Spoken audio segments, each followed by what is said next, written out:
Ladies, gentlemen, and my NB comrades, welcome to the Pango stream, baby. What up, Pango? How you doing, fam? The comrade, the God Emperor, out here, Pango. Like, yeah, still, you are the best. Shout out to you. But welcome, everybody. We're here for some more I-League action, for some more dotes. So we're gonna get into it, and we have to get into the draft quite quickly. I just wanted to answer your question there quickly, maybe, and say that right now, the place I went to check out was kind of trash, honestly. Like, I looked at 3 different places.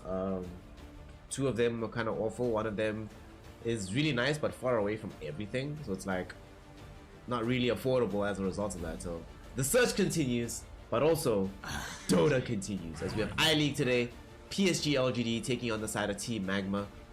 Goals, shout out to you, comrade. I hope that this is going to be an LGD victory, because I doubt any of you would have bet on Magma except for Goals. Goals might have put a little bit of the value bet on Magma. So let's see what we got here. PSG.LGD taking on Team Magma. LGD on Dire side. They have Magma on a Grimstroke with the Sand King. Sand King. Also, by the way, what do y'all think of the new audio? I did some adjustments on the audio. Tell me if you can notice it. If it sounds any different or if it sounds exactly the same, then it's like, you know, time wasted. But otherwise, let me know how it sounds. PSG.LGD, Magma on a Grimstroke with the Sand King. Some very good team fight, very strong laning prowess, and a way to be able to progress into the later portions of the game. Team Magma, of course, you gotta rely on the Shylock Terrorblade. It has been losing a lot of games, but when it wins, and it looks spectacular when that happens. So of course it's gonna come out here. You're playing against LGD, so not a surprise either to see the Dust Death Prophet putting this into the mid lane, giving them some team fight, giving them some road taking potential, decent laning phase, and a way to be able to survive after she gets jumped on by the Mars SK.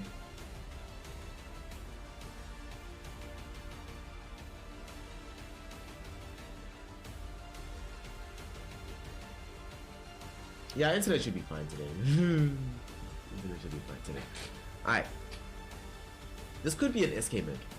This could also be just them also putting the Mirana into the safe lane. There's a lot of options that they have towards the end of this draft. However, for LGD, it's most likely they're just going to put Armage on something harder towards the end of this draft. Team Magma go for the last pick, Centaur Warrunner. Hey, Sheriffin is out here. Pango's out here. All the crew's out here. It's pretty good. Last pick Morphling here for PSG.LGD. Alright. Ame Morph in this game against Terrorblade. There's only really the Lion that somewhat threatens the Morphling. The silence from the Death Prophet isn't scary at all, given that you're always going to be buying Manta style anyway. Alright. I like this. I think that LGD will be fine. They have decent team fights. Laning phase is perfectly acceptable.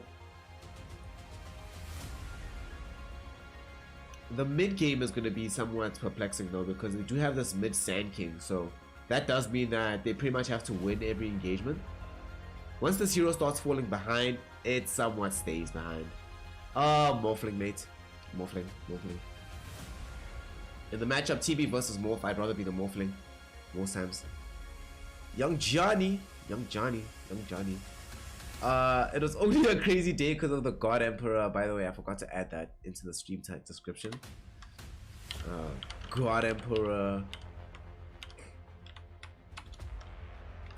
Pango. There we go.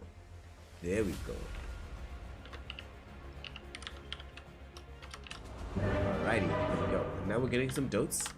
I do think in this one, LGD, they have everything that they actually need. Oh my god. Alright. It looks like Pango is a true comrade, right? And a leftist at core, because he is out here being like, I will pay tax no matter what. What a legend. What a G. What a god. Jesus Christ. So we gotta go for this. Maybe 1992. What happened? What did you lose? What happened? Tell me about this. Alright, let's go. Dota time.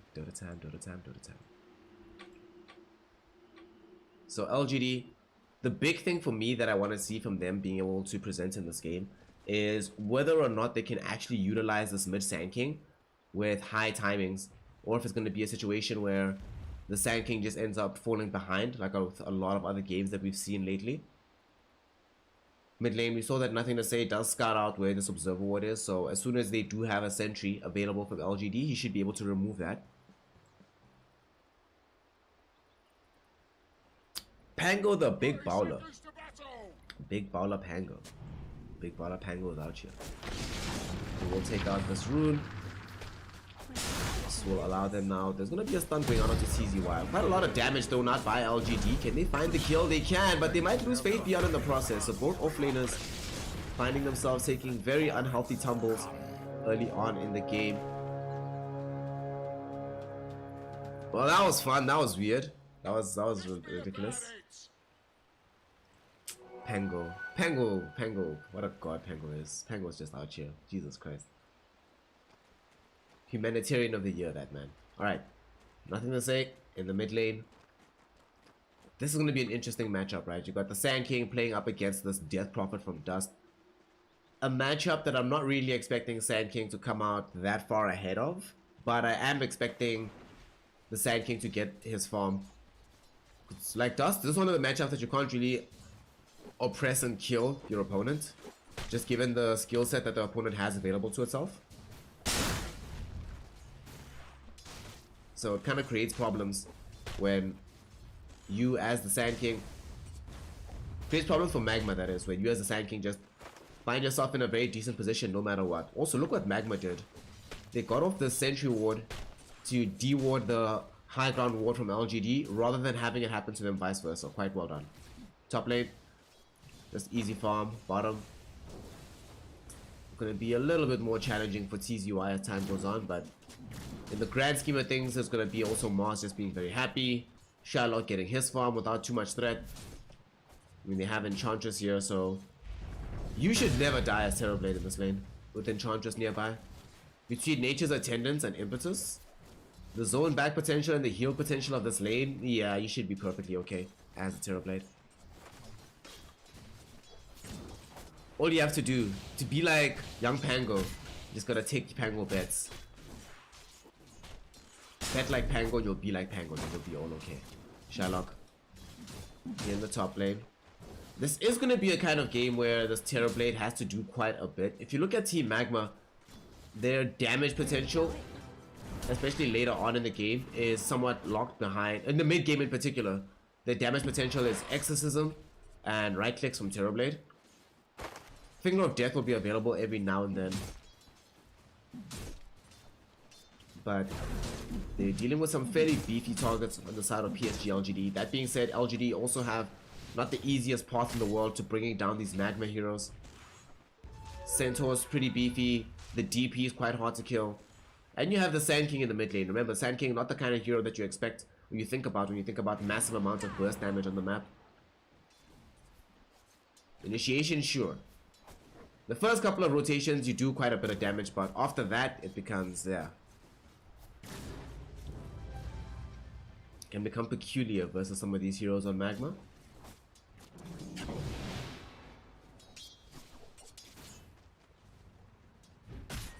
LGD now though, just doing their thing. What's interesting to me about the Chinese scene right now is Aster is the team that had the best start, right? But this happens in a lot of seasons. Nothing to Say might die middle. Is there Crypto? Yeah, there is. He's actually gone. Dust with the big plays. All right. Big Dick Dust pulling through, securing the kill, and that will enable them to progress in this lane, feeling quite good about themselves. Top. Ooh, nice arrow connecting onto Kaz. This is definitely going to be a kill onto the Enchantress. That was lovely. That was quite nice to watch. That was quite nice to watch.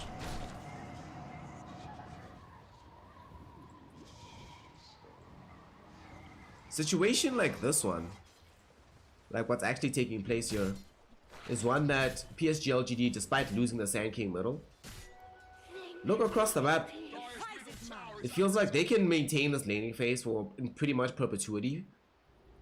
And unfortunately for Magma, They also have trouble and difficulty moving. Not a very mobile team right now. This changes somewhat once they pick up the level 6 of the Centaur, but for now, it means that they just have to play as statically as they can, try to pick up whatever CS is available.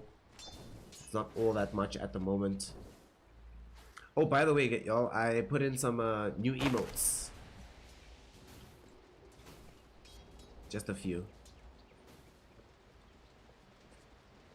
So you can check them out. And I fixed the Beethoven emote. Like, I gave it a lot more natural spacing and stuff. So let me know what you think. Shinkyu. Posted up here behind the Tier 1 tower to ensure that there's possibility of killing Dust if they ever go in for a Burrow Strike Epi.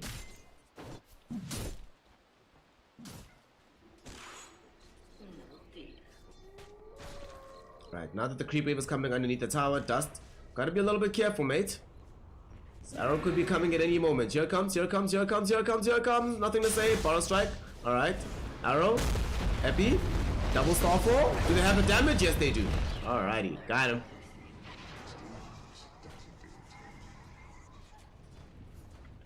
Dust, unfortunately, in that situation, was not able to put himself in a more safe and reliable scenario. Ends up falling as a result. Burrow Strike. Okay. Goes forward by nothing to say here. And Kaz taking quite a bit of damage. Innocence here as well. Thrown out the Stroke of Fate. Already Shinkyu though on the high ground, able to land off this arrow. Double Starfall again. They are going to be able to find this kill. Okay. Alright. I like what I'm seeing here. PSG.LGD.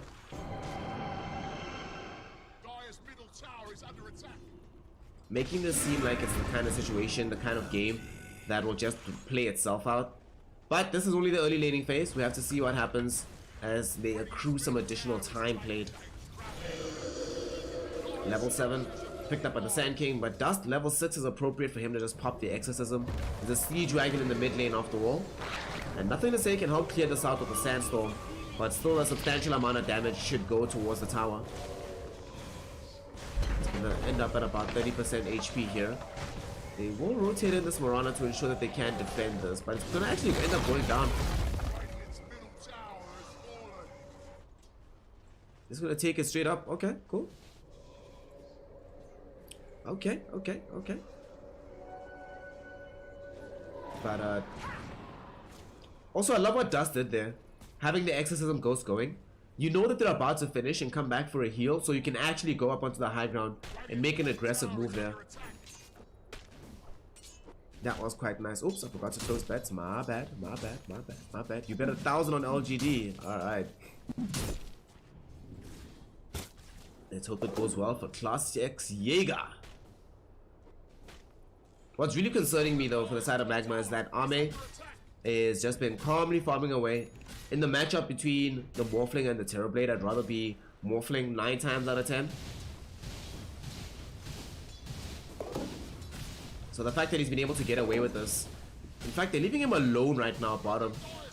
Mian and TZY can't really threaten and approach that hero. And the support on the side of PSG.LGD, they're only bringing back Innocence now. Mirana is roaming around close to the Smurf.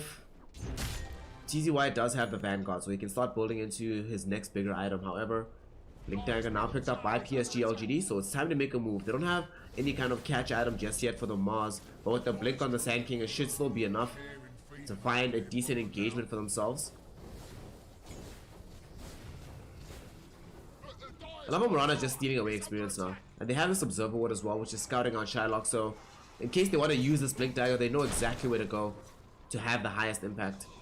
Look what they're doing. This is so smart. They're keeping this courier hidden in the trees to make sure that when this Blink Dagger does come out, it doesn't get revealed in a way that doesn't actually assist them to get additional kills. Down bottom, they'll be able to bring down TZY without too much difficulty.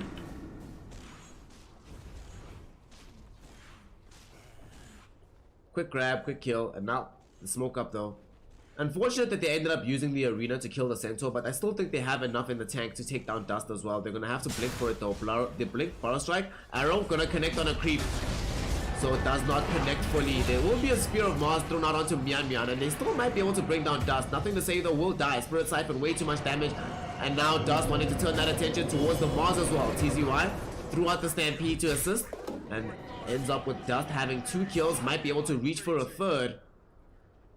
The double damage rune ending up with a massive value there. But the real value was that little range creep right in front of Dust, preventing the follow-up from the arrow, allowing this Death Prophet to survive even longer.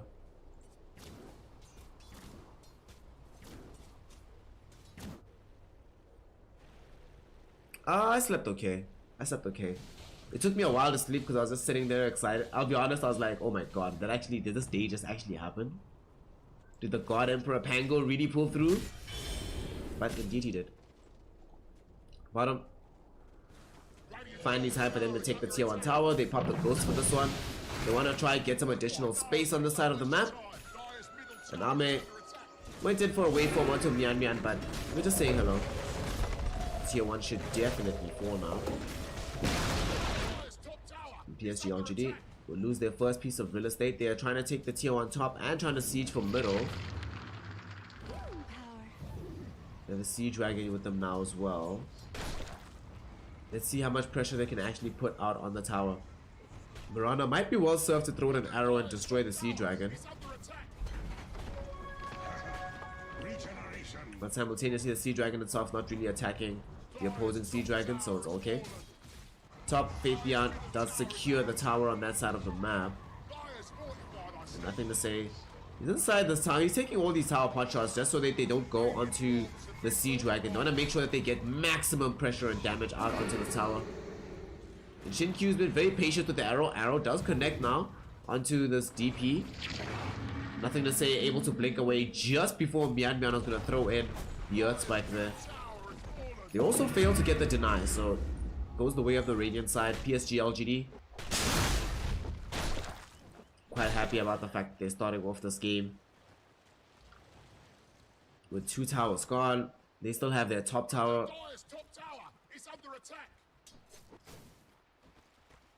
The gold lead though slightly favoring Magma, since Shylock is the one that's at the top of the net worth charts, but he's playing in between himself and Ame in that role. Now they're gonna smoke up, they're gonna try utilize this Blink Dagger once more. Kaz gonna be the one that gets scouted out. Oh, nice soul bind on the 2 heroes, both Kaz as well as Dust caught out here. Although they don't have enough damage, nothing to say. He's gonna find himself getting brought down. Didn't trigger the epicenter there to go up onto the high ground, so they didn't have enough in the tank to follow up with. It's gonna be a perpetual issue for this game. Tanky. Very tanky heroes on both sides of the map.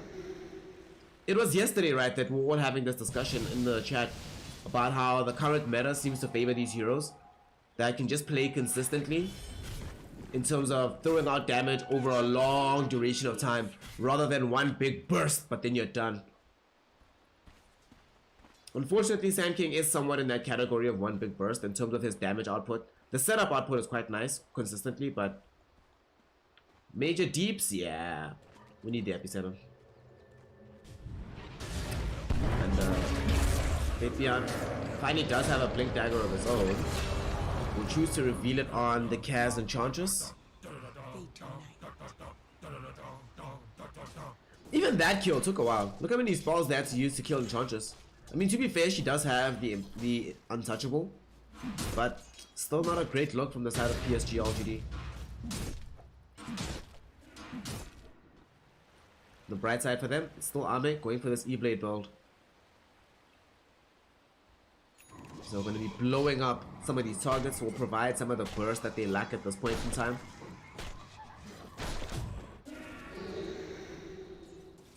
Look at Dust. Yule Scepter being completed soon. It's going to help quite a lot against Faith Beyond whenever he jumps in for these engagements. However, BKBs are quite a ways away, so it's unlikely we're going to see these become available such that they can resist all the setup from PSG.LGD. So for Magma, survivability is going to be the name of the game. It's going to be interesting to see how they achieve this end. I think they only want to buy the Shylock BKB early. Dust is going to go like what? Maybe Yule's Shivas? Might go BKB after the Yule's actually, never mind. Now that I think about it.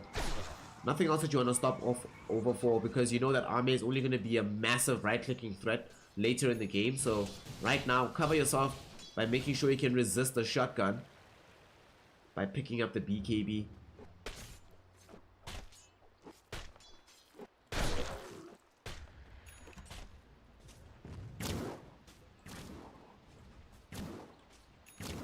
Shinkyu going for this early Spirit Vessel. Definitely the kind of game where I'd like to see this item versus DP with the Spirit Siphon versus the Centaur. Having that Spirit Vessel in this game will make Team Magma's life a little bit difficult. And now they are going to smoke up though. Do they want to find a kill, or they're trying to go for the sneaky Roche?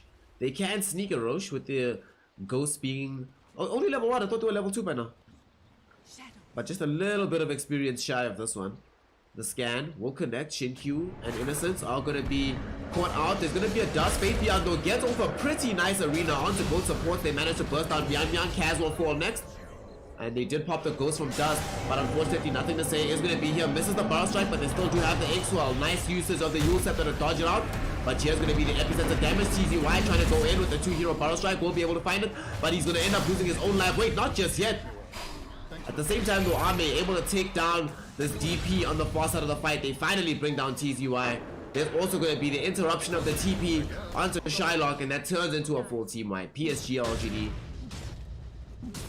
Wise to Magma's tricks. They scout out the movement, set up for the fight, and they are able to take it magnificently.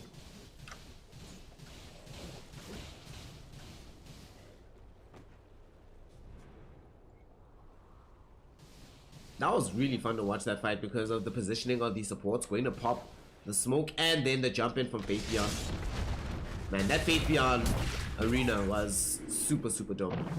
Not just catching both of these supports, enabling Ame to just melt them down almost instantly, but he catches the two supports in the middle of the fight, isolates the Centaur on the right hand side of the fight, and then also has the DP with the Terror Blade sitting on the north hand side of the fight, so there's no damage coming in from the actual damage dealers in the game.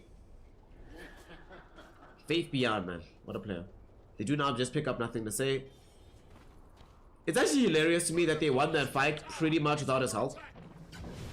Like, Sand King could have not pitched and they would have been just as able to win out that fight. It's actually really funny.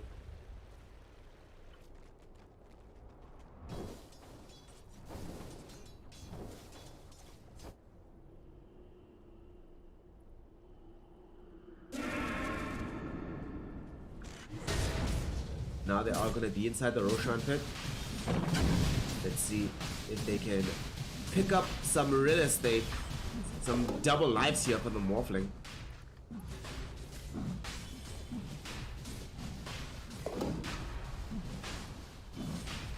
And not really much that Magma can do to stop this from happening. In fact, we're at the point now where up until they get a really good initiation from their heroes, there's not much Magma can do against the side of PSG.LGD. Unless they smoke up as a 4-5. I think they also desperately need this Blink Dagger from Yan. It was apparent in that fight that they really were lacking initiation. If they could have positioned the Lion a little bit further back, instead of having to have him so far forward, maybe they get out the Hex onto the Morphling. But now, TZY, nice jump in onto Faith Beyond. Do they have the damage to kill the Mars? Yes, they do. Hopping him here in the mid lane. That's exactly what they needed. Innocence will follow his Mars into the grave.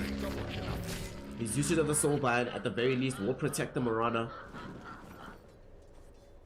But Team Magma get an important kill. Unfortunately, it does cost the usage of the Exorcism.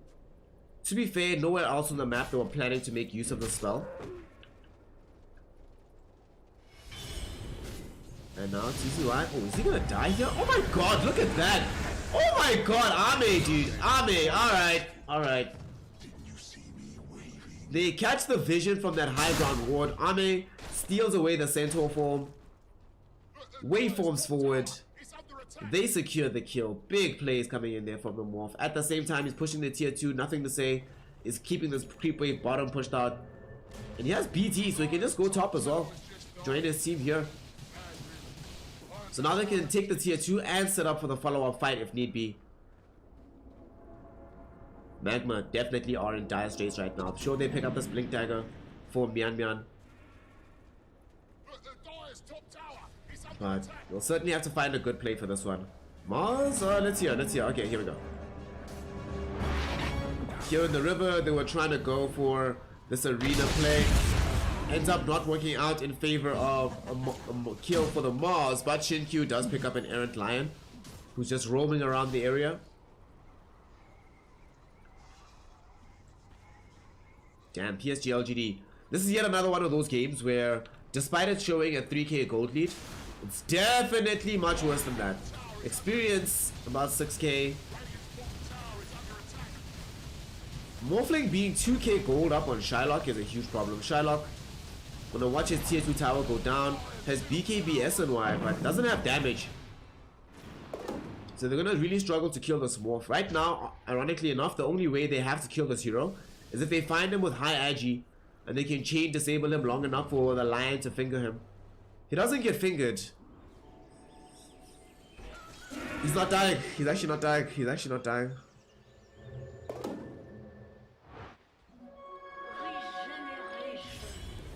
Yeah, scared little toes. You know what actually they realized on the side of LGD? LGD recognized that winning is a culture. You can't just turn winning on and off and say, well, it's fine, we're gonna sandbag in this series, and then when we get to the real deal, we'll play a lot better. Rather just become accustomed to winning all the time. You can play at that level all the time. It's kind of like Team Secret, right? You never see Team Secret being like, well, it happens now and then, but it'll happen after they've won 8 tournaments in a row. They'll be like, we can take a break now. Right now, they are just feeding in general, but you know, that's a different conversation. Magma, trying to TP out with Mian, will be able to do so. He did lay out some very useful vision. The sentry with an Obzord. He knew exactly what was happening in this area. Still though, Team Magma are still finding themselves having difficulty getting farm for all their heroes. Dust and Shylock are getting something, but TZY and the rest being fed to the wolves right now. And it's still going to be a while until the full damage from the TB. To be fair, it does seem like PSG.LGD will be giving them some additional time to get that damage as a Smurfling. At the moment, happy to just keep farming. He's like, yeah man, what am I scared of in this late game? Nothing. So let's farm it up. Let's go. Can use this as a farming Aegis, who cares? Mars, you want BKB? Yeah, sure, fam, fuck it, fine, farm it an item, go for it.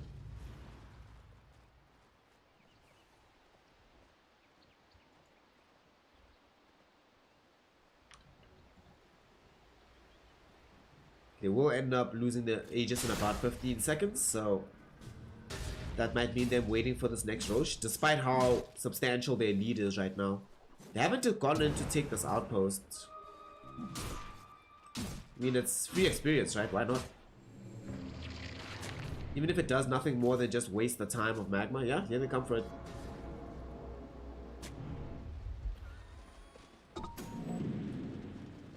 Smoke up by the gang.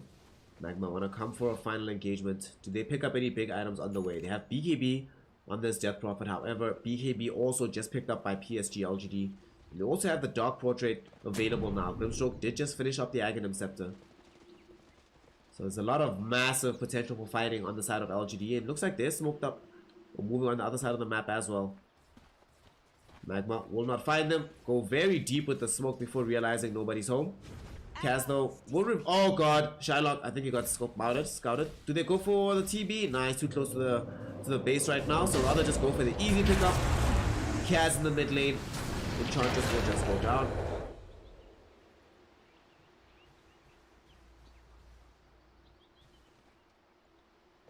Magma. Can they take the follow-up fight? Okay, finger going on. The proof of concept is there. Look at the damage. They actually killed Ame. The proof of concept, baby. They hit for such a long time. So buying onto 2 though, it's gonna mean that they're gonna be able to kill Mian. Most likely lead on to kills onto TZY as well as Dust as well. Nothing to say, trying to get closer with the Barrel Strike. Sandstorm is gonna be able to do the trick. And Dust does manage to dodge out the Barrel Strike. Won't be able to do anything to the Spear Ink Swall combination though. So we'll get God's Rebuked into the ground. Shylock came in at the very end of the fight, looking like he wanted to contribute some additional damage, but realizes that everybody's dead, so it's best to flee. Regrettably though, it doesn't seem like PSG.LGD have any interest in allowing him to flee. However, because they don't connect on the barrel strike, they can't keep this chase going. Arrow does connect onto Kaz, so that will at least maybe give them a free enchantress kill. CB will flee, yeah, and Ench will die. She has Spirit Vessel on her to prevent the healing from the Nature's Attendants. Shinkyu finding an arrow kill again. 7-0-11 on this Mirana. Are you kidding me? But they killed Ame. That's what it was all about. Listen, after this game, they're gonna be like, y'all can say what you want. Ame didn't have 0 deaths.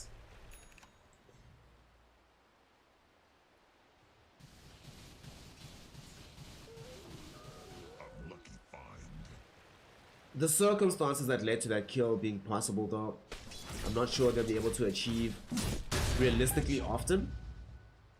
It worked out that time around though.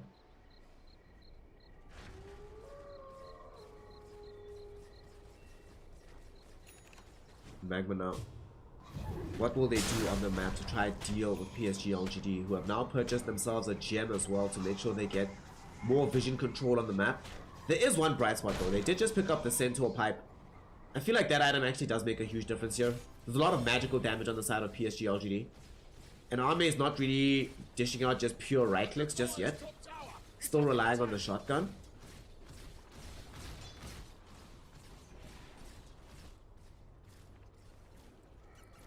So Magma, hope is not entirely lost just yet. And somehow Shylock has managed to keep pace with the farm of this Ame Morphling. His own Skadi coming in just about 400 gold. If he's lucky, he can actually finish farming this item before the Roshan comes up. But a fight is coming for them. So we'll see if they're ready for this. Aghanim Scepter also now picked up by the Sand King, so double length Borrow Strike.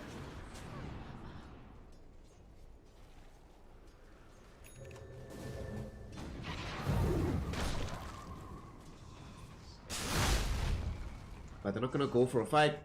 And both Skadis for the TB and the Morphling will be picked up. Magma have all their eggs in the Shylock basket. Many times for them, the reason their games work out is because of the Shylock Terrorblade, Shylock Troll Warlord, Shylock PL, whatever. TB is the one that's, I think, his most comfort hero, but this is the one that they've been struggling to have results with in I-League. They're smoked up now. Attempting to make a move here behind this Roshan pit. Can they find the grab? At this point, they get the Hex out onto the Sand King. Nothing to say. There's going to be the first one attack. There's going to be a nice arena though from Faith Beyond. BKBs will be popped. They really want to try kill. Nothing to say. He's still alive for now. And they should be able to kill him. No! Borrow Strike away. They even committed the Stampede. He blinks out. Nothing to say is alive. They have not managed to kill the Sand King. And instead now Faith Beyond wants to reach onto the Centaur. Shinkyu will follow up with the Spear of Mars Stun. And they should be able to bring down CZY. Centaur, with him falling, means that there's no front line available for the side of Magma. So they have to back away from this fight. Kaz, not even going to be able to TP out, however. In the midst of his TP, gets interrupted with the Burrow Strike. Inkswell is there as well. Of course, Shinkyu follows this up with another arrow. That will give the Mirana a godlike streak. 9-0-11 for Shinkyu as they go into the Roshan pit now for PSG.LGD. Looking to get themselves an Aegis, a cheese, and as well as that much desired refresher shot. There we go. Scared little toast. Hey, hey, shout out, fam. I appreciate that, fam.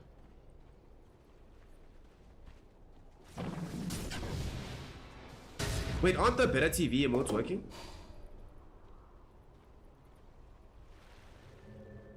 Alright, I'll have to quickly go enable them. But it's gonna be fairly difficult to do right now, you know, as you can imagine. Lol.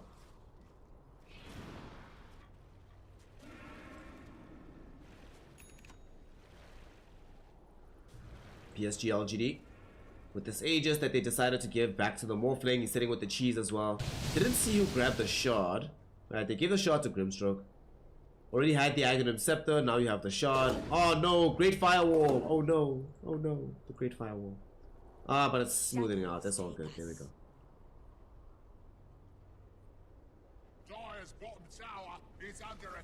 This Marana has just been such a pest on the map. Magma seems to be completely unable to deal with her at this point. These Moonlight Shadows have been clutch. Arrows have been clutch.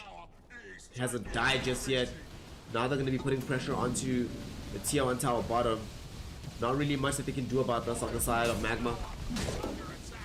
The thing is though, because also Faith Beyond has BKB, a lot of their damage and a lot of their ways of preventing the Smarrs from just absolutely owning the middle of the fight comes down to their spells. So this 7-second BKB is 8 seconds still. I thought it was 7. My goodness. Still a pretty huge deal. Oh yeah, I do have my own modes. Yeah, I'll have to upload the Pepes and stuff. I'll upload the Pepes. I'll do the right thing. You see, there we go. Classics Jaeger showing us the way.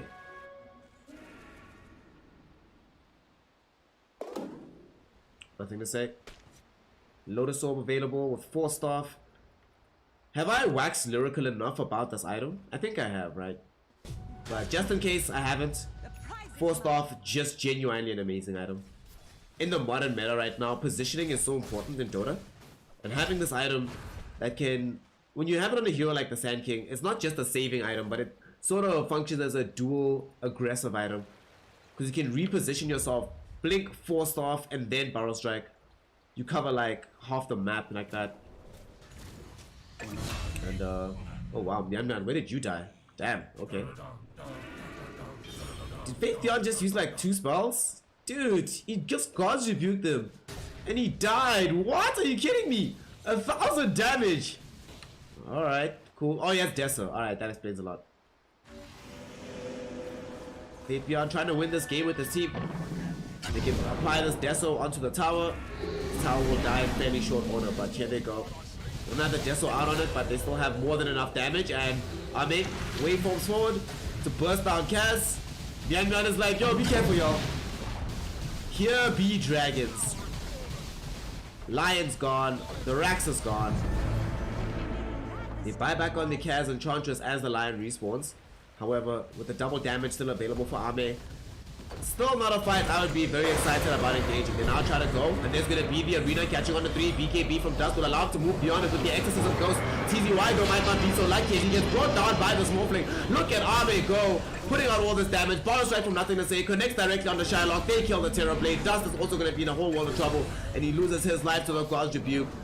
And that's going to be that triple kill for nothing to say. And they call GG. Team Magma have nothing left in the tank to give. So they will have to watch this game just float away from them. As PSG.LGD grab game number 1 here in emphatic fashion. Yo, alright. Damn, guys.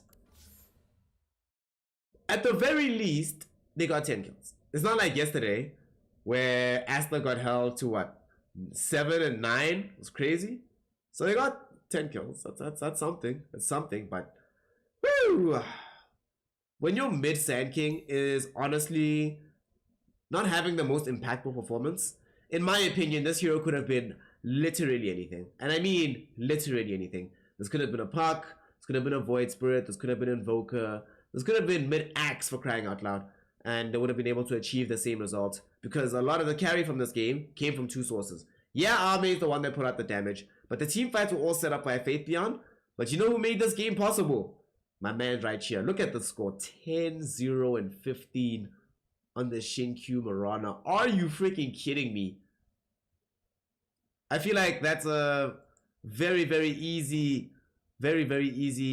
hashtag work to give to the boy Shinkyu. Congratulations. Because, damn, yeah. Invoker. Did I say hi yet, Ashton? What's up, man? What's up?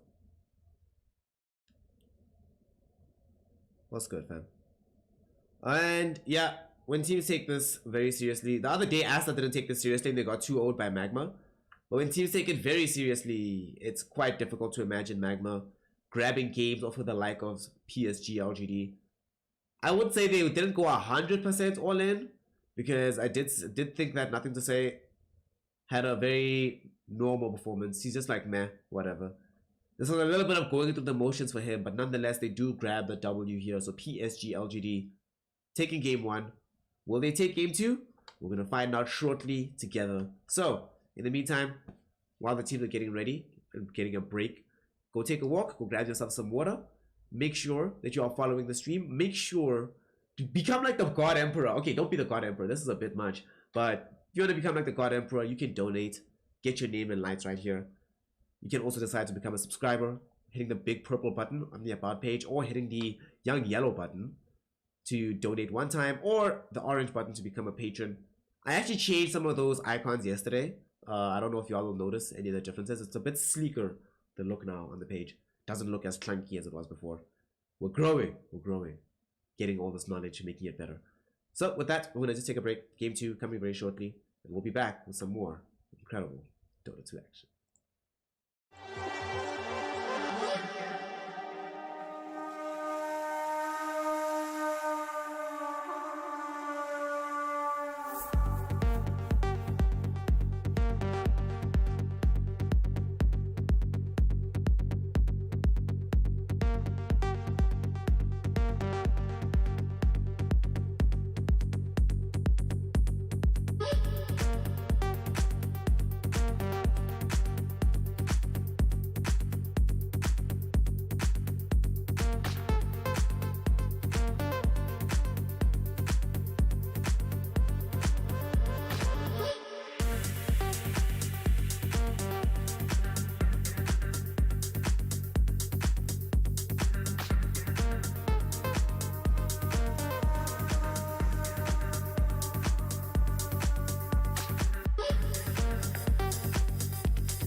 You know, y'all are trying to put me in an early grave with all this hype. Penta! Oh my freaking god. Oh my god, oh my god, oh my god. Between you, Pango, and Iliad57, I'm gonna die just out of sheer excitement and hype. Just gonna my heart's actually just gonna explode. Oh my god. Yo, yo. Shout out, comrade. Thank you. Thank you so much. Thank you so much. Thank you so much. Wow. Dota, right? Dota. Besides these amazing individuals, Dota's actually happening. So, for their sake, instead of me crying, let's get it. Oh my. Yeah. What must happen? What must happen? Wow. Shout out. Thank you so much. Thank you so much. So, Magma LGD. We still have Dota. To talk about, right? So Magma playing on Radiant side, they have stolen away some of the draft from LGD to try and utilize it to their own ends. They have Mirana Mars, the Ogre. The Mirana Mars in particular is a direct steal. And LGD, of course, since they could not get themselves Nyx first phase, you couldn't get ET first phase. The other big 5 position in China right now is this Enchantress. No Snapfire first phase, so grab this up. Have this laning pressure available for yourself. We did not see this work out for CAD.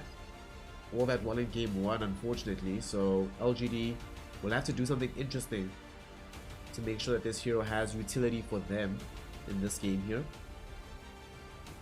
Do definitely think that is the kind of hero pickup that enables heroes like Spectre to play well. Generally when we see Spectre, it's either with a hero like Enchantress or a hero like Warlock. Some kind of natural sustain in the lane is a requirement to play with this hero. I really like that LC ban. I feel like when you play Spectre you have to ban LC. It's one of these lanes that you can lose pretty hard, and the overwhelming odds later in the game is very problematic. And Duel, of course, just makes Spectre's life hell no matter what. You have this Viper as well in the game that allows the enemy team to just break you every single time in a team fight.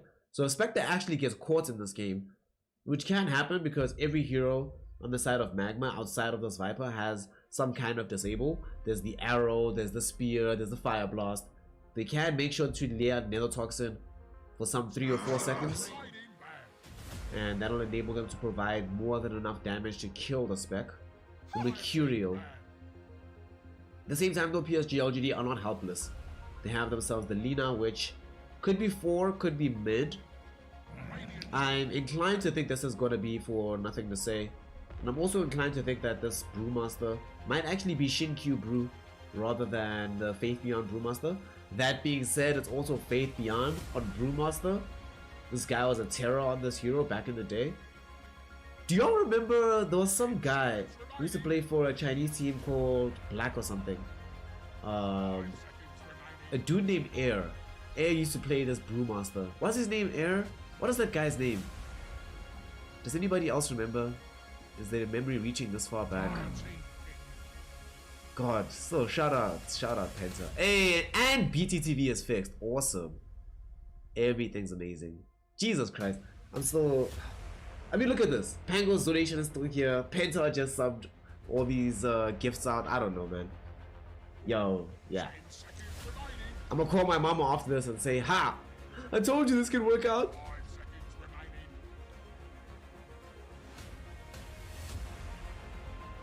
Magma, final phase here of batting. They took out the Puck and the Magnus from the mid lane. Both of them Nothing to Say specials. In particular this Magnus, he's become very well known for how he runs this mid Magnus. Looks pretty pog whenever he does use it, so quite glad to see that being banned out now. LGD remove the PL, take away the Faceless Void, and now it is time to see what are they going to be playing in the mid lane. Is this Brewmaster going off lane? Is it support? Is Lina mid? What's happening? Alright, so it is going to be the mid Lina, offlane Brewmaster, and the Shadow Demon will round out the draft as a support in the 4 position for Shin-Q. For Magma, he's gonna go for the Weaver. Okay. Certainly one of the better heroes in the game, honestly, against the Spectre. You want a hero that can play very quickly. You don't want a situation where the game just is slowed down and you're waiting to try and see if you can contest against the Spectre going late. Oops, forgot to open up predictions. Oh no! Ah, what a legend. Wait, are these predictions from the... Jaeger, are these from the previous game or from this one? I think this is from the previous game, right?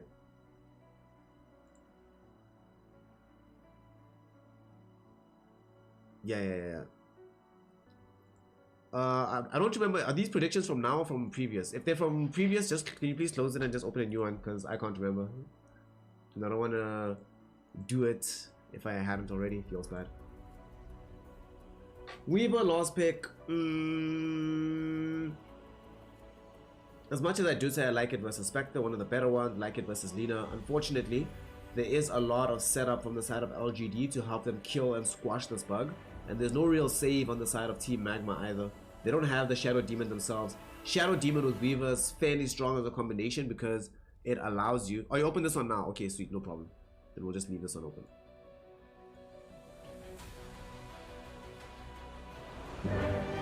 Alright, here we go. Team Magma. Team Magma. Team Magma. EL Dream. Yo! Firstly, welcome, comrade. Welcome. Thanks for coming through. And shout out to you for the subscription. Really do appreciate it, comrade. Thank you.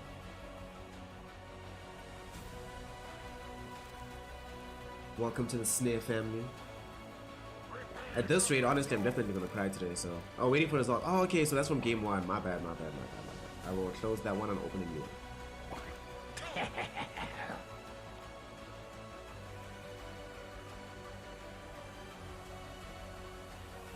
Okay, that's been done, so I'll give you all a little bit of time to make your predictions, put your points on the line, decide who you believe is going to win between Magma and LGD.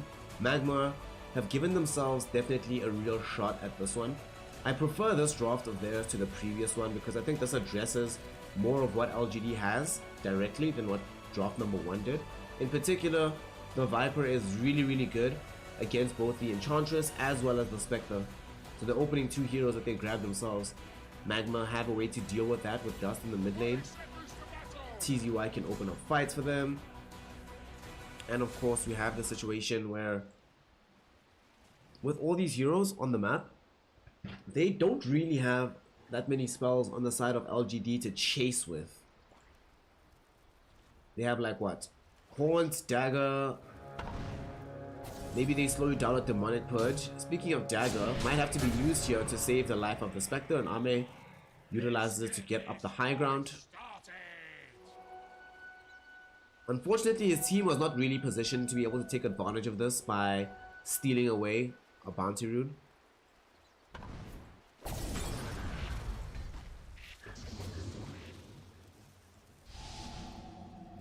So, still just going to be a very standard start right here at the earlier portion of the game. They do find a Sentry Ward Duo here middle. I don't think they find the Obs on the high ground. We'll see if Dust is able to get to that area. I mean, he is playing this Viper, right? So, one of the things about this matchup is that it does allow you to keep posting up onto the high ground.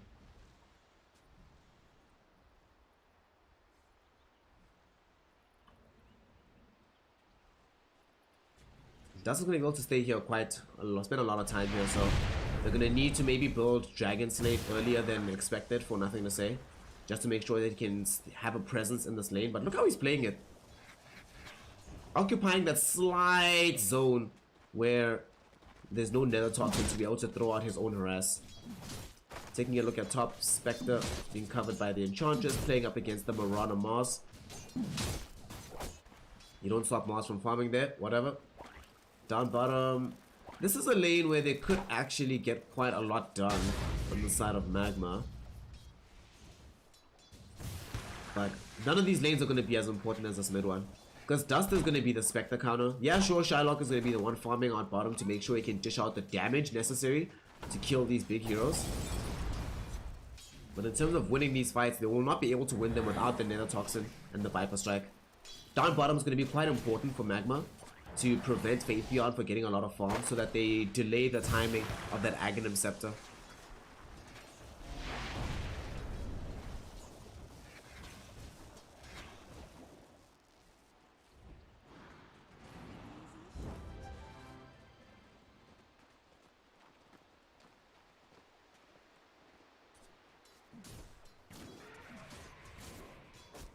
I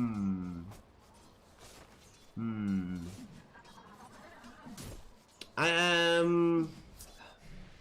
What's the word that I'm looking for? I'm a bit uninspired by... I'm thinking about like LGD's mid-game, and it's somewhat uninspiring. Like outside of being able to find quick grab kills whenever Brewmaster alters up, the draft does feel a little bit slow based on like how tanky these heroes are from Magma. The fact that you're not going to be able to reliably kill heroes except for these supports with the combo of disruption into LSA complicates life somewhat. Does mean that they're going to be having a lot of their presence locked behind how Faith Beyond performs. So LGD means I'm going to have a little bit of a slower mid game from them. Team Magma, there's an opportunity to exploit, to try play quickly enough that they can just go, and just go, and just go, and just go, and never stop effectively throughout the game.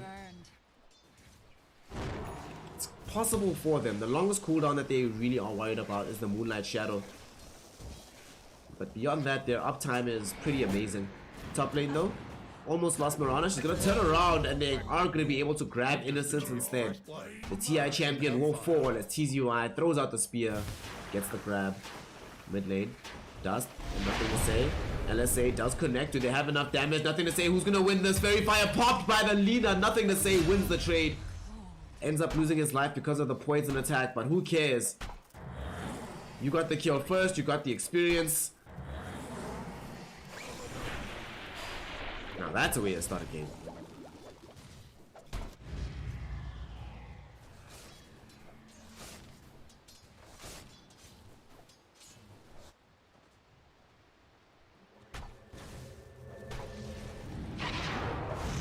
Innocence. Not going to be nearby the Shadow Demon, so Shinkyu will just find himself falling. Nature's attendants are all the way on the top side of the map, buddy. There's no save for you. However, we saw this situation somewhat yesterday where, because of the presence of the 1-5 position top and then him moving bottom, there was a snapfire in that game for Team Asta. They ended up losing this offlane that was going fairly well up until that point. A similar thing is going to end up happening here because they move bottom now to help them get that kill onto Shinkyu.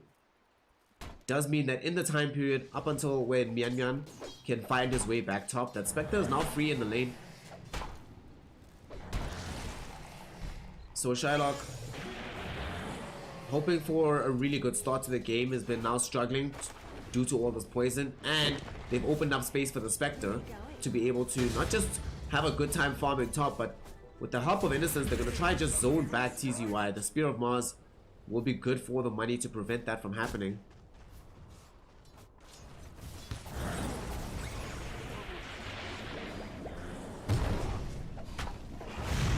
Bottom lane is still around in the vicinity to try and bring down Faith Beyond. Disruption is going to be used by Shinkyu to save his Brewmaster. It's not going to be enough. They end up losing Faith Beyond in that situation. Doesn't feel like it's worthwhile though, given that they're gonna get the both of these kills. Okay, now it's a bit more worth. Getting both is worth, yeah. Getting both is definitely worth. You get some much needed gold into... What do you call those things? The little feet of the Weaver? Top lane, TZY, gonna be in trouble. If he dies here, this is huge. Oh god. And they were able to do this with 2 heroes instead of 3. And now LSA... caught out. Viper gonna die again. Nothing to say, might end up getting brought down by Mian Mian here. Still alive. There is no Fairy Fire this time around, and no deny from Roche. Not even enough mana to use the LSA. Did have 4 1 charges, but definitely not gonna be a save coming from those.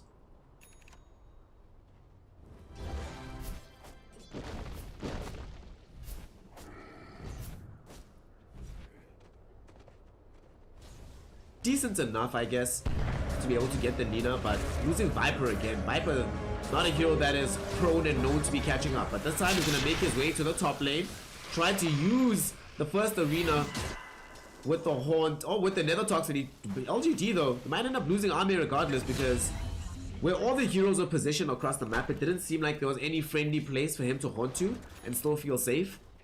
He actually haunted bottom and got a swarm bug on him for his efforts.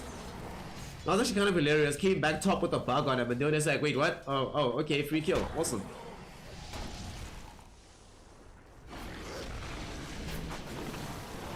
Innocence.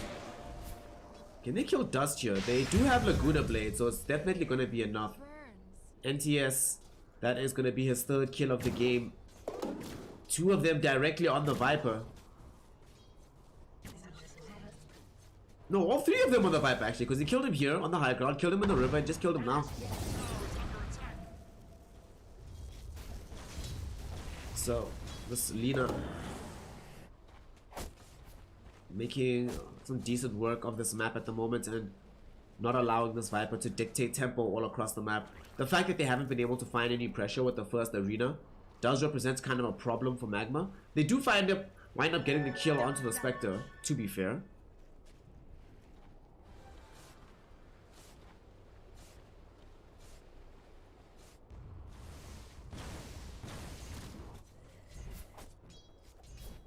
Innocence might be needed down bottom as they're putting more pressure onto the tier 1 tower. Dust is shown up here with the Viper. However, between the poison stacks of Q and the presence of Fate Beyond, who does now have level 6, and very clearly is just waiting for an opportunity to let rip with that ultimate, they will feel that perhaps to let this one go. Let's just chill. Let's take it easy.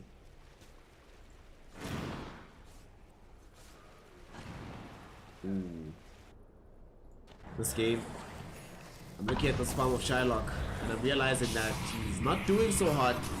They might be able to lead into a kill here onto Kaz, but look how difficult it is for them to chase.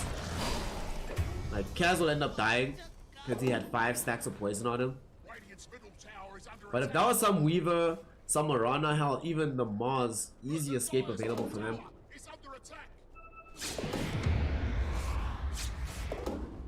Money to burn.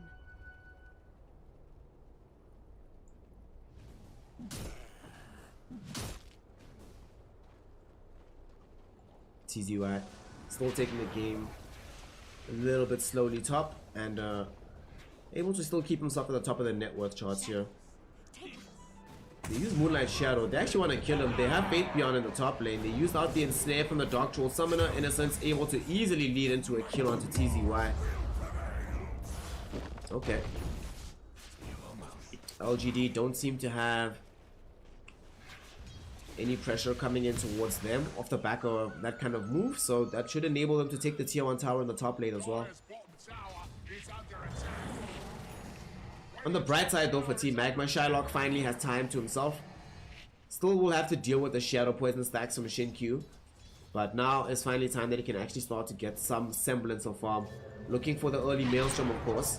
And top lane though, there might be a fight, and this might be the way he gets his farm. He's gonna TP to the side of the map.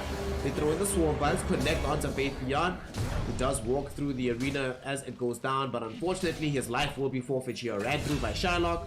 The Gemnate attack is gonna be enough, and Faith Beyond will tumble.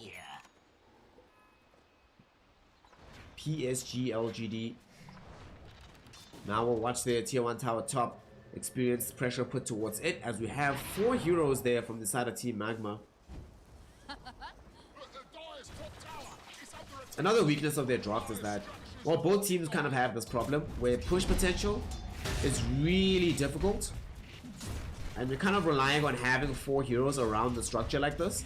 Later on, at the very least, Kaz will have more points into the Bloodlust as well as the multicast, so that will help out with the whole team's attack speed, but prior to that, it really is difficult. And now a fight's going to be coming in. PSG.LGD, Demonic Herd onto TZY, Spear of Mars throwing back the Enchantress, but a Haunted coming in from the Spec. Nothing to say.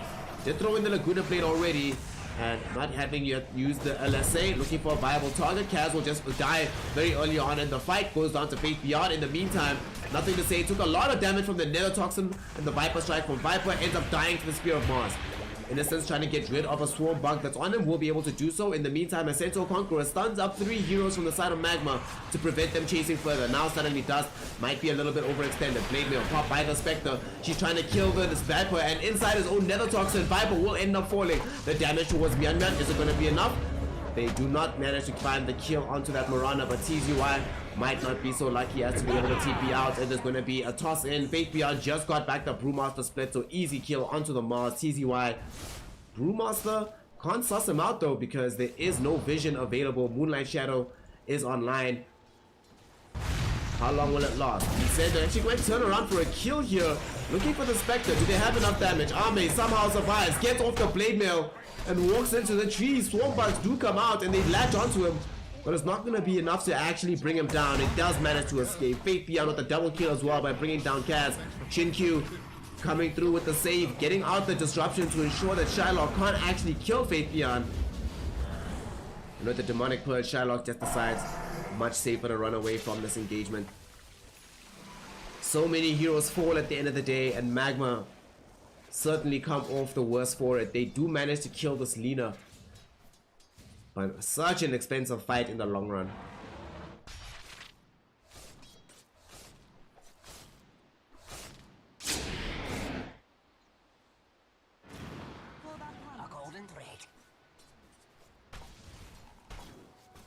Whew, what a fight that was. What a fight that was. Magma feeling like they are in a position after that engagement where you definitely don't want to be going in for any bigger fights for now. You definitely need more damage on Shylock. That became very apparent in that fight.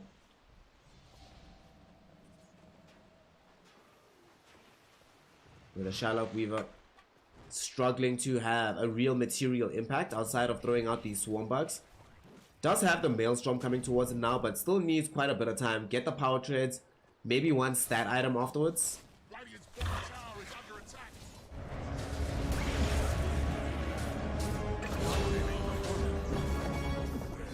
Top lane, Faith Beyond did just get himself a renet and killed.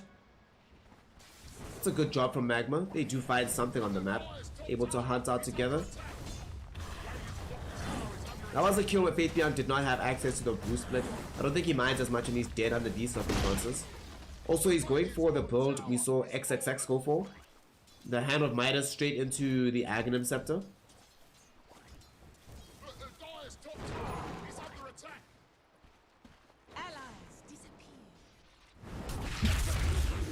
Oh, TZY. Find an arrow, nothing to say, gets caught out. That's a pretty huge kill here for Team Magma. The question is, will they be able to turn this into something more? Massive amounts of gold picked up by this Mirana. Mian. Man, both games, these support Miranas have been on point. He's 5-0 and 5 right now. So I think we might have discovered the new Premier 4 position, eh? Although, let's come across this Enchantress now. Maybe not a place that you want to necessarily be. Does still have a leap charge remaining, so we'll be able to get away safely here from this Enchantress.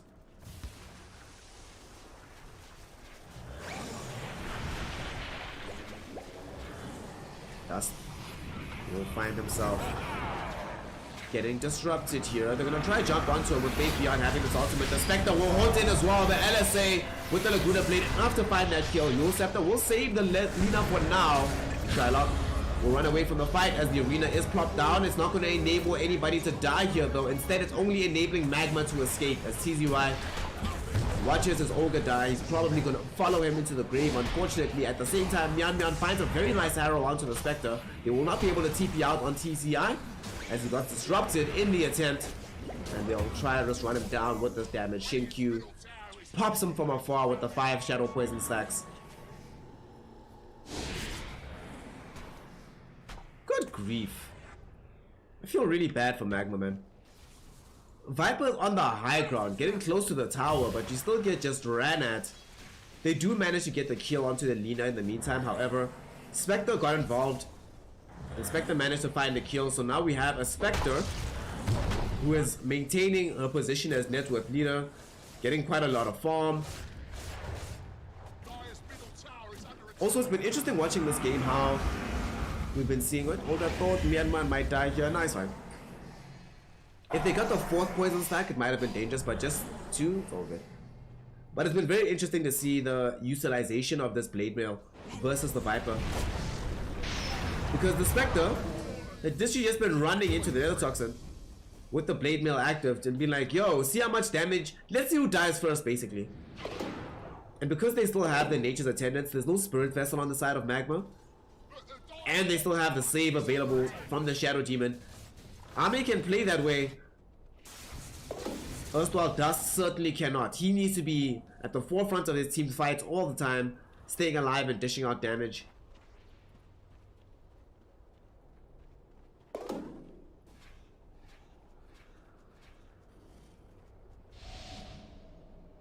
Shylock building towards BKB straight after the Maelstrom. Better defensive utility, but does mean that some of the additional damage will be lacking necessary to kill the Spectre. And LGD will just keep farming for their lead. They want a BKB as well on the Lina.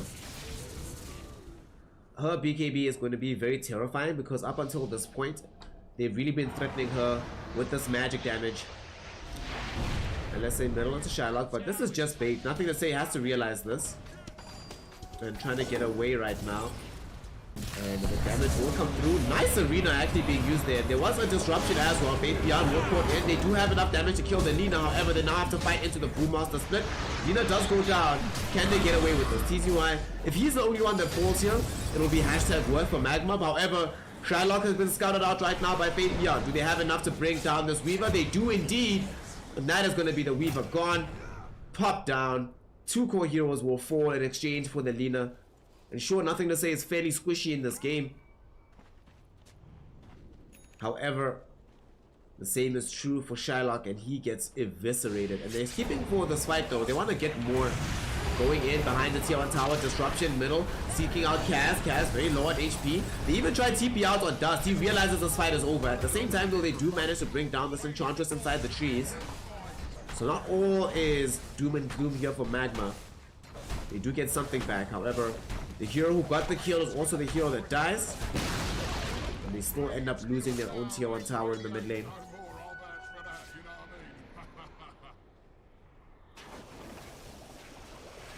If they get their BKBs on Magma, they potentially can take a fight. Because still at this point, most of what PSG.LGD are putting out has to do with magical control, and that's where their damage is coming from. Spectre is trending towards more physical damage as time goes on, but right now, Weaver and the Viper, if they do get these BKBs, can actually survive some of these fights. For example, this death we see on the Weaver does not happen if he has his BKB ready. Unfortunately for Team Magma, the last death that we saw, Nothing to Say, also doesn't happen if he has BKB available. And now he does, so suddenly TZY no longer has options to use this Arena of Blood as a guaranteed kill onto the Lina.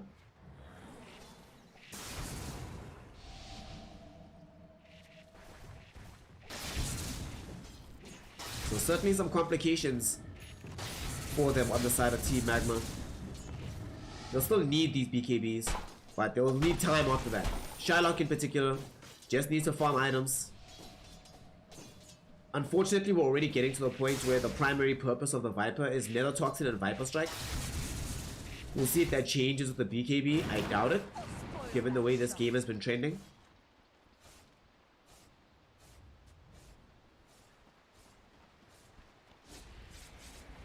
LGD will smoke up now. Nothing to Say wants to reveal this BKB on the map. All these heroes from the side of Magma fairly hidden. It's only Mian Mian that's showing right now, so it's very difficult to know where to move as PSG.LGD. Can't really get anything accomplished, so just gonna lay out some vision and prepare for the upcoming Roche take.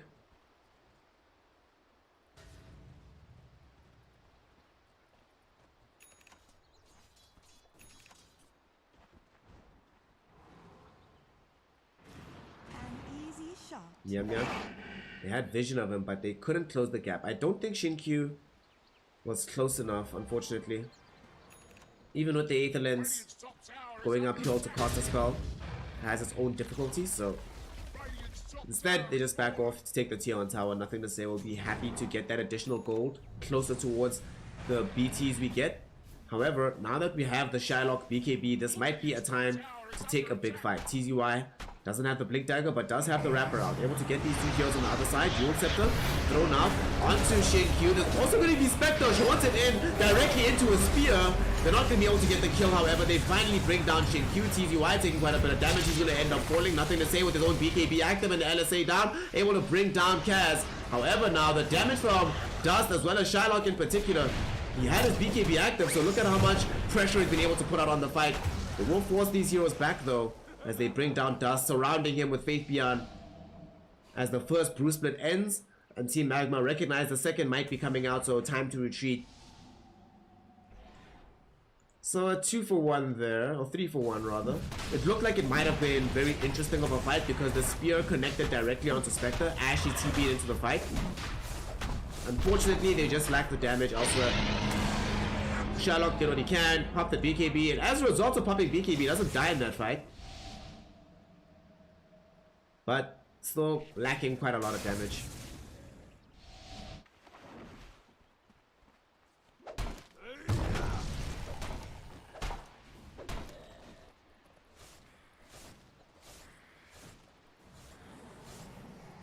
Ame getting closer towards having the Eye of Skadi. Shylock going for Nullifier, was actually queuing up the Daedalus earlier on, but making the decision to switch over for Nullifier rather. This way they can disable the Manta style and the Blade Mail. The Blade Mail is presenting way too many difficulties for this Viper. She's having a really rough time being able to throw out this Nether Toxin and keep it down.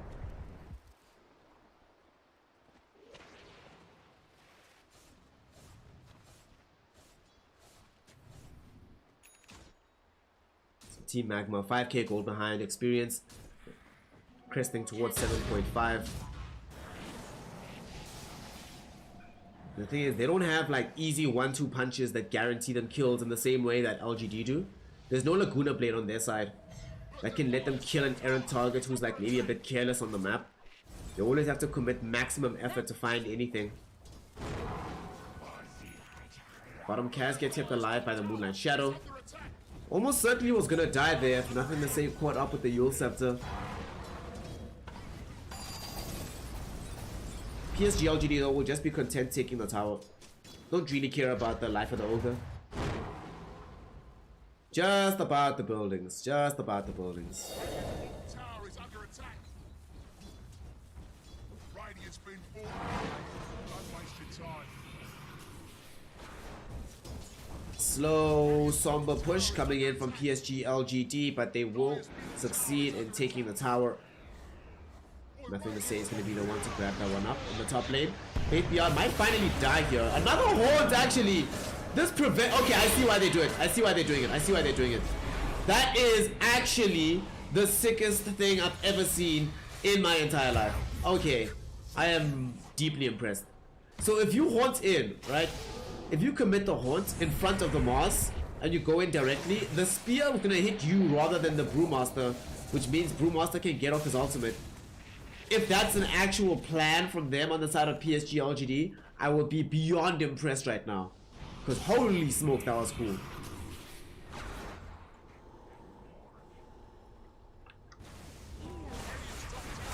Vici Eho, that's DPC, right? Now, we're just gonna wait for the next one. Because I also want to cast, because I know that Young Pango bet on some Pinnacle Cup, so I want to cast that like later in the day.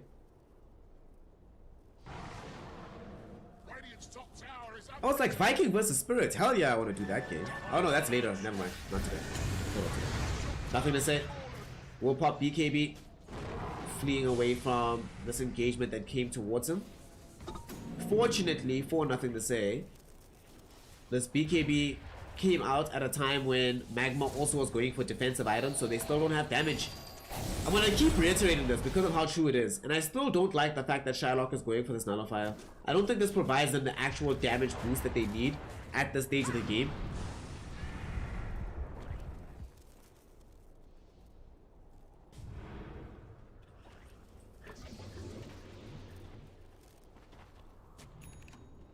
Faithian picks up a gem, a true sight, and they find Shin Q. However, this should lead them into finding at least one support, if not two. Nothing to say. Looking for the LSA, not going to be able to find it. Spell still on cooldown. I'm gonna just be able to bring down Cass for free. What's crazy to me about this Brewmaster with the Aghanim Scepter is that because of this double charges available on the Primal Split, you pretty much have the spell available all the time. So even the times where you commit it for a support, you actually don't feel too bad. You're like, whatever. Who cares?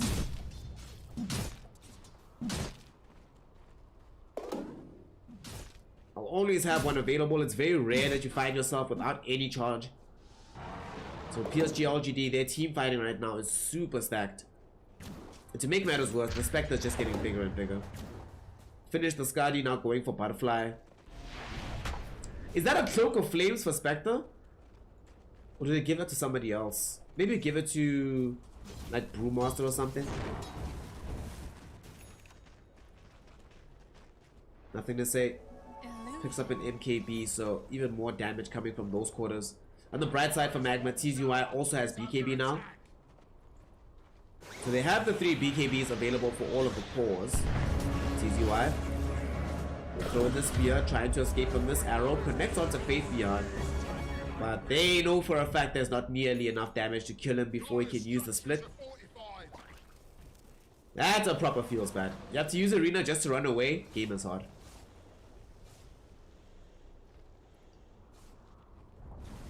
Game is difficult. Game is not easy. Right now though, Spectre continues to just accelerate. Shylock. Oh, thank God. Thank God. Thank God. I almost guarantee you somebody on his team looked at his item queue and like, dude, what are you doing? I know that's happened to me many times. We have this idea for an item, and then a better player on your team looks at it and says, dude, no. You're like, okay. LGD. Ame will just haunt here.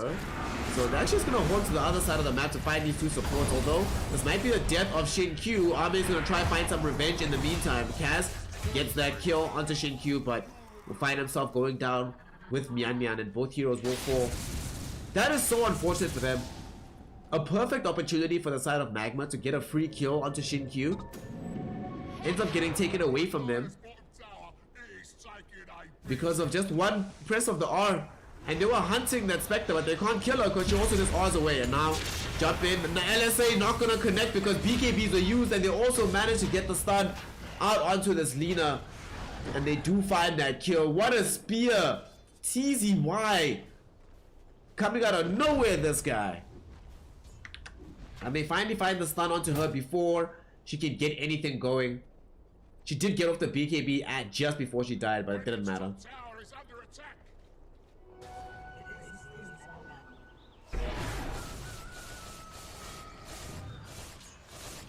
Alright. There we go. See, Daedalus is better than Nullifier. And Satanic, yep, Satanic first. Definitely better than going for Nullifier directly.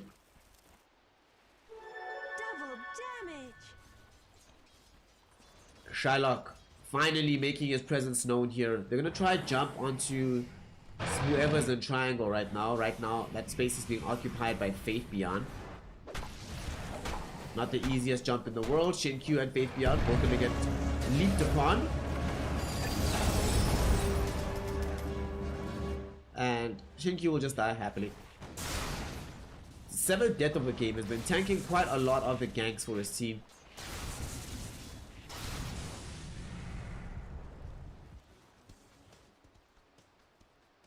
TZY and the gang finally feeling safe enough to come forth in this mid lane and put pressure onto the tier 2 tower.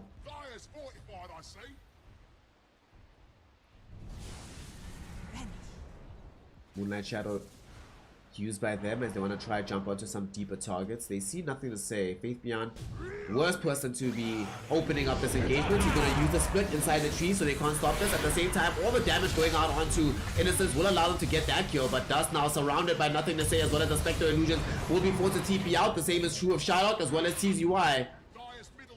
They lose Mian Mian. But that is a signal for everybody else on the side of Magma to just get the hell out of dodge. If Haunt comes out, you run. The Spectre is so strong. Butterfly, Skadi, Manta, Blade Mail, and now is looking to pick up an Aegis at 30 minutes. Are you kidding me?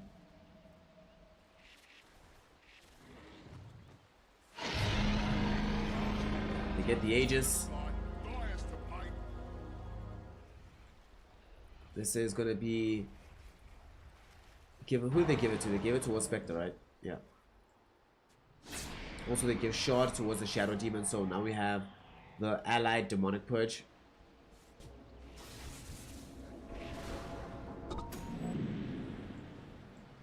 Who snagged the cheese? Okay, Lina's in with the cheese right now, and she's also building Satanic. This could be pretty huge for the next fight. This is the one hero that is dying quite a lot on the side of PSG.LGD from their cores. She's died 7 times in this matchup as well.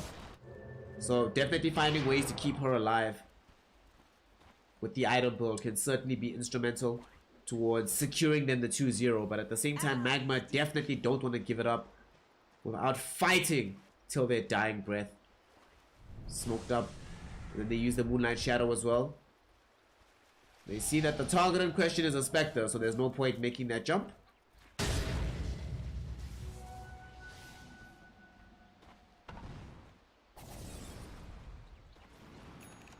Major problems for Magma now because BKB has emerged from the Spectre.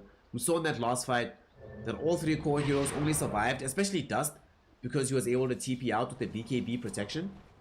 Now that's no longer available. Spectre will kill you if he can get on top of you. BKB, TP out or not, you will get bashed and you will be killed. Now they're going to try find a fight. They're smoked up. Horns up in 5 seconds. Can they get Shylock is the question. They don't have instant disable in the same way that the Mars does, and they're going to look for the disruption. They do finally get it. Can they follow this one up? Not just yet. Demonic Purge does go out. Spectre trying to close the gap. They've already used the time lapse as well, so Shylock in a whole host of trouble. He's going to get brought down. Army with the damage. Oh boy. Oh boy. Why not BKB just try run? Like you got Demonic Purged, but jeez. Felt like he gave up a little bit too soon. That time lapse was way too premature. But the Shadow Demon on both sides. Pre-time lapse, it's the disruption that gets you. Post-time lapse is the Demonic Purge that gets you. Just so difficult for you to play in this game as the Shylock Weaver. Now here they are trying to close in on the high ground. PSG.LGD can only really push utilizing this Nina. Nothing to say, putting out all the damage. Faith Beyond will try zone them back on the high ground. They jump in now with the horns as well, looking to try bring down both Dust and TZY. Dust in a whole host of trouble. He dies. No buyback available for the Viper. Tier 3 tower will go down. Mian Mian has to leap back into the fountain just to survive the fray. And LGD will just claim the lane of racks. 0 casualties to their name, and they managed to all get out before the Weaver even respawns.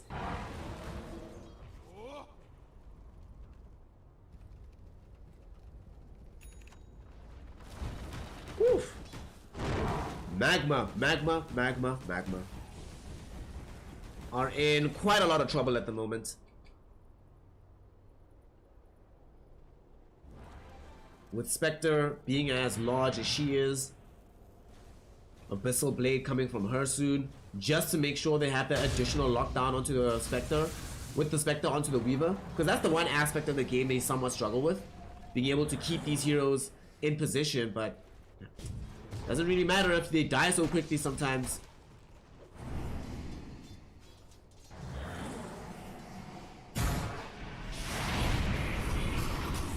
LSA does not connect onto Kaz. Or doesn't do anything after connecting onto Kaz, rather. Innocence. They're just trying to protect the area around Roche. They don't have access to this Aegis, of course, because Roche is still down. He'll only be respawning in quite a while. Faith Beyond uses the ultimate on the high ground. He wants to try to take this fight on the far side. Ame coming in as well, looking for Kaz. Will they be able to bring down this Ogre? Indeed they do. Manage to bring him down, and that's going to be 1 support down. Make that 2 as Mian Mian goes down to Ame. TZY also has to use the arena just to try and flee away here. Dust with the spider legs running through these trees. And with Fate Beyond's ultimate ending, they don't have a way to reach further right now. Although he picks up a refresher orb. Are you kidding me? Are you kidding me? TZY with his BKB. Demonic Purge though prevents him from going anywhere. Nothing to say. Just peppers him with right clicks from the low ground.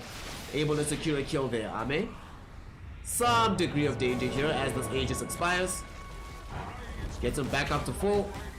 And with buybacks not really being available outside of this Weaver and Marana, Viper does not have buyback. Tier 3 tower is going to fall here. PSG.LGD looking like they're about to game themselves the 2-0. Ame also has the full Abyssal Blade flying in towards him. Can they do anything with this last fight? They have one last arena. Can they fight anything? Kaz will just die heads up early on in the fight. No buyback available for the Ogre. Shylock with the BKB already has to do the time lapse. Look how much work they're putting onto TZY. He just can't do anything. Poor Mars. How much time has he spent Cyclone up? Finally does find a good arena, but dies literally seconds afterwards. Oh my gosh. Such a problem, such an issue. Too much damage available from LGD, and Magma will throw in the towel. They give up the ghost. GG, well played, is scored. PSG.LGD have done it. Shown that they're good for the day, good for the money. Get themselves a 2-0 here against the side of Magma.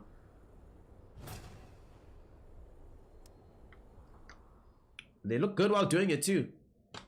That's the thing I love about seeing from teams like LGD. And for me, they've been my favorite team to watch in this particular season of the China region from DPC. It's not like Aster, who are like scraping out wins that don't make sense. It's not like IG, who are hot and cold. One day they're the best team in the world, the next day meh. It's not like Vici Gaming, who are very consistent, but still end up sometimes making really boneheaded decisions in games. LGD have just been, they might not have the highest highs, but they don't have very low lows. They're just here. When you see an LGD draft and an LGD game, and you predict on that game, most likely you're going to be correct about that prediction. They play nice, good standard Dota. That was nice to watch. Well, when they pick heroes like this, that was very clean victory from them. Ame, good God. Haven't seen a Spectre performance like this in a while. But yo, Ame killed it. Ame killed it. Okay, alright Pango. Alright Pango. Hit us. Let's go. I'm ready. I'm ready. Let's go. Let's see what you got. Let's see what you got. How is Pango gonna try and destroy my heart and soul today? Penta came through earlier with some subs and almost killed us. Eldrin subbed. Yesterday, Pango did the most. Let's see how he's gonna destroy our souls today. Let's go, Pango. I keep saying 1%, but Pango is doing like 3 million%. Let's go. Alright, and he put a big bet, he said. And this is also what I love about LGD, is that your money is generally safe with this team. They're not gonna be out here throwing you these curveballs and making you hate life. So well done, LGD. 2-0. Their reward though is now we get to have some fun because they're gonna play against Elephant. And Elephant, yeah, Elephant lost to Vici the other day and they shouldn't have. They threw those games. But they also managed to beat IG a couple of days before that. Literally the day before. So yesterday they lose to Vici like shit. Day before they look amazing versus IG. Which Elephant shows up today? Who knows? That's the fun thing about watching Elephant play Dota. You never know exactly what you're gonna see. But GG, well played. Team Magma will go down 2-0 here. Nice relaxed game. I liked what I saw here. It was nice and chill. Ha! You still have this patience. Plus X Jaeger. I don't have this patience anymore, fam. I'll be honest. At this point, I'm just like, whatever. When it comes to Elephant. Every time I say, oh, this team is looking like they're gonna do well, they play like shit. So, meh. I'm just gonna watch the game. Just gonna accept Dota. Have it flow through me. Now, I want to see how much Pango's gonna destroy me. How many pieces I'm gonna be shattered into? 3, 4, 5? Let's see. Yesterday was like 10,000.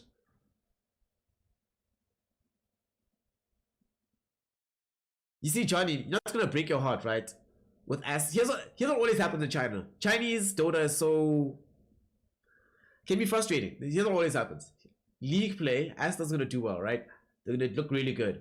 And they're gonna clean people up. And they're gonna get to the major.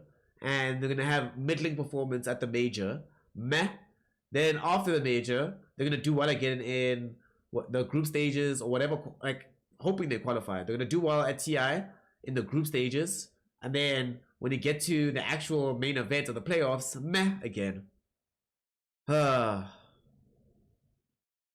wow. No, Pango, oh my god, don't say it like that. Oh god, that's scaring me now. That's scaring me now. I do think also LGD, right now for me personally, I wanted to actually I need to update my tier list that I made for like subscribers. I want to put, actually no, I think LGD can stay the same, but I need to move down IG. I need to move up Vici. Vici's look solid.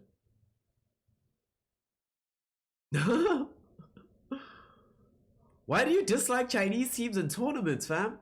Chinese teams do the best. Chinese teams are awesome. I love watching Chinese Dota. I can understand that, like, when you're at international competitions, like the way Chinese teams plays isn't always the most exciting to watch. Cause like you'll click on the game, you're like, yeah, we know who'll win. It is what it is.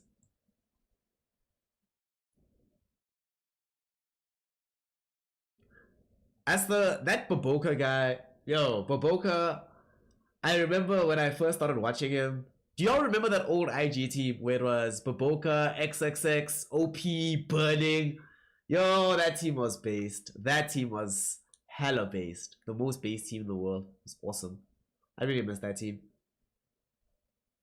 Nowadays, we don't really get teams that play that same fun style of Dota that really goes all in.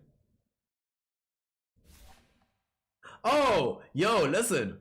If we're talking about politics, yeah, then we have a different conversation about the Chinese. We have a very different conversation about China. In particular, not one of my biggest gripes with China right now. Beyond the obvious things on the surface, right? One of my biggest gripes about China is there are some legitimate things that is happening within the Chinese system, right? Which are good. Like unequivocally, this is a good thing to do, right? But often I'll be talking to other leftists, and yeah, it becomes difficult to find critique of China that is necessary. You know, we can all be enthused about the fact that China is out here. I'm just gonna see how Vici is doing now.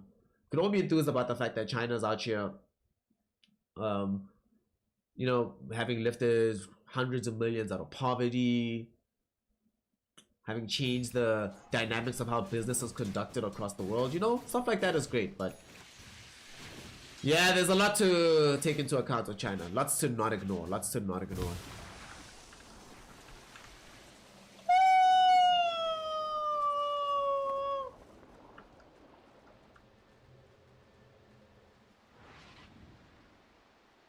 I'm not lagging. I'm just...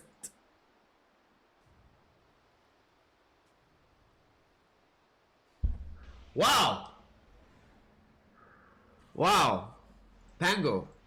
Pango. Pango. Wow.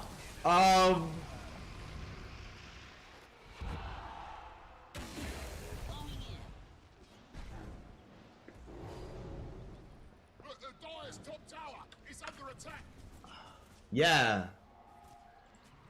Pango. Pango. Pango. Oh god. Did I disable it? No, I didn't. Did it not work? No, there it is. There it is. Oh, sorry. It's just a bit low. Just a bit low. I have to move this up. We're gonna play this again. I want y'all to see this. Look, look, look. Look what Pango did. Look what Pango did. Did y'all see it? Did y'all see it? Let's do it again. Let's go again. Let's go again. Let's go again. Let's go again. Holy shit, dude. Holy shit, dude. Pango, you're such a pog that Class X Jaeger thought that the alert box must have been broken. Because there's no way that a man is gonna donate $500 back-to-back days. Oh shit! Wow. Well, it's not another one. No, it's just one 500. I was just playing it again so that y'all could see that Pango, Jesus Christ! Wow.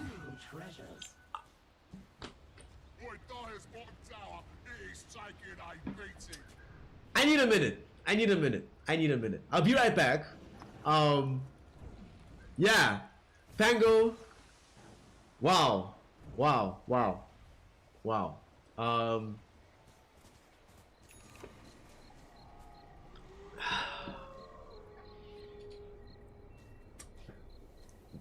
Alright, y'all see this little bar here at the bottom of the screen, right? At the bottom of the screen. Look what it's about to tell us. Look what it's about to tell us. I made this yesterday, before today happened, right? Little did I know how true this would be. Emperor Pango! Emperor Pango! Shout out, comrade. Wow. Woo! Yes, indeed, sir. Rent for another month. The Dire's top tower is under attack. Yeah, I need a minute. I need a moment. Pango, you're gonna kill me at this rate, fam. You're gonna kill me at this rate. Also, your first attempt from Vici came through. Here you go. I'm sure you bet first attempt for Vici. You got that.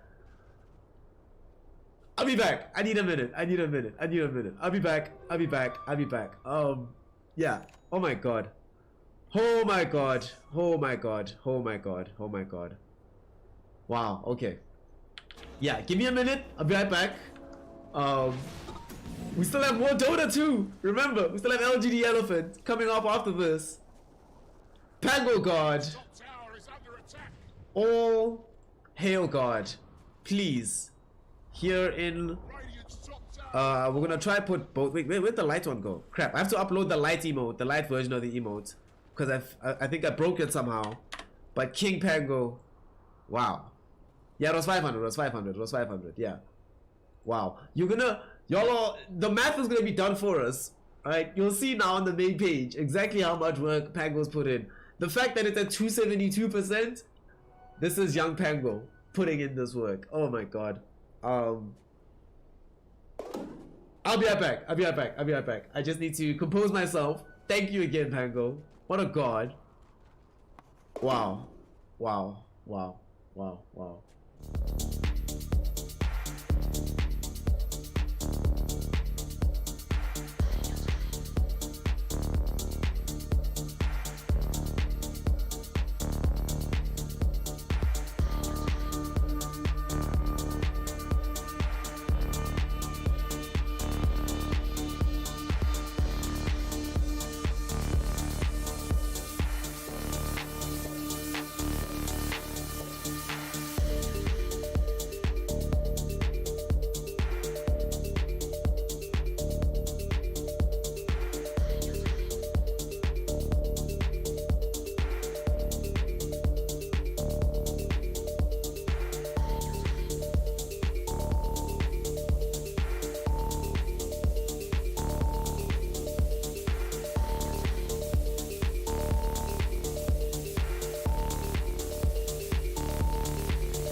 Ladies, gentlemen, and my NB comrades and Emperor Pango.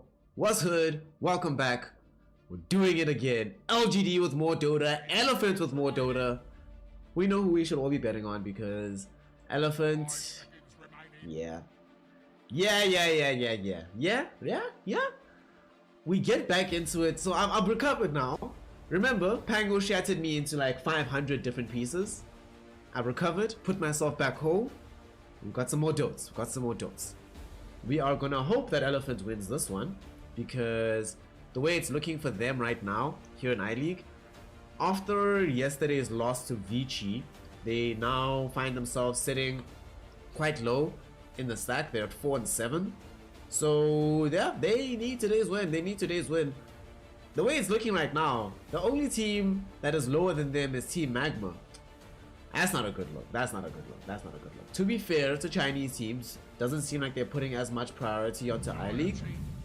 Doesn't give them an excuse to perform badly though, so we'll have to see whether or not they can make it work out here. Whether or not they can look good. You look fresh as a Miz. So, Elephant, LGD, let's get into it. Elephant on Radiant side, they have Treant Snapfire. Treant overall first pick. This is the best healing support, so annoying to play into. LGD, go for ET Faceless Void. Elder Titan, the overall most preferred 5 position in China, so of course it's going to get picked up. And they just snagged themselves the Army Faceless Void very early on in the draft. Elephant, deny them having Snapfire Void by grabbing the Snapfire for themselves. Next phase, making sure, even though they have the Snapfire, you just ban Phoenix. You note that they have this Chronosphere, so don't make it easy for them to be able to get damage into the bubble, because it's not just about the Supernova with Phoenix, also about that goddamn Sunray. So good ban from them. They have then in the second phase gone for Centaur, that got responded to by the DP from PSG. And LGD also go for the Axe now after the Leshrac emerges for the Elephant lineup. Okay. So PSG LGD have some damage into the bubble with the DP. They have some debuff with the Elder Titan. Wait, can y'all hear that dog that's barking right outside? River God Sobek! River God Sobek was hood. Was hood.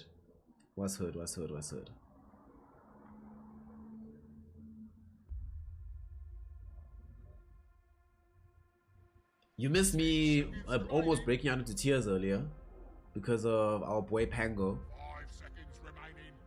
Ildrin also pulled through. Actually, Ildrin and Penta 159 were already going to kill me earlier with their generosity, but Pango just shattered me. It was too much. LGD in this game, what are we picking last year? We need a hero that's going to go and support them from the 4 position from Shin Q. Elephant definitely needs somebody to be playing into the safe lane for Eurus. You see these bans from LGD, Drow, Ursa, the Wraith King, trying to make sure that they can cover both the Axe lane as well as making sure that Void can have a game.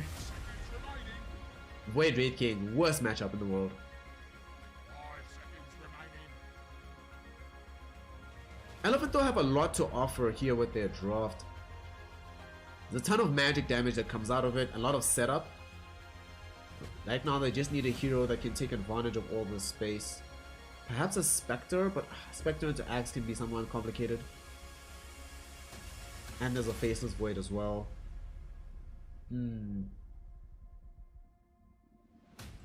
Listen, I love Elephant. I love the players on Elephant, but this team, they keep breaking my heart. Oh wait, new prediction. My bad. PSG, LGD, and Elephant. Alrighty, predictions open, bets open. Here we go. There we go. LGD, last pick. Is Shadow Demon still in the game for Shin Q? He already had a dominant performance on that hero. It's exceptional in this draft. Versus the Centaur, right? You have the disruption to ensure that no matter what's happening with Stampede, you're getting a hero out of it. Versus Treant Protector, somebody gets caught with an overgrowth, you have that save potential. Versus heroes like the Leshrac, additional damage, as well as the big debuff slow with Demonic Purge, making it so that this hero, who's actually fairly reliant on being mobile, Leshrac being static in the fight, does very little damage unless the entire team is around him. Needs to be able to move around and dish out that damage that way. So if you're able to isolate him, make him so much slower, keep him at the back of the fight, you put yourself in a much better position as Shin Q. And Clockwork. Similar idea in terms of the isolation of heroes, being able to interrupt the fight. Oh, they do go Spectre Elephant, okay. Then it was like one of the better ones left. Even you are playing it into Arme, Void, and Faith Beyond Axe. So that can be complicated, but yeah, it makes sense why they went for the spec. The Shinkyu Clock, this game, lots of disruption ability. It's unfortunate that it's not like back in the day where you could just like rush Blade Mail on Clockwork. If you could though, this would be an amazing Blade Mail game for this Clockwork. I wouldn't actually mind seeing Faith Beyond build Blade Mail this game.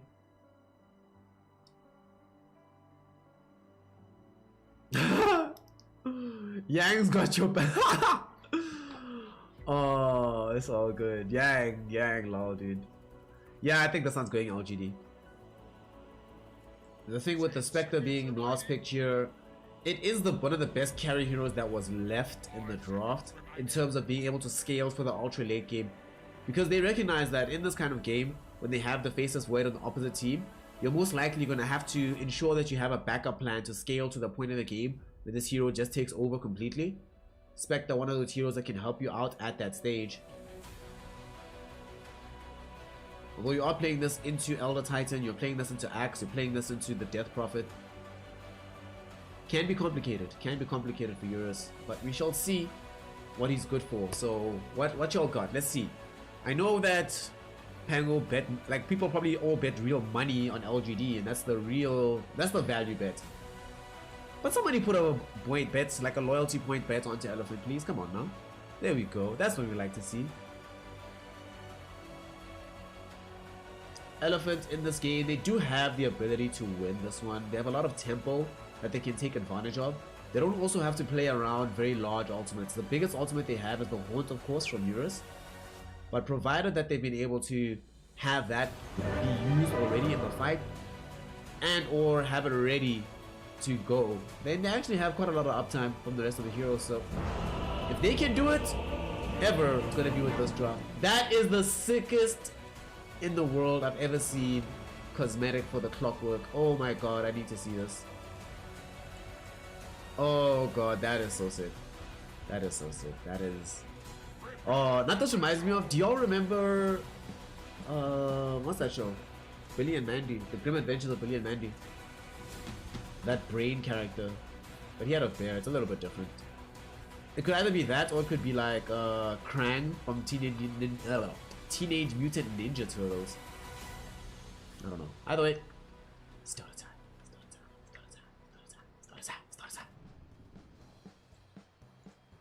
So let's go. Let's do it. The prodigal hero. This is the kind of game where, on the bright side for Elephant, except for the Crypt Worm every now and then, there's not that much damage into the bubble on the side of LGD. They're going to be relying wholesale on Innocence to pop up that additional negative armor to make it possible for Void to kill heroes.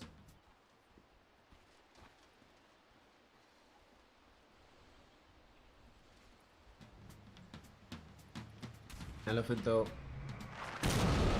will be able to find a very early kill here. Shinkyu in a little bit of danger, will find himself falling.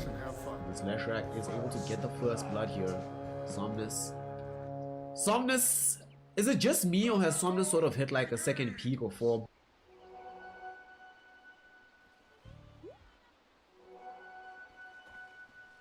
Like he somehow looks like he's actually getting better on this team over time. But let's see. Game number 1. Somnus we've been seeing a lot of ways to play this Leshrac now. Instead of it just being with Lesh Oracle as it often was, Lesh Baron has come in vogue. We're also seeing this tree coming to be used with the Leshrac as well. So definitely expecting great things from Somnus on this one.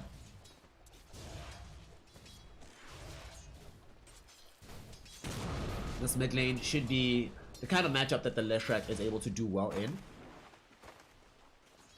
So, we've seen Somnus already. I played this exact matchup before and win several times on it. So don't expect anything different from him today. Down bottom, Shinkyu finding a nice little pull of creeps here. He's going to drag them away back towards a safer position for his axe.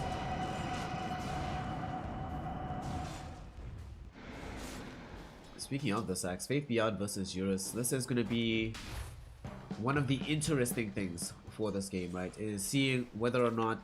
I want to see the item build from the axe in particular. I need to know if he goes Blade Mail this game. I hope he goes Blade Mail.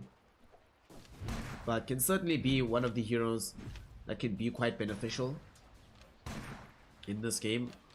Playing it into Spectre. Later on, it becomes quite fun as a way to lock down the Spectre. Earlier on, though, it's one of these weird things, right? Early on, it sucks to play into the Spectre lane. Late in the game, it's awful to play into Spectre. In the mid game, it can be nice just to try and lock her down. But it all depends on the laning phase. And right now, Faith Beyond is having a very difficult time of things. 0 CS. He's at least been able to pick up level 2. And just juking them around. Wasting their time.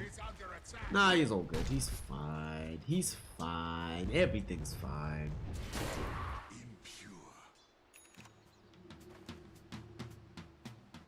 Right, looks like between Pango and River God Sobek, someone will be happy with the victory on either team at least, so it's okay. Top lane, Ame getting his farm in the lane here versus Yang. Now that Innocence is going ring around the rosies with FY, this is very beneficial for the Faceless Void, because usually you would want the Snapfire being nearby to help you out, putting pressure onto the Void. When Snapfire is not there, Yang can have a lot better harass because he doesn't have to worry as much about his own sustain prowess. I love how Shinkyu just walks past him to go steal his bounty, dude. That's hilarious. He's like, don't mind me, Somnus. Oh, that was hilarious. That was awesome. FY in some danger here. Has to try to get himself away from trouble. Shinkyu doesn't have the rocket flare to throw forward. One more right click though should be enough from Innocence. And they will find it. FY. Try to run. Are you kidding me right now? Hashtag worth, dude. You wasted so much time. Yeah, hashtag worth. Does mean though that you're leaving Centaur alone top. Why does this keep happening? And it particular seems to happen with Chinese teams, specifically when they're playing on Radiant, that they'll rotate the support hero that's meant to help them win the top lane.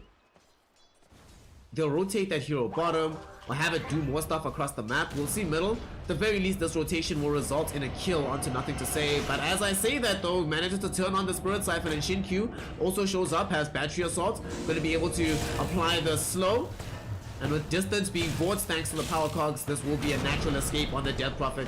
They do claim the life of Shinkyu from this because Red Panda also shows up. But definitely worthwhile. And now, in his place, his team is going to be able to at least kill Yang here in the top lane.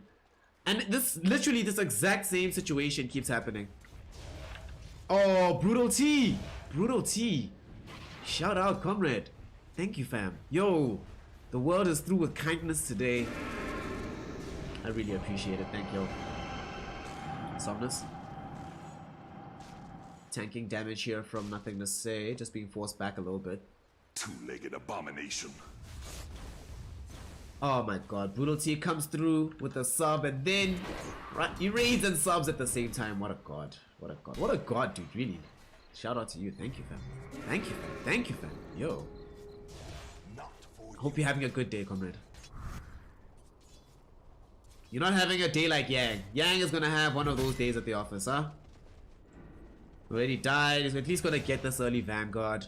You know, that's gonna come out on time, but it's complicated. Bottom lane, Faith Beyond. They're looking for the kill onto Red Panda. They weren't able to find the Battle Hunger out onto him anymore because Red Panda did get rid of it. Well done by the tree. Will keep himself alive. More importantly though, keeps the Spectre farming. Yo, and then he cheers with some bits as well. My god, Brutal T, relax, dude. Jeez. What a legend. Thank you. Thank you so much. Yo, if I send a picture of myself to anybody today, I'm just gonna look like the Joker. They're gonna ask me what happened. I'll be like, check my stream. Just check the VOD. You'll see what happened. Faith Beyond getting ran down in the bottom lane. The first rotation from Somnus does net them a pretty good kill there.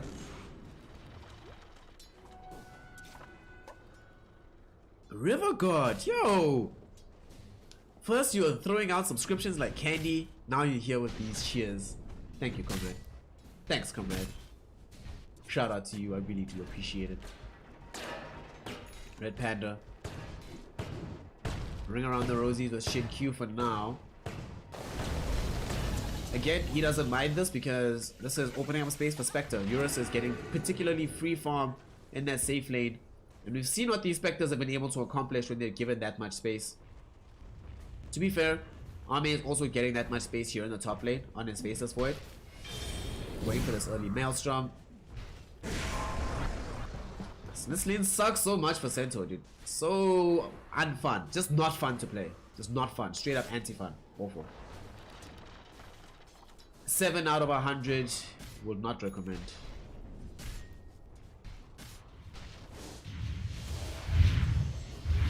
Would definitely recommend doing this though when you're playing the Leshrac. Having your team stack up these camps for you. And then you easily come clear them out with the Pulse Nova. Get an Arcane Rin for your efforts as well.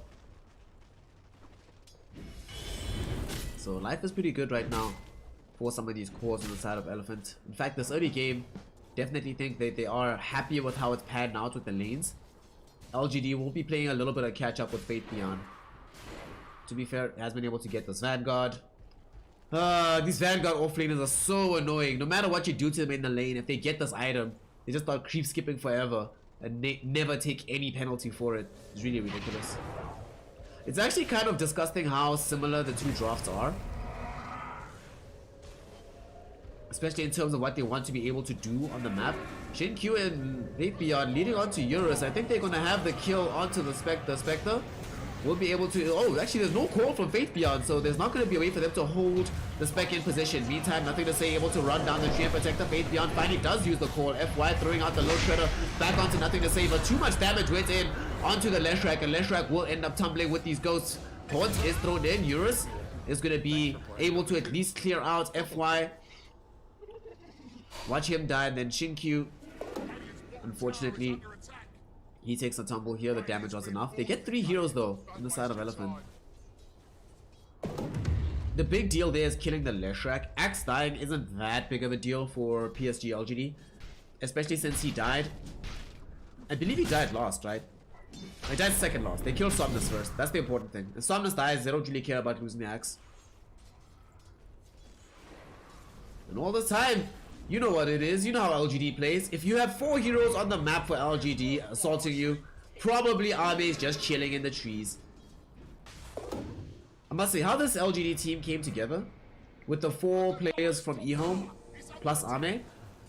I like how they've been utilizing that to their strength when they play. Red Panda did get popped out of the power cogs here. I think he does end up surviving. I don't think he dies. Eurus needs to watch himself definitely here with his positioning. Taking some damage here with the Spirit Siphon, but right now they're just interested in taking the tower before it gets healed all the way back up. Low Shredder goes out onto nothing to say. Somnus has finally made his own rotation. Echo Stop will be there from Innocence, but it comes out a little bit too late. There's going to be the call from Fate Beyond. The spin is going to enable him to kill Eurus, but unfortunately there's still too much damage from the rest of Elephant, so they will lose Fate Beyond as well. Innocence attempting to run away right now, but the Pulse Nova is burning a bit too strongly. Pulse Nova, are they going to be able to find the kill? Yes, they do get the run down. Somnus with the double kill. Alright, alright, alright. I can live with this.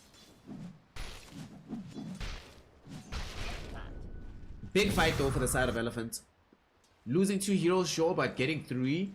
And only losing the Spectre due to way too much commitment from the side of LGD. On the bright side for LGD, Ame is still farming.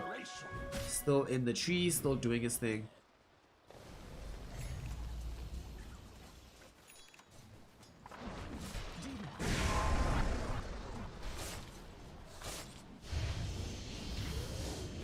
Penta, it just happens, G. It just happens. It is what it is. Fortunately, who needs a bajillion viewers when I've got the loyal gang, the crew out here? Makes it all okay. Yan in the mid lane might get hookshotted. Indeed he does. He's inside the power cogs right now, taking way too much damage. They're gonna come more these kisses though to put pressure out onto Shin Q. So suddenly it's the Clockwork that needs to watch his own life, and he will fall. FY. Fats in the fire. from downtown with the globs of fire, able to secure a kill there.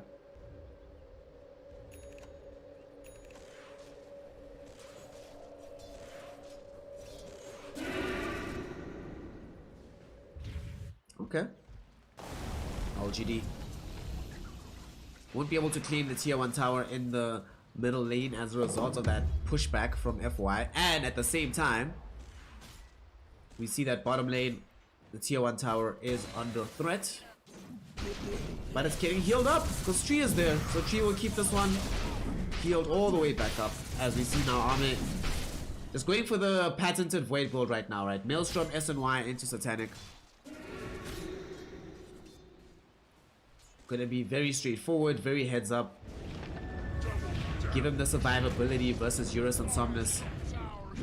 Especially Somnus. Somnus is having yet another one of his fantastic performances. He's looking super hot in this series so far.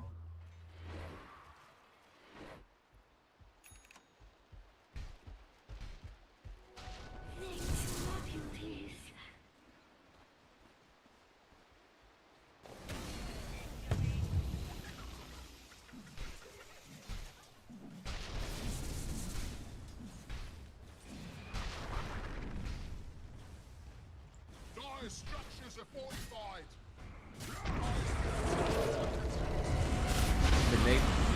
They're gonna try and fight against the Siang Centaur. Nice haunted coming in from Eurus. Look at the damage from Somnus. Faith BRA never stood a chance, and now they try to haunt forward with Eurus to try and catch up to the Death Prophet, but nothing to say. We'll be able to walk away from that one. That was also the reveal of the Blink Dagger. They're trying to utilize that to catch out the Centaur and bring him down. Regrettably, it's not going to occur. Oh my god. Penta 159 throwing out gifts yet again. Jeez. Honestly, at this point for Penta, these subs are sort of like mana from heaven. Just look away 1 second, the next moment you look back, there's a subscription. Thank you so much, comrade. And maybe you now have yourself a young sub so you can spam out these work emotes for us. Put in that work.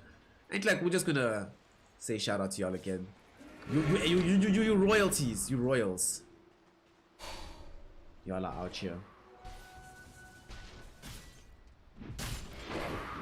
Patreon. Does not seem like he's gonna go for Blade Mail. Generally, when I see that item being built up by axes, they already queue it up now. If that's not happening, then only gonna come a lot later. Yeah. Port's here in the mid lane. There's a Snapfire cookie though, so he's fine. Nice call though. Blink in. Coming through from Faith Yard. Do they have this damage? Clearly not yet. But there finally is going to be the Chronosphere. First time used in the game. Going to catch on to 3. And might enable them to get more than that in kills. They picked up 2. Looking for Somnus now, who's taking all this damage from the Ghost. They have to buy back on the Snapfire because they realize he's in trouble. However, with that buyback, PSG.LGD will respect the danger presented by the Grandma, and they will decide to back themselves away. Nice jump in from Shinkyu with the hook shot. They're able to snuff out Yang.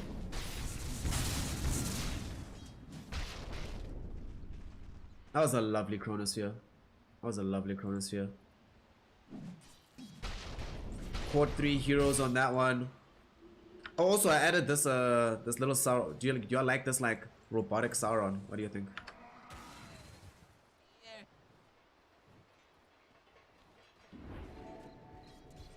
I was thinking about like that could be something you spam when you just saw something you can't believe, but your eyes are being forced open. Unfortunately for LGD though, off the back of that, they can't actually press forward, so it's just gonna be kills gained. They can only go back and farm, and because they're playing against Red Pandas though, remember that every time, oh, you might die here. Yeah, he's gone. The one unfortunate aspect of Power Cogs is that it actually makes it easier for Leshrac to kill you, and it just sets you up for a split earth as well. Unfortunately, whenever they get kills on the map for LGD, if they don't turn those kills immediately into objectives, this Treant Protector just gonna do his thing. And whenever you're playing with heroes like Death Prophet, you ideally want, every time you use these ultimates, to take some sort of real estate on the map.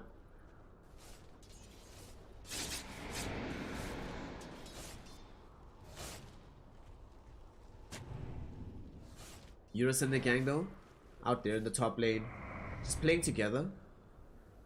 That's why LGD, with no chrono being online for another 30 seconds, don't really want to have the Void nearby any enemy heroes. Just wants to be farming up.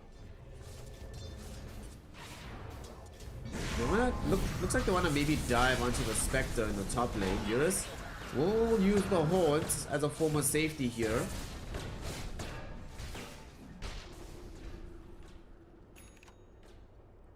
Yeah, they force out the Horn there. That's actually quite nice for LGD. It didn't cost them any of their own spells to do that, and all their own spells are coming back online right now. Chrono's up. Hookshot just needs a couple more seconds, like 40 seconds, but who cares? You now have the really big, heavy hitting abilities to try and press your advantage here. And you know that they won't have Horns, so if you can catch vision of the Spectre and you can take a fight away from where that hero is, you know that for the foreseeable future, the next minute or so, that she won't be able to really involve herself in those fights. We'll see how important it is for PSG.LGD, as they just finished off an S and Y now as well for the Faceless Void.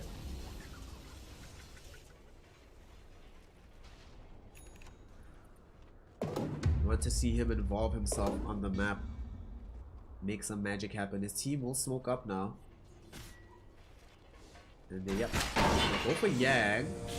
Can they find this kill is the question. Ghost committed, but if you don't catch FY, man. Such an interesting counter to this hero middle. Oh, Void, is Void gonna die? Yeah, Void's gonna die. Jump in with Yang.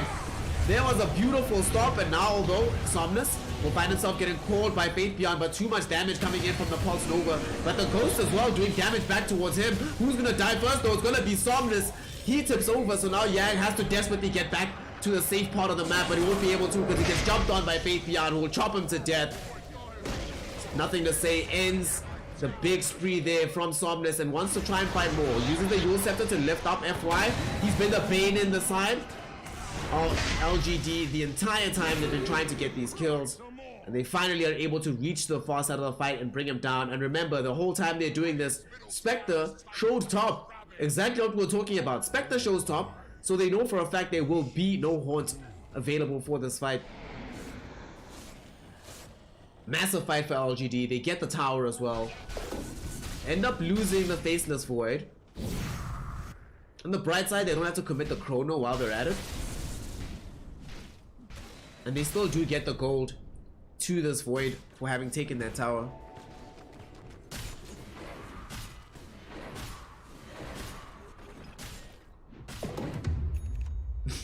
Death Pogfrit. Those ghosts with those power cogs, yeah, that's what really saved the fight. Shinkyu was on point as always. As always.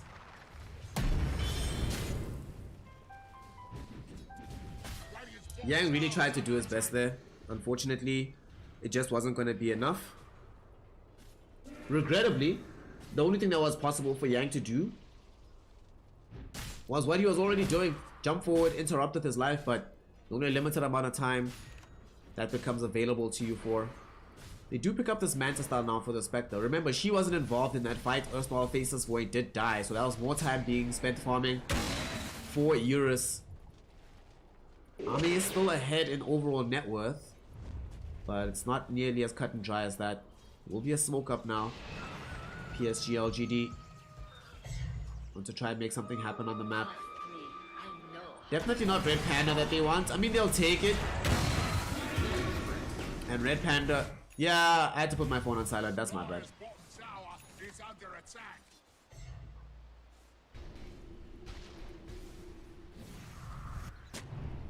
Do they go for Roche here? Pop the ghost, go for it, yeah? There we go. Let's pop the ghost here. You also know that if you pop the ghost for this, that there's very few heroes that actually want to jump in. And if they can isolate Yang from being able to go in with the hoof stomp, they can definitely secure this Roche. Yang will now jump onto this part of the fight where the deep Innocence Elder Titan is, and they will be able to get the early kill. Not just yet, but they run him down eventually with Somnus. Buyback will be there. They still have these ghosts going. There's going to be the Morty's Kisses, buying time for Eurus and the gang to come closer to the Roshan pit. Elephants do not want to give this one up. It's so low, this Roche. Eurus throws out this dagger. Do they have vision of the spec? Not just yet. They see him now. But not the best time to go in for this jump. There's gonna be the chrono committed. What is the Army gonna do with this chrono? Nothing, actually, not just yet. There's gonna be a hook shot in, isn't Q? Who's gonna get this Aegis? Shit, Q's gonna be able to get the Aegis. Faith Beyond in the meantime chops down Red Panda outside of the fight. It's now a 4v5. Can they retreat LGD here? Eurus running forward like you want some of these targets, but needs to be careful. He's a little bit isolated here, nothing to say. Running around with the Spirit Siphon. 3 heroes caught in the core from Faith Beyond. They're going to be able to eliminate Leshrac very early on. FY has to flee from the other side of the fight. Yang trying to fight against the Void, but Void just time walks away, and then they put the damage out back onto Eurus, chasing FY2, turning it into a team wipe. PSG.LGD. Faith Beyond gets a 3-hero call, enabling them to kill all the vital targets. Lesh goes down, Spectre goes down, Centaur, no ability to stay in the fight. And they drastically take the advantage here for the side of PSG.LGD. Radiant's top tower is under attack. Radiant's top tower is fallen. Yes, Faith Beyond! He gets the call! Tower is under attack. What a time to be alive. Imagine actually getting a call onto the 3 core heroes. Feels good, man. Feels pretty good.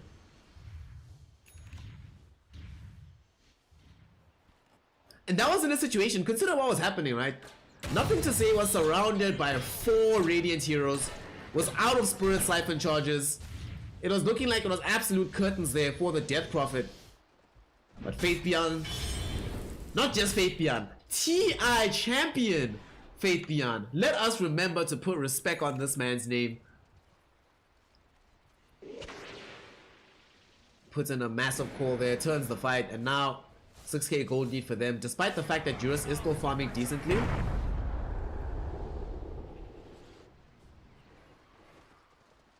Fight like that gives PSG.LGD so much time on the map, and Shin Q is still sitting with his Aegis. For me, that's the most hilarious part of the fight. Ame used the chrono, and then he was sort of confused, right? He was like, crap, nobody's low enough to kill, not Roche, not any of these heroes. And that's what makes it worse for the side of Elephant, right? The fact that they lost that fight so decisively, despite not having to fight into Chrono. Chrono was literally wasted.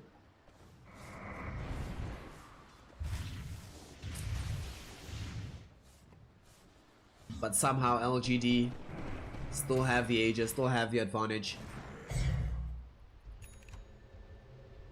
What did they get next on the DP? She's going for the Sanjan Kaya to follow up this Eternal Shroud. Let's go for the full tank build. Ame is doing the same thing. Now has a Satanic. Now suddenly, even these Morty's kisses don't seem nearly as threatening as they were just a moment ago.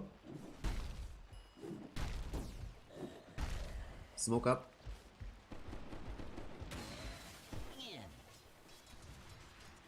LGD.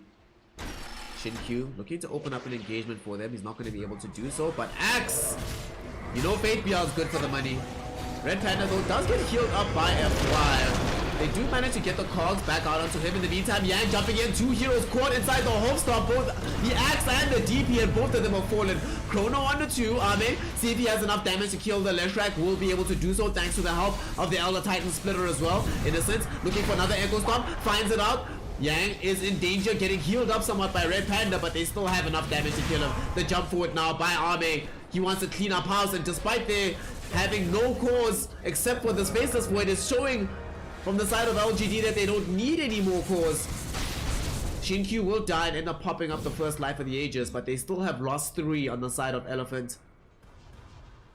Still though, without the Death Prophet being alive, push taking or tower taking is a little bit more difficult than it would be otherwise, so they will decide to just back off.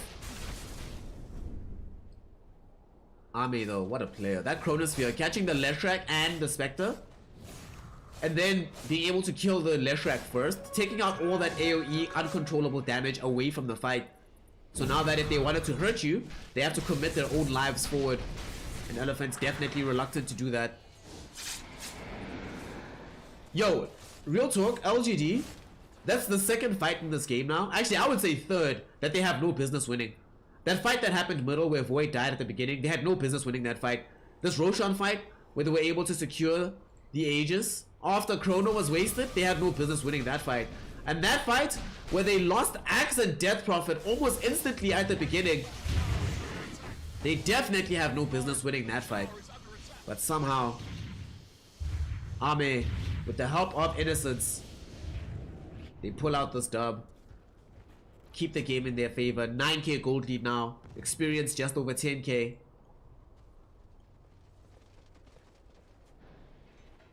LGD, man. Having a really good day at the office, it seems. Elephant in the meantime, having a normal day at the office, it seems. Radiant's bottom tower is under attack. Eurus is pretty stacked, does have the Celt's second ultimate all flying in now as he builds in towards the Ayaskadi. And Shinkyu, oh, trying to get saved. But fortunately for him, Elephants weren't really prepared for him actually not getting off the hookshot. They were anticipating him being gone seconds later, guaranteed. Look bottom, man. Leshrac, Somnus. You hate to see it. Bloodstone with 13 charges. You hate to see it. Feels bad, man. Needs BKB. At the same time, does he actually need BKB? Because he's dying to Axe Call. He's dying to the Chronosphere. He's dying to Exorcism. Nothing that gets assisted by BKB. So Shivas is actually the right decision. This way, it gives him the necessary armor to survive Exorcism and these right clicks versus the Faceless Void. Even then, it's not a guarantee, it's just a hope, because Innocence with the level 4 natural order is making life really difficult for you.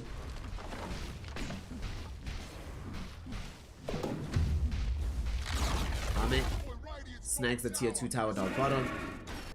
Oh, nice hookshot. Oh god, they caught on this. Oh god, this is bad. This is bad. Axe is also gonna be here. They jump into the power cogs. Easy kill, easy grab.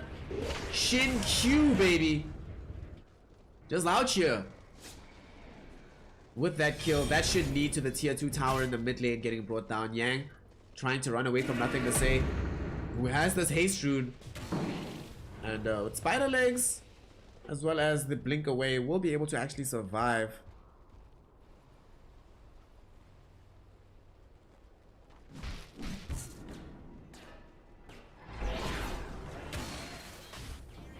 PSG.LGD just looking the stronger of the two teams right now, and a 10k gold lead for them. Tier 2 tower middle will be left to survive a little bit longer, but tier 2 tower top will have no such luck. FY will do his best to keep cutting this creep wave, but now he's not available to help with Eurus. Eurus silenced up right now. Can they kill the Spectre? They have the ghost out. Yeah, she's gone. No way for her to survive this. With Spirit Siphon, the run down, the slow from the Battle Hunger, the Exorcism ghosts. They don't even need to commit the Chronosphere there. And to make matters worse, they killed the camp she wanted to farm, and if she finished the farm on that camp, she would have been able to get a Titan Sliver. You maybe don't die if you have Titan Sliver there. That feels so bad.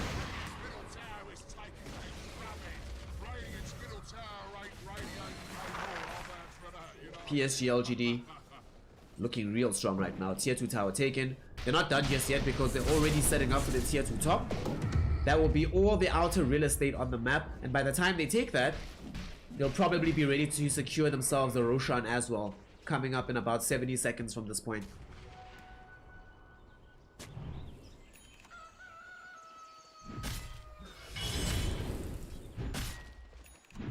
Radiant's top tower is under attack.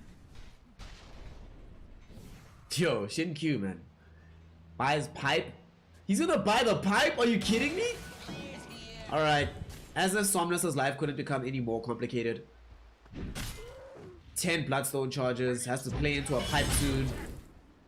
And I say soon because it's like only a couple hundred gold away for the Clockwork. Faith Beyond also now has BKB, so that means that even more damage is removed away from this Leshrac from Somnus. Smoke up. Can they find any viable targets? Red Panda with Yang, they will just TP home. PSG.LGD. They just caught vision of Eurus, so they know where he's at. The core will only connect onto FY, but this is still a pretty good kill to get early on. They don't find it just yet. In the meantime, there's going to be Innocence getting gone on by both Eurus and Yang, but there's going to be Shinkyu with the power cogs. trapping them both in and allowing them to get the chrono onto them both. ET Splitter from Innocence easily cleans up that kill. Yeah, gets to the high ground with the spider legs, but it doesn't matter. Without Eurus, none of this matters. Somnus also got brought down by Faith Beyond. Between him and Nothing to Say, they mop up inside the base, and that's gonna be that. GG, well played as called. Woo! PSG.LGD. That was a very leisurely game from them. They took that victory in such dominant fashion. They were like, oh man, we got this. Don't stress yourself out, dog. Don't worry about Dota 2, man. Dota 2 is a fun game, bro. Dota 2 is a fun game. Alright, real talk. Real talk. Listen. I don't want to hear... LGD should have lost this game. Real talk. Honestly, they should have lost this game. They had no business getting to a point where they win this game. But, you know what they had? You know what they had? You know what they had? Faith Beyond! What a player, dude. TI winning player, Faith Beyond. Yeah, did the most here. This right here is what Faith Beyond deserves. Put in all that work. Jeez. Wow. I mean, I won't say no, Pango. I won't say no. So we're rooting for LGD again, I guess. Or specifically, we're rooting for Faith Beyond. I want to see him put out another performance like that. That was something special. Mwah! Oh, that was beautiful to watch. Faith Beyond, what a legend, what a pog. Wins the game for his team. Creates a lot of space for Nothing to Say to just do his thing. Also, Shin-Q played really well. In a different universe, I would like to give it to Shin-Q, but unfortunately, Nothing to Say just played too well. He just played too well. It was, yeah, godlike performance from him. So, congratulations to LGD, who have secured themselves game 1. We do not know if they're going to be good for the series. I hope they are, because that will put them 4-0. Yesterday, we almost got 4-0. Vici Gaming unfortunately ended up dropping a game to Asta, which put them down to 2-1 in that series. So they end the day 4-1. But we might have a 4-0 here. Can LGD do it? Can LGD do it? Can they double up Pango's bets? Let's find out shortly. Game number 2 coming soon. In the meantime, make sure that you are followed. Be like Penta, be like River God, be like Brutal T, be like Illidan, be like Ealdrin, be like Chlorophyll. Subscribe, support, and be like Pango and donate more than what my rent is worth. Yeah, be godlike, be the Emperor. With that, I'll see you all shortly for game 2. Don't go anywhere. We'll be right back. Be right back. We'll be right back. For some notes.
us so far,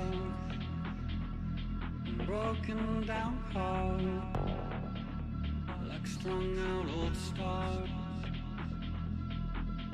plain talking served us so well. We traveled through hell, know how we felt.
Ladies, gentlemen, and my NB comrades, welcome back, welcome back, welcome back, welcome back, welcome back. Here is Casting, as we're going to be continuing with some I-League.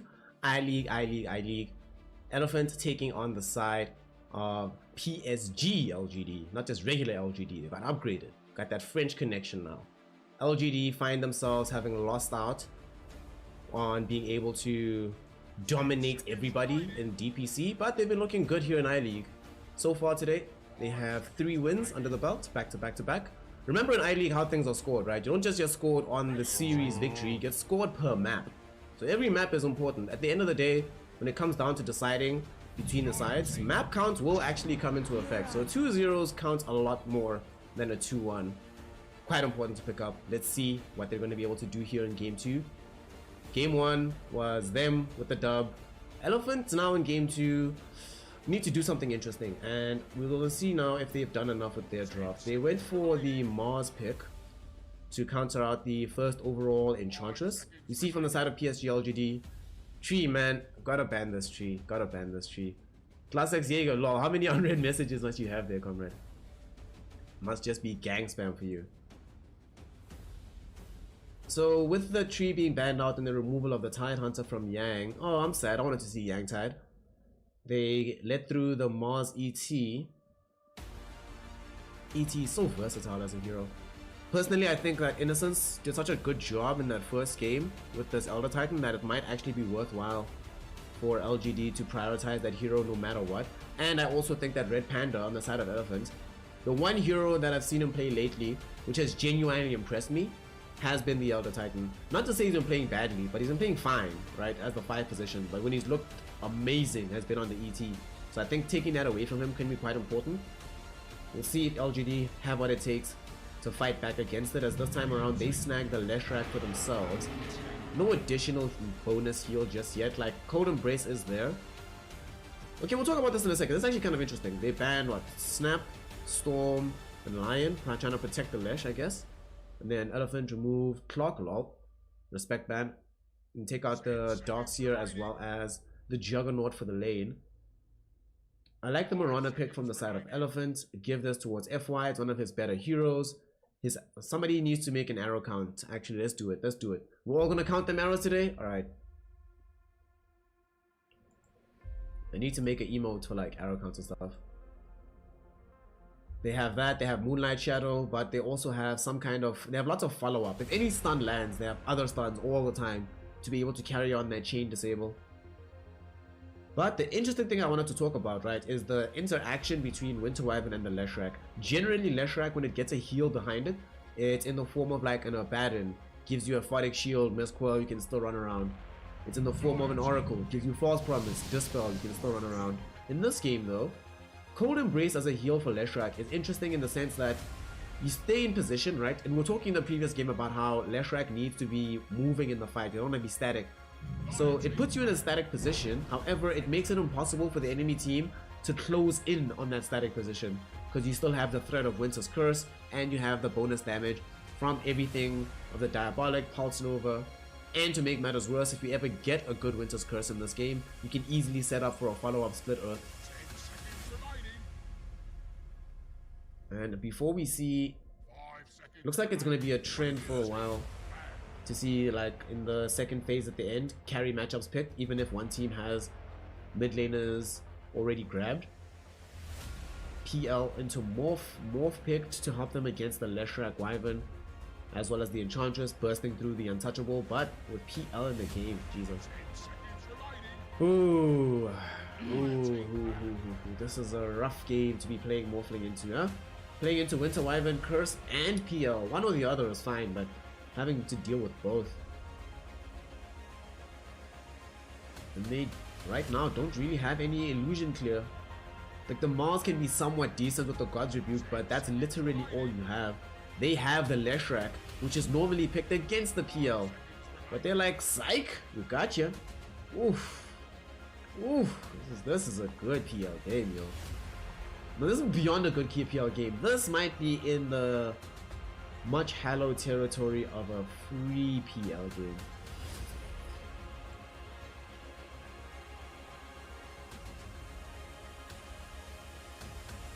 Let's see. Puck still in the game for the mid lane. No real room for a Sven. They already have their offlaner, so they can't pick like Axe either. So I think you just ban like Ember Puck, right? Yeah. Just ban Ember Puck. Right thing to do in this situation. And what do they need for themselves on the side of PSG.LGD? They still need offlane, so Axe is in the game. Since they have, I think that's why they left Axe in, because Axe can be quite good against the PL. And Elephant could decide to try and flex this by putting the Mars mid for Somnus and then still grabbing Axe in the offlane. That way, you have a very good early timing on the map, but more importantly, for quite a while in the game, between Axe and God's Rebuke, you can actually deal with the PL illusions. However, if you pick Axe, now suddenly you have Axe into Morphling with PL. You have Axe into Mars, you have Axe into Mirana. Things start to look a lot better for you. And we already saw Faith Beyond pull off a godlike performance on that hero. So I'd be very surprised if they don't ban an Elephant and PSG don't pick it. I don't think that hero gets ignored. Ban out the Beastmaster. So it's Axe, it's Slaughter, Tidehunter's banned already, Darkseer's banned. Timbersaw maybe is also a potential option. Playing that into Mars, ET, and Morphling. Actually, Timbersaw was even better. Yeah, Axe or Timber. Axe or Timber. Both of them really good against Morphling. And the rest of the team from Elephant would struggle to bring them down. Which one do you all think it will be between those two heroes? Looks like it will be Ogre. Wow. Well, I definitely didn't see that coming. Okay. Ogre Magi. So is this offlane Winter Wyvern? Faith Beyond Wyvern. I've seen this before from him. Or is this Faith Beyond Ogre rushing Midas?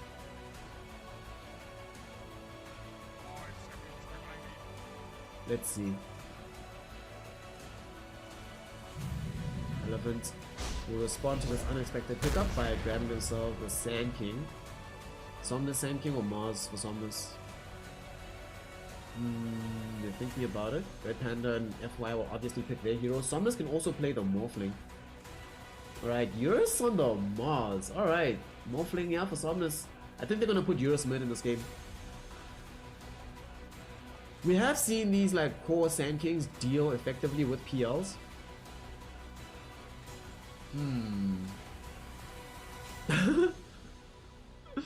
Yeah, Ogre pick was super obvious, fam.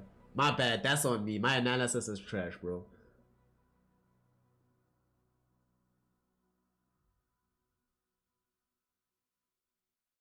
I would have actually preferred Yang to play the Mars and then they put the Mars mid. I'll put the Mars off lane and put the Sand King mid in this game. Just get more levels and farm for the Sand King against the PL. Now it feels... I'm not sure about this distribution on the map. I am... And it's Faith Beyond Enchantress, actually. Also with them deciding to have Mars safe lane against Enchantress instead of Morphling, I think the Morphling would have had a better lane that side. I do not know. This is a very interesting drop. This is a very interesting drop. Alright. Alright. How do y'all feel? How do y'all feel? Let's see your predictions. There is right now a lot of love. A lot of love going the way of LGD.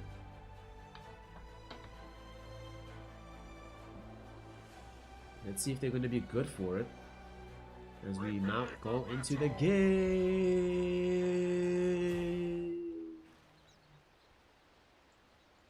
Dota 2, let's go. Still a minute to go, so make your predictions. The horn will sound.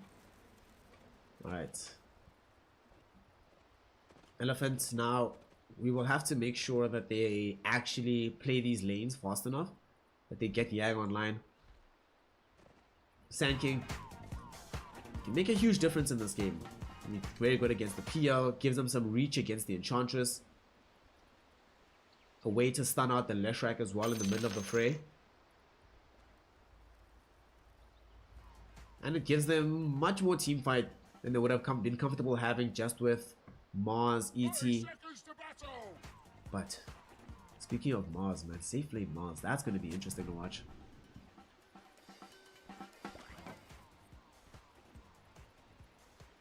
Don't think I've ever seen that hero in the safe lane in the tier 1 scene. Like ever before, so it's going to be something new for all of us, in a sense. Here on the high ground, not laying out any vision, just saying hi, poking his head out. This be a bad eight. And here we go, horn will sound. Bets and predictions are closing. Elephant versus LGD. Game number 2. LGD have the game 1 advantage, they have the lead. Let's see if they can get themselves the win here in this game. It is FY Marana. If Elephant will be able to win this one out, there's going to be a spectacular game to watch.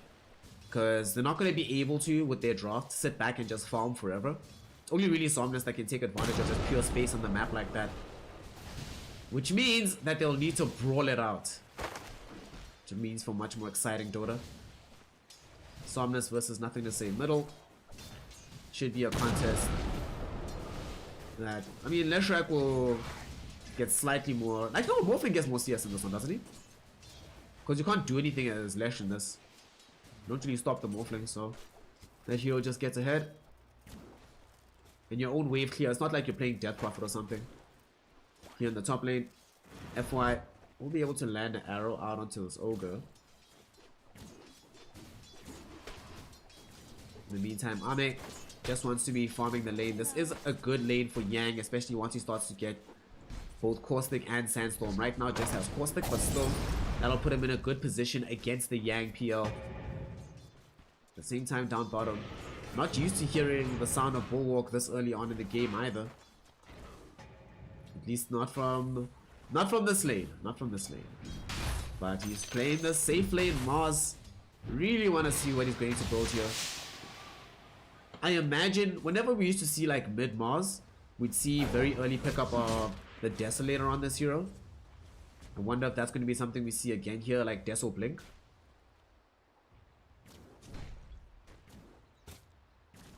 I am very interested to see if that's going to be the case, but we'll have to see how that goes as time goes on. Innocence. Gonna get chased down now. Power Strike will be there from Yang. Arrow will close down onto him, and the first blood will be picked up by FY, the Marana. Thanks and have fun. Good for the money. Able to get a quick pick. Nice grab. Eurus might end up losing his life down bottom, and indeed that is the case. Alright. FY and the gang get first blood by bringing down the Ogre in the top lane, but LGD strike back by removing Eurus from play. Feels like a much bigger deal to be losing your safe lane Mars at this point. But to be fair, he was getting very good CS in the lane. Faith BR not getting all that much farm. It's not that easy for you to die continually in this lane. It's not like one of these places where you'll come back in chain feed. Middle. Nothing to say. Is finding himself having a difficult time playing into Somnus' Morphling. Top of the CS by quite some margin. And the fair helping her denies as well, so that Morph is going to get quite far. And the thing is, if you look at the supports on his side, right, it's not like he has Marana, for example, or even ET, who can rotate in at any given time and help him secure a kill.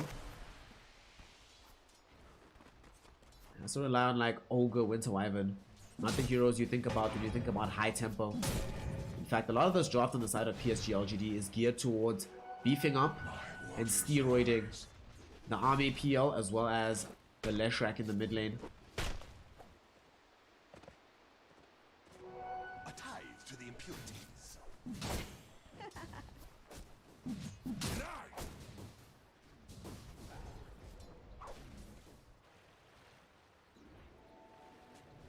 Oh, is it off in this overlay? My bad. I'll switch it on. I changed it most for this, I think I was moving it, then I forgot to put it back on. My bad, my bad, my bad, my bad. There you go, there you go, there you go, there you go, there you go. LGD. And I was still talking into the camera this entire time. Big X. Yang. Moving away from this top lane. This So he's not underneath the tier 1. Has Sandstorm now, so this lane becomes very, very nice for him. At the same time, they have been able to get level 4 for the PL. This is a very important level because then you get either 2 points Phantom Rush or 2 points Doppelganger. Either way, it's extra defensive ability in the lane. So it's not as viable to just jump onto you. This game as well, because all 3 heroes are fairly short ranged on the side of Elephant, if PL picks up this Aghanim shot, good god, good god, good god.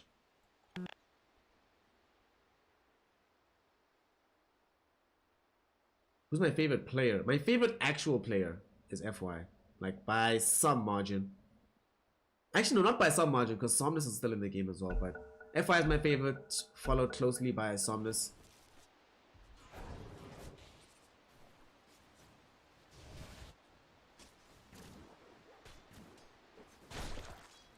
Also, Somnus is... I love him because also, whenever you see him on camera, one of the few Dota players with like exceptional drip. Yo, Somnus drips on a different level. Amazing. So for nothing else, for drip that hard, it's fine, you got my support. LGD. 5 minutes into the game right now and things are stalled out somewhat in terms of movement in the lanes. You can see that the equilibrium hasn't really shifted for quite some time. No real movements across the map either. PL still farming top. Yang still getting his farm. The only real difference is that this Mars has started to lose out quite a lot down bottom. As more levels have been picked up for Faith Beyond. Part of the issue is that now that Impetus is available sooner, you just have so much damage. It's actually gonna die now. Oh, Red Panda is a lifesaver. He was 100% dead without that Echo Stomp. He might still die actually. There's going to be the slow from the Arctic Bird. Impetus shots coming in. And bye-bye. Feels bad, man. Why didn't he back immediately? Eurus, what happened, fam?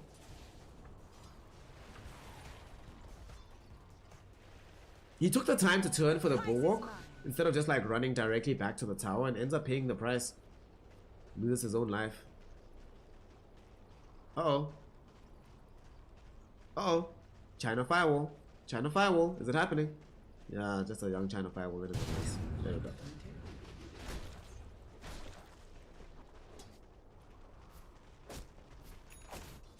Oh, Richter 28, thanks fam. I appreciate that.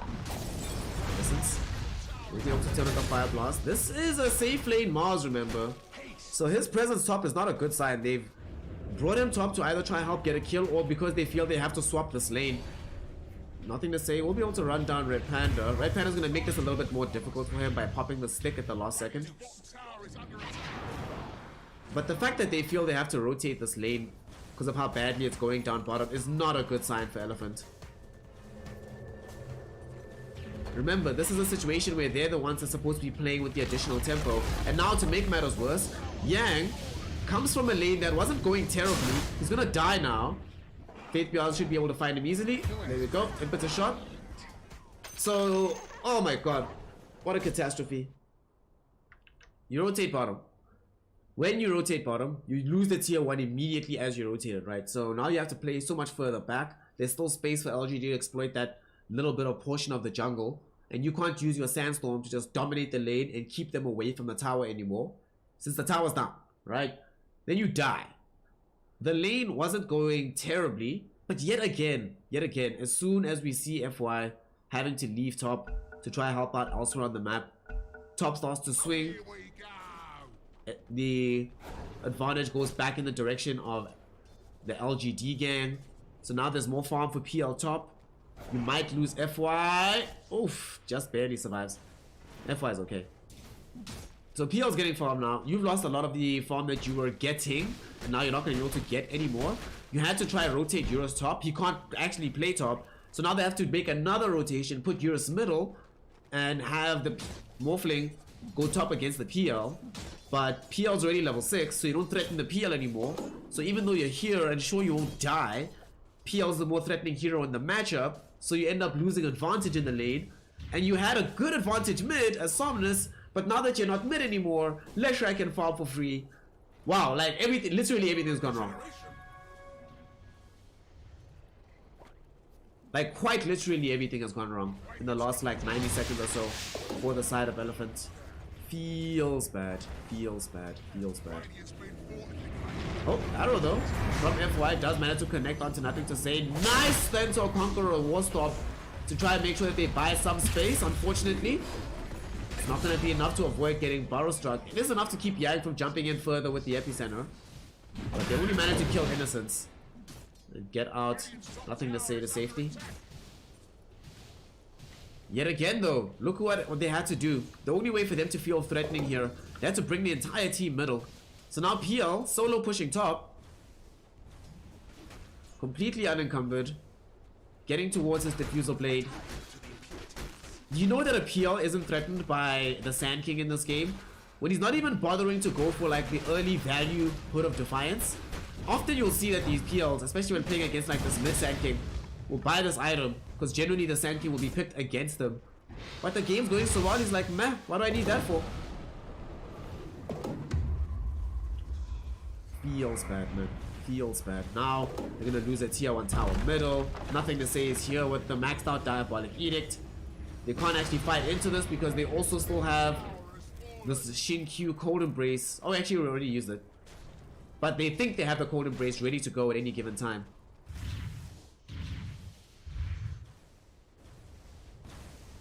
Jeez. Could it get worse for the side of Elephants right now? 2k gold deficit.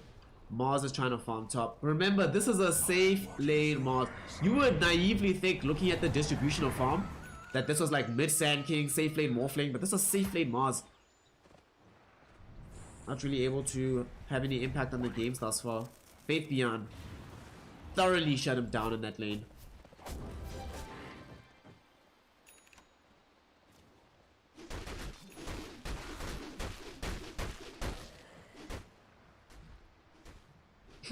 I love how Leshrac is not taking the same risk. The PL is like, yeah man, I'm buying Hood of Defiance, Eternal Shroud, thank you very much. It worked out well when I was playing Death Prophet, I'ma do it again.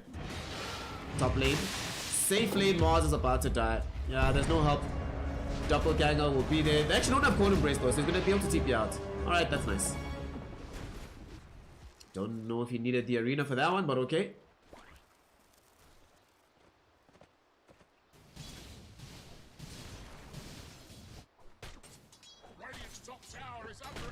Yang. Very far from Blink. No, not very far, but farther than they'd like right now. They would have liked if he was on like 1500 gold, not 11. They get the tier 1 top. They don't have a Treant Protector in this game, so these little pokes of push can actually succeed eventually. And they're trying to hunt down Yang. Innocence shows up with the Ogre. Yang will trigger the base. But they're not going to jump in for this. They're buying some time. Red Panda's also moving over, but they're also bringing in the Winter Wyvern. So they have 3 heroes here from LGD. Can they make this counter jump? Winter Wyvern Curse. Thrown out onto Red Panda. Ah, yeah, just TP out, buddy. Dude. Either stay in the trees or TP out. Don't come back to a farm though. I guess he can go into the trees. He's buying as much time as he can. So Yang is doing the right thing here actually. You can keep this going for like a really long time. Power strike into the trees. They don't have like, yeah, now you can TP out. Wasted a lot of their time. The issue with that kind of rotation when you come through as LGD is that these 3 heroes don't have the easiest natural catch between them.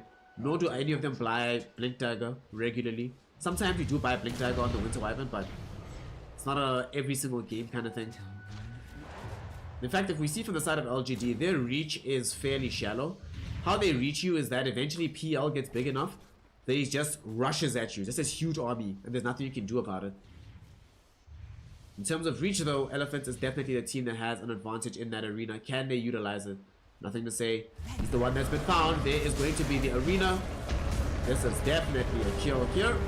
PT Splitter gonna be there, and they do manage to find the kill. The question is, can they get out without losing anybody? No, they cannot. They lose Yang. Hashtag worth. Panda. Actually, no. Hashtag not worth. Oh, dude, that sucks. Oh, God. Yang died, so that means that they don't get their Blink Dagger timing. if Yang lives and it's anybody else that dies there. Because Somnus is going for BTs right after his Mask of Madness. Not gonna get this item anytime soon. You know, the Mars is looking for Yule Scepter, also quite a bit away. Yang in the meantime, the Blink Dagger can open up the map for you in such a big way. That him dying there is actually huge. Oh god, actually him dying means that the play wasn't worth it, in my opinion. Feels bad, man. A young Googly. What's good, man? Winter Wyvern Curse out in the mid lane, Shinkyu. Gonna come in for the play. Fire Blast will land out. Curious! My god! The damage from Faith Beyond comes back from the bottom lane to harass him once more. Top lane. I thought it was gonna be a kill there. Doesn't end up happening. Yang does find a 2-hero Burrow Strike to allow him and Red Panda to escape. Good god. The damage, bro. The damage. Eternal Shroud now snagged up by the Slash. Jeez.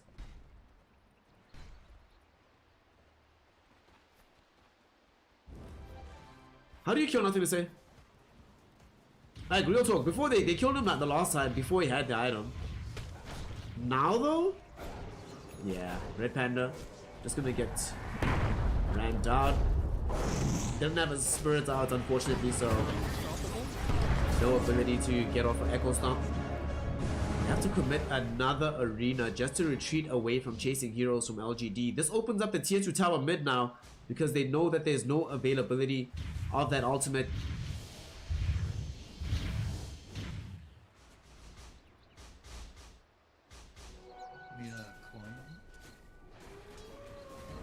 PSG.LGD 4K gold lead, looking even more dominant than expected.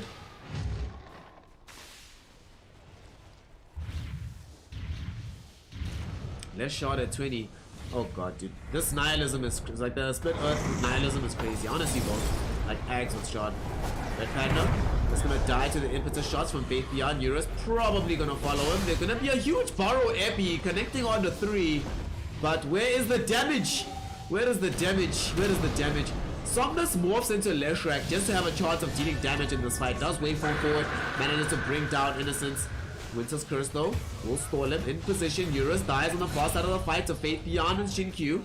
And Yang now yet again isolated. Got a nice Burrow Strike but will still end up dying here.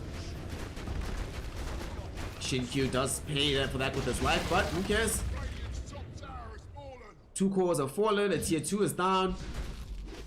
This PL almost has S and Y. He's gonna have S and Y diffusal power trades at 18 minutes. Good luck. Good luck, good luck, good luck. Eternal Spring. Why, thank you.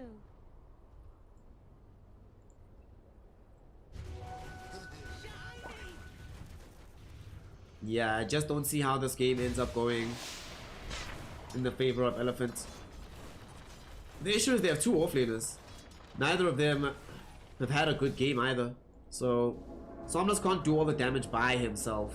Also, with the build that he's gone for, you don't go Mask of Madness, Dragon Lance into the Boots of Travel if you expect to be the only real damage dealer on the team. You only do this if you have some kind of confidence that the rest of the squad will be able to back you up with their own magical damage, so you can just focus on right-clicking fools. You do see now FY, oof, my god, impetus, oh, that's gonna hurt. Red Panda also being surrounded by PL Illusions, also Fate Beyond's damage. Look at these rainbows, go baby! One more, give him the double, there we go. Hello, this is Gabe Newell. LGD are feeling themselves, you can tell they're having a good time right now. They blink forward to try and catch out Yang and Somnus. Yang has lost all his mana right now, being chased up onto the high ground. The rainbows, here they come. They managed to pick up the Sand King kill. 9k gold lead for PSG.LGD. The tier 2 tower is going to be deserved. Rainbow after rainbow after rainbow after rainbow after rainbow after rainbow after rainbow after rainbow after rainbow. And the thing is, because of the Morphling's build, right? Morphling didn't go for E-Blade, doesn't have BKB.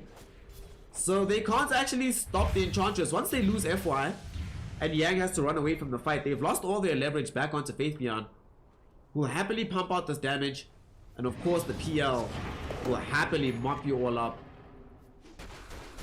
And there's the SNY, right on time, at 18 minutes.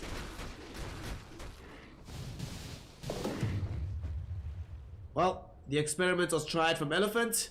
The experiment has certainly failed.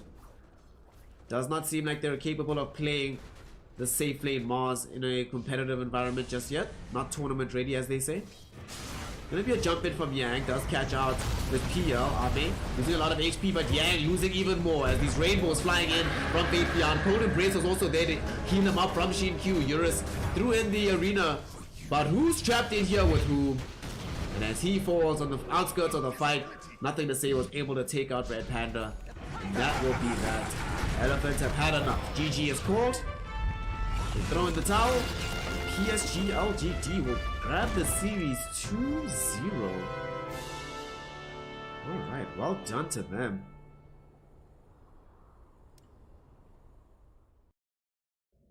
I wasn't expecting a 2-0, if I'm honest. I thought they'd at least be able to get one game, but yo, look at this domination. 5-18 on the kills. 18-minute game. PSG.LGD actually ended a game with a killer minute. You know how rare that is with like short games to actually have that? It's crazy, dude. PSG.LGD just completely outclassed them. But most of them started with the draft. This draft was terrible. Like, in all honesty, I don't... Okay, it wasn't... It was bad. Not terrible. It was a bad draft in my opinion. But it couldn't have been played a bit better. Things couldn't have been as bad as they were. If not for the fact that Eurus almost by himself lost the game.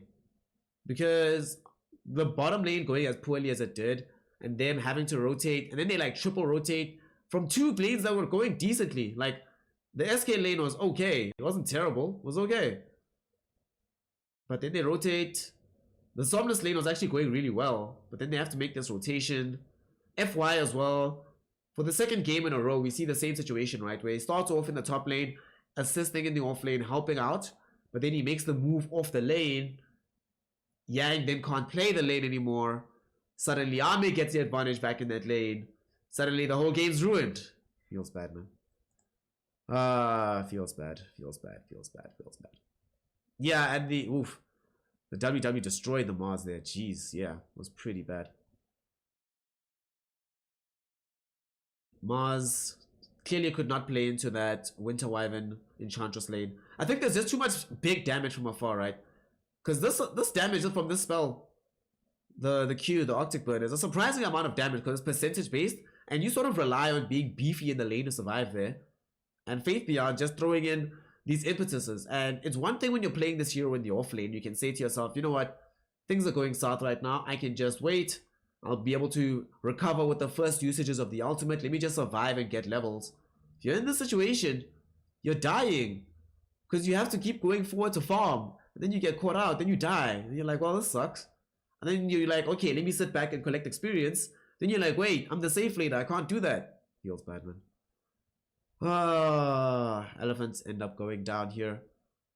2-0 to the side of PSG.LGD. Congratulations to them. Let's give out the prizes. Nobody bet LGD, that's surprising. Okay, so now the question is, what do we do next? So, Elephants, LGD. Do we stay in China, right? And just do the Asta RNG game that's coming up in like 20 minutes.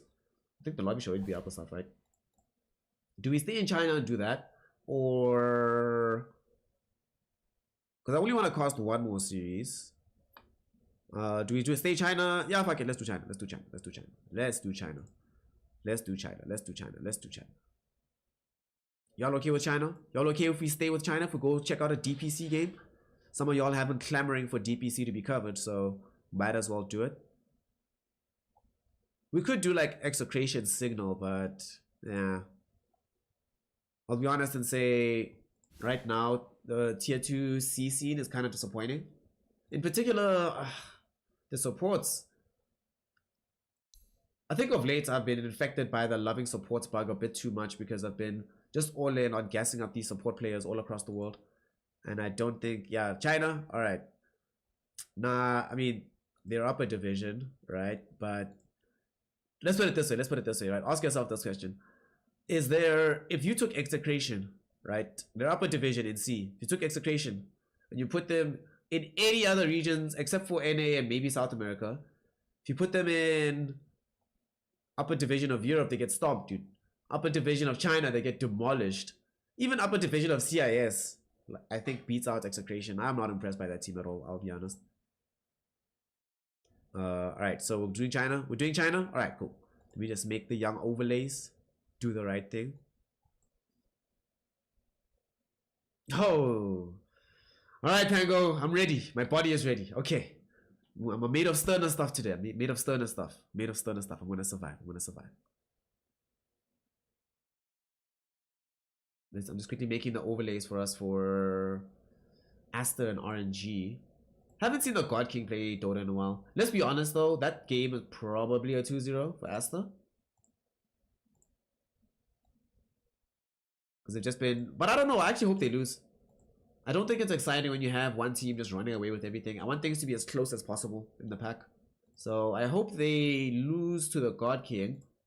I mean, we just saw some dominant PL and Void performances today.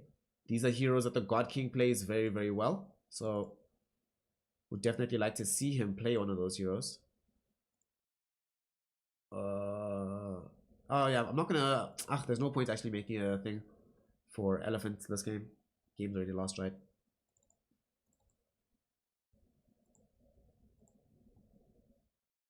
I mean, I'm not saying they don't belong in upper division, right? I'm not saying they don't belong in upper division. This is more of a commentary on the C scene overall. Like for me, the only impressive teams in C right now, like across the board, are TNC. TNC is pretty impressive. Fnatic's pretty impressive. T1 is shaky for me. And Boom. Like even Neon hasn't really been impressing this season in my opinion. Like, yeah, I hope they get better, Neon, because they looked really good in season 1. But they lost that game to Omega and they looked really bad while doing it. I was like, yeah. I think getting 2-0'd by Omega. Not to say Omega doesn't deserve their spot in upper div, but it's not a good look, man. Not a good look. Not a good look. Not a good look. No, wait, they lost to Execration. Sorry, I'm getting my wires crossed. Because Omega beat T1. They beat T1. Yeah, Omega beat T1. Yeah, I'm getting confused. Yeah, they beat T1. Sorry. My bad. My bad. Alright. So, we're going to stay in China. The game is slated to begin in officially 15 minutes. We're going to be obviously watching from delay. So, that puts us maybe 20 minutes. Yeah, so got yourself a young break and take a little bit of time to go chill while we get this game ready. Ready. One last thing I need to do that I forgot to do.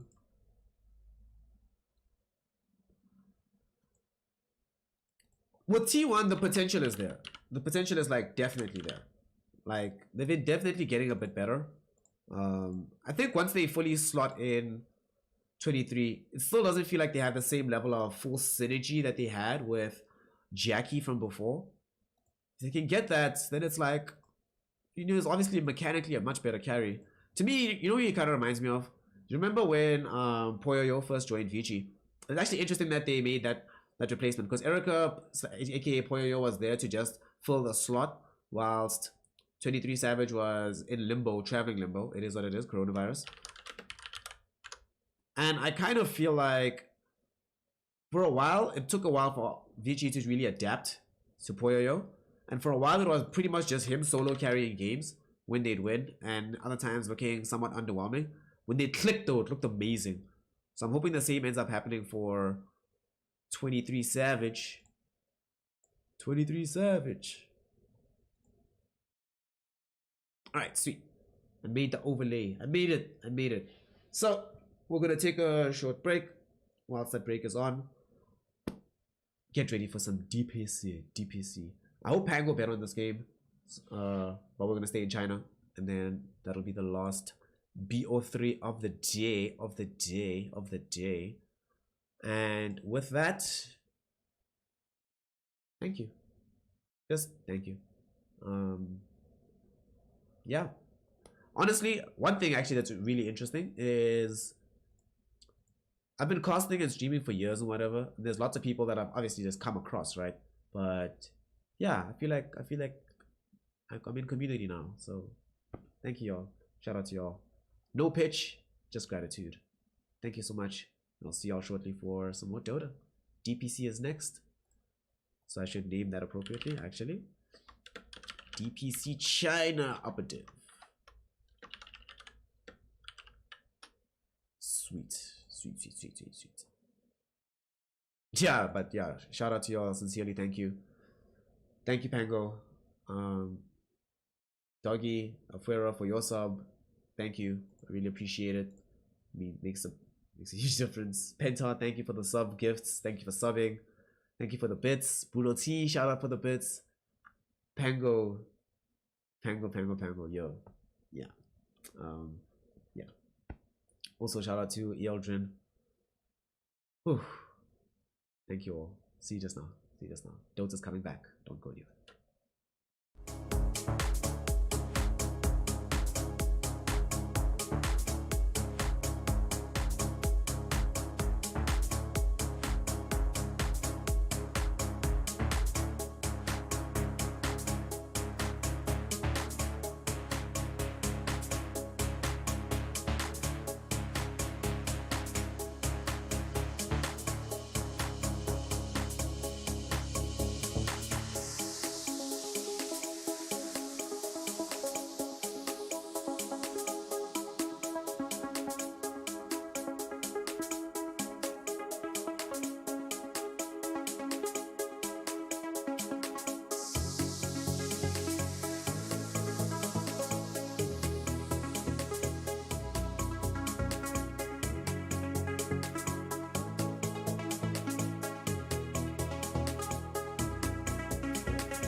Wishing that I could run away with you. Imprisoned by fear, just pull me away, pull me away. Secret fantasies of me. Will they ever see the light of day, light of day? I don't know where you are, but I will find you. I will find you.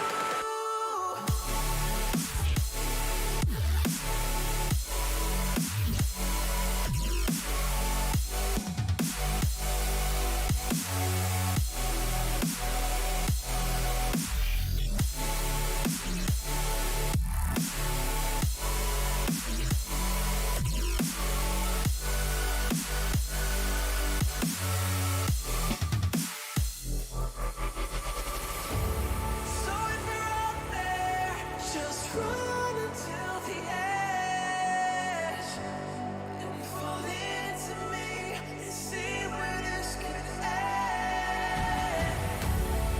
Make a wrong right and leave this world behind. Can you hear me?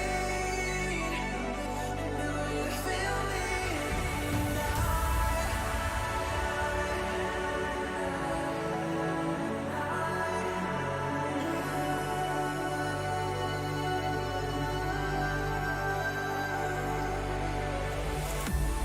I don't know where you are, but I will find you. I will find you.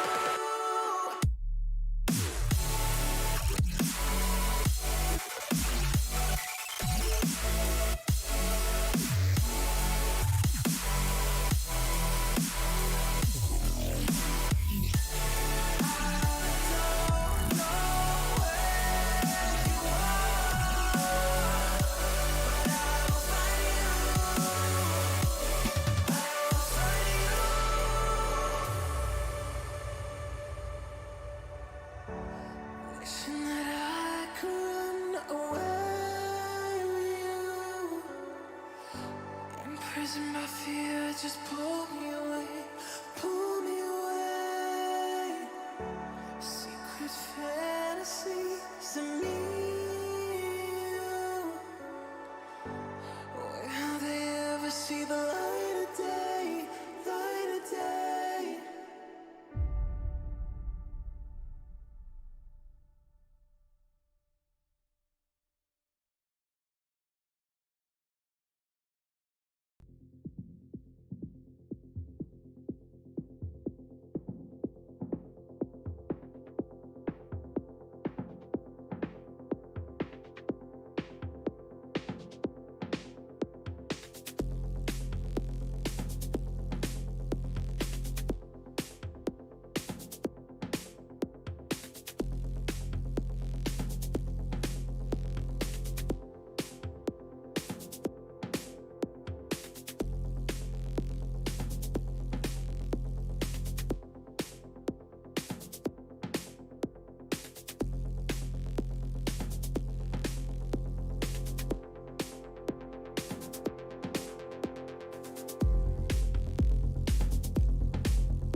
It's wavy. Up, down, slide, repeat. Move your body, feel the beat. Roll your hips side to side, wave your hands, feel the vibe. Move it on the floor, feel the rhythm, dance some more. Shake that ass, hold it tight, move your body, dance all night.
Ladies, gentlemen, and my NB comrades, welcome back.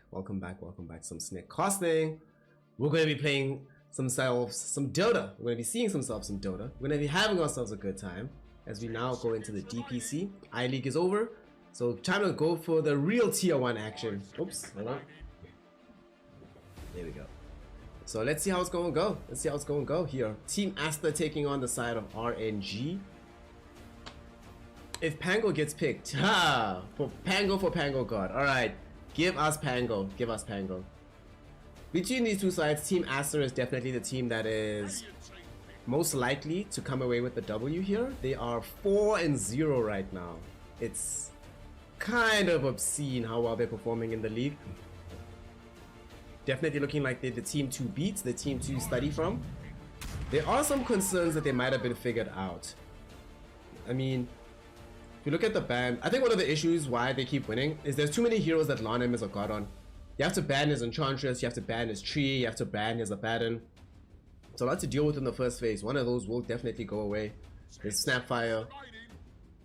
So Asta did go for that first overall pick. The response from RNG though will be the Leshrac Centaur. Leshrac is the premier mid hero right now in China.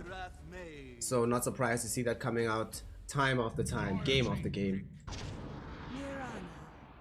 In this situation, they have it with the Leshrac, Centaur, Snapfire combo, so lots of ways to set up for additional damage from Morty's Kisses, tons of magic damage, easy ways to get you in and out of the fight with the Stampede. You have the wonderful combo of Mirana Centaur, so you Moonlight Shadow into the fight, then you still have the Stampede available to make use of in the engagement, or vice versa. It's always lovely. Aster in the same time, they went for the Enchantress Puck, opening 2 Puck to respond to what RNG did. Fantastic hero to pick up versus Lesh and Centaur, especially in a game like this where it does seem like Stampede will be quite an important spell. Being able to hold them in position will make a difference. Helps you set up for damage from the Skywrath Mage as well.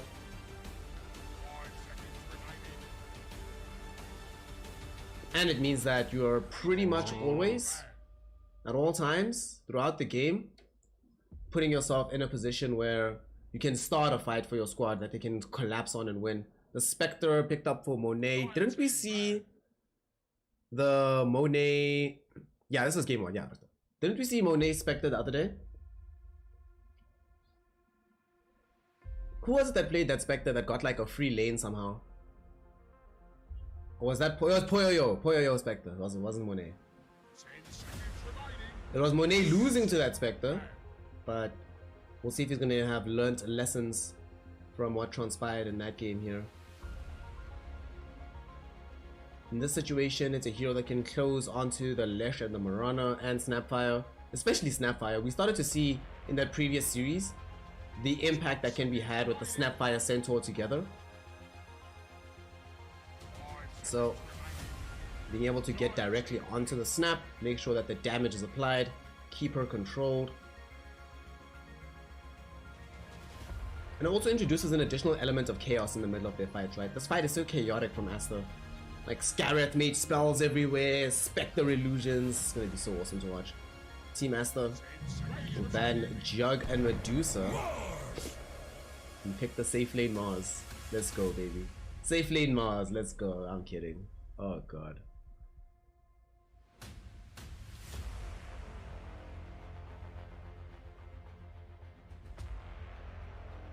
So Mars being available here gives them some team fight, which is good. I like them having access to team fight. Also means that we have from them a hero that can help kill with the Skyrath Mage when Puck isn't nearby, can set up further for the Spectre. With Jug being banned away, as well as there being no Ursa in the game, it means that the lane shouldn't be too rough for the Mars here. Let's see what the decision will be. I mean, they do have Snapfire, although Snapfire is likely going to be rolling with the Centaur on the other side of the map. Centaur Snapfire lane is very strong.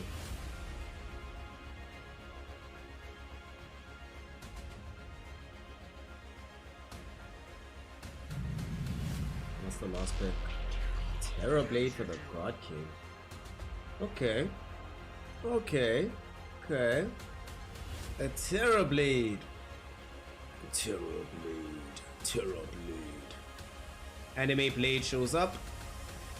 Alright, how do we feel about Anime Blade in this game? We're okay with Anime Blade. We're not very enthusiastic about Anime Blade though. This game has a lot to do in terms of being kited around. There are ways to get directly on top of it. Double silences, so Manta style plus BKB will most likely be the build up here for the God King. This is a very Magma-esque draft right now from RNG. Like if I hit these names, I mean sure it also is a very RNG draft, but I could easily imagine Team Magma. I could see like Dust Leshrac in conjunction with the Terror Blade there for Shylock. RNG. This is actually a lot closer than I thought in the drafting phase. It's a lot closer than I thought. I thought this was going to be a situation where RNG was going to hard out draft them, or get hard out drafted rather by Team Asta, but it's alright, it's alright, it's alright. Oh!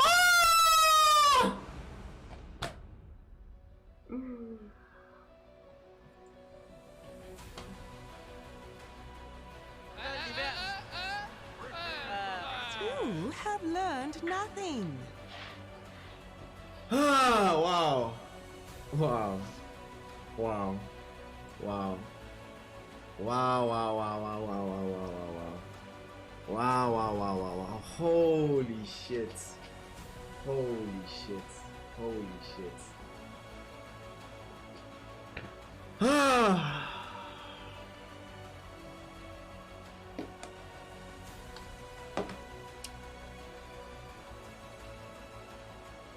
Sound broken. Sound broken. Snare broken. Please restart. Who saves system restore? Oh my god, dude. That's almost $2,000, Pango. Jesus Christ. Wow. Ah. Good luck, Asta. Good luck, Asta, bro. Shout out Asta. Shout out Asta. God. I don't have the energy to observe this game now. Oh my god. Ah, Pango. Pango. Shout out Asta. You know what? For Pango. For Pango we go. For Pango we go. Asta, let's go, boys. Let's go. Let's go. Holy. Yo, I love that this game has Big Dick Lana, but little did they know about Big Dick Pango. Jesus Christ. Wow. Wow. Wow.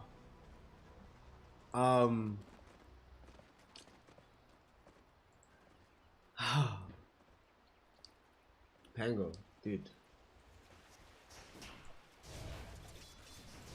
Yo, God King Pango. Screw the God King. GGG. Do they know about the God King Pango? Do they know about Big Dick God King Pango? Oh my god. Alright. For Pango, we do this game. Team Aster. Mid lane, White Album. Finds himself in a lane that he should be able to win. Against D-Stones, as he can dodge out pretty much all the damage that comes against him. Let's hope that this is gonna be a fun one. We want a slobber knocker. We want to make sure that Pango is entertained. Right now, the mid lane, D-Stones is actually doing fairly well there. The slash rack hero, man, so useful. But levels will start to come for the puck. Level 2 Lucio Orb will be available soon. We see top Lanem and Felix Shaba. The two of them just trading hits between the two. Monet, nothing more than farm is available. So without this Snapfire being in that lane top, I don't think there's that much harass onto Spectre unless she gets arrowed. Oh wow. Jesus Christ, I even forgot to change the overlay. Like that, I actually just realized now. I'm looking at Pango. Pango, man. Pango.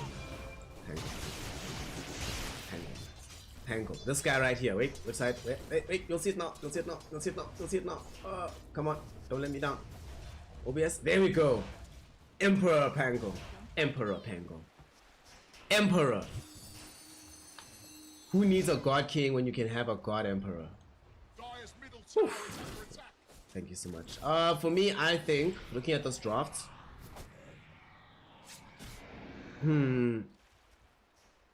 I think Asta wins, but I think this is like a 52 draft in favor of RNG actually. I really like RNG's draft.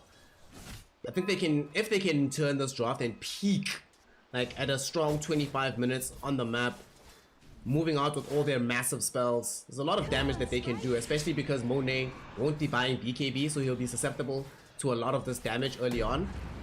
Nice arrow. Oh my goodness. Thanks and have fun. They tried. Asta though will still be able to find the kill. Oh my god. Yeah.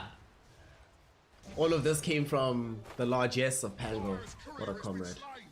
Jesus Christ. Courier never did wrong by nobody. White Album Oh, that is a crime shot. ends up losing A prize. a couple CS here on an excursion to go and try and save his courier. Doesn't succeed at doing so. We'll just grab a bounce unit instead. This game also though, for Asta, the one big thing, the big influence in the game is going to be XXX. This is an excellent game to be playing the Smalls hero, despite having it being picked early on. Doesn't seem like it's been adequately dealt with because him initiating these team fights, like Mars into Centaur, is so annoying for the Cent. Whenever you get off a very good arena, then people stampede themselves and they're like, wait a second, I'm not really going anywhere. It feels bad, fam.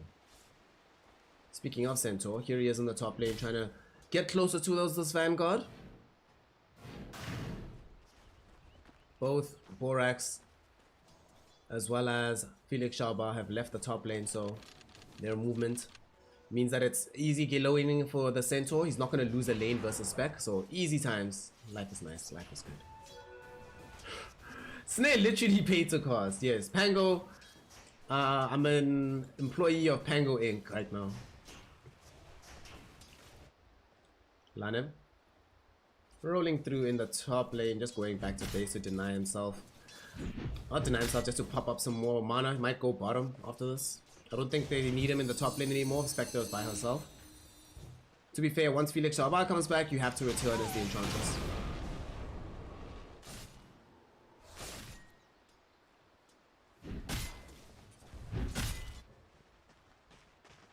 Oh, we're betting it all on TA. Alright, let's go. Team Asta. The God King is getting a lot out of this bottom lane. Like, sure, XXX has more CS than him, but look at the God King, right? He's been able to, he didn't have to buy additional regen here. Has never actually been close to the tier 1, it seems. Has just been farming this lane solidly. Definitely having a much better time of things than the Spectre, as Monet playing 1v1 versus Centaur. Generally, we see it's been the offlaners that have been abandoned by their team, but this time around, Landem is like, Monet, you'll be fine, buddy, don't worry, you'll catch up with the Horde, don't stress. Press R, you'll be fine. Just farm heroes, bro. Will they be able to get anything though from this movement? And they look towards Super. Spear of Mars will connect, catching him onto a tree. Do they have enough for this? Nice Snapfire Cookie to jump him forward. Terrorblade pops the reflection to dissuade Asta from trying to dive underneath the tier 1 tower. Perfect situation though for our off-lane flyby Centaur. Look how much CS he's getting in the meantime while all this is taking place. Has his Vanguard now. Can start. And the thing is, because he's doing so well in the lane, normally when you get this Vanguard, you go and start creep skipping. You don't have to now. You can just use this to bully the Spectre completely out of lane.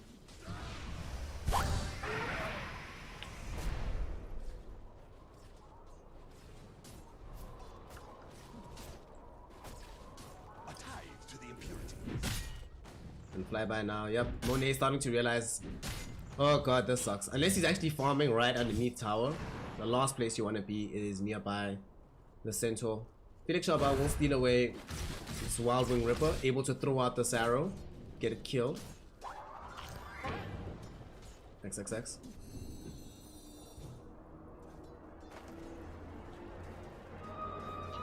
I love how they're actually literally keeping this a tri-lane, dude. Yo, God King's like, I guess I'm gonna jungle then, fine. Is that what you want? Okay, cool, I'll go jungle. Gonna be able to pick up the kill onto Super, even with Snapfire Cookie. Borax was able to throw out the magic damage there.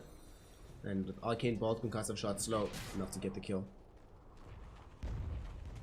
Lanem finally comes back top. Monet's like, dude, the hell have you been, fam? Now D-Stones actually will also be here in the top lane. They just burst through Lanem. He just showed up here. Will they be able to get out though is the question, as White Album also makes a rotation. He really wants D-Stones though. That's the big target. They get off the coil. Does end up snapping. Arrow doesn't connect from Felix Arba. Can they have enough damage to kill the Leshrac? Yes they do. White Album makes a rotation of his own and they fail to kill the Spectre. Kill the Enchantress, but it does cost the life of the Lesh. Very important kill to pick up there. Not only does that ruin the first rotation from D-Stones, but it gives White Album basically a free excuse to rotate top successfully. Sometimes in a game like this, he was probably waiting for a situation where they had close to level 6 on Borax or level 6 plus some distance onto God King, so they could catch him with the arena. But now instead, a kill sort of comes to you. Life is good. Ah, that's facts, Pango. That's facts. As the I-League is... yeah. Experimental, let's say. As well, as the DPC is 4-0 for a reason. Right now, RNG are not doing too badly themselves. They are 2-2 overall in the standings. So they're not in a position where they'd be eliminated from the league. Oh, that thought super. And some danger down bottom. He's gonna end up losing his life. White Album. This time it's a bespoke rotation. So it does net them a kill. Let's see if they can put pressure on the tower itself. That's RNG. If they lose this game though, right now they're sitting sort of middle of the pack. If they lose the game, then they are going to be joining IG and eHome with 2-3 results, which means any one of them stand the odds of being the team that doesn't make it into the next upper division. To be fair, mid lane, jump in into Borax, they burst them down. Very easy kill there for the side of RNG. It's not going to lead them into being able to take the tower, however. So they're going to rather rotate top with this Marana. Hopefully they get this tower. Chain disable out onto Monet. Is this enough to get this kill? Nope.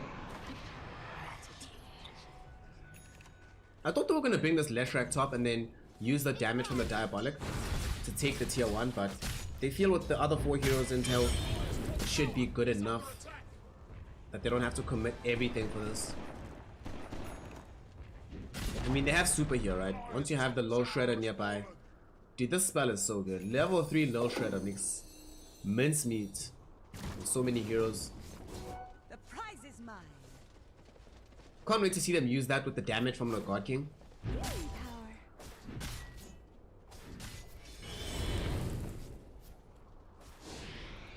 Better picks are Asta. Yeah.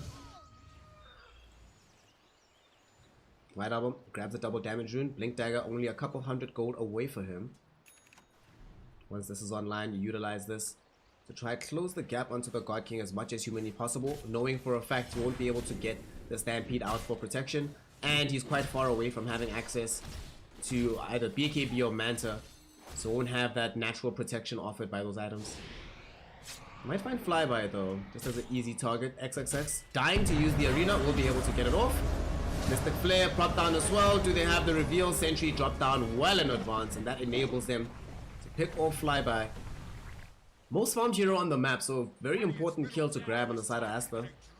And it doesn't seem like they're gonna pay for this. Like album, he might get split earthed. Nice one.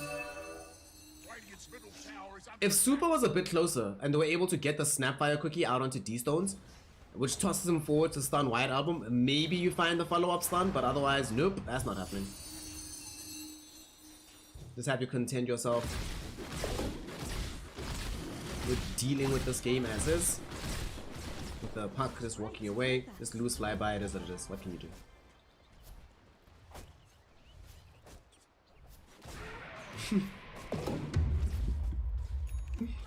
Mortimer is so thick now. Right now though, Monet doesn't really have much farm, but this was a deliberate decision by Asta. They did decide to sack him in the top lane. Lanham had more important things to do. So now it's going to be on XXX to reveal this Blink Dagger ASAP and show that the trust his team placed in him is not misplaced. Lanham will draw out a Stampede here in the top lane. Okay, very quick kill there. They don't really have good Roche take without the God King, so very unlikely that they go into the pit. God King just wants to keep farming though. Has no concern, no issues. What a bounty! Radiant's middle tower is under attack. They're gonna have Blade Mail not too long for now for the Spectre, and they can actually use it in the first fight because they have this Leshrac on the side of RNG. Oh, Dreamcoil. They connect out onto Super. They'll be able to bring down the Snapfire. Flyby not gonna be scared because he knows there is no more Dreamcoil available to snack him. Dire's middle tower is under attack. So this puck in this game, right? Once you get the leash out onto these Leshrac, Spectre, you literally haunt and pop Blade Mail onto D-Stones.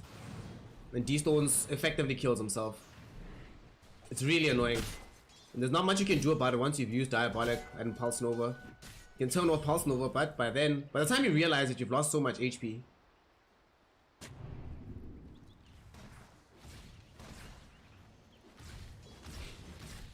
How are you doing today, Chef Sam?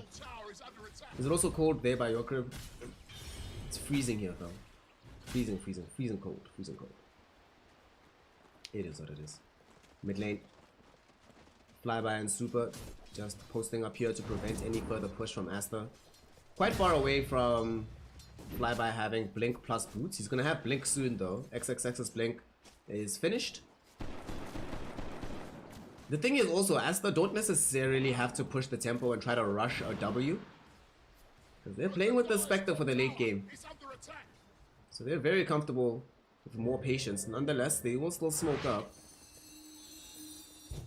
They don't have any vision though of the wider portions of the map, so they do not know where to go exactly. They have the one Observer Ward sitting on Dire Triangle, but that's really about it.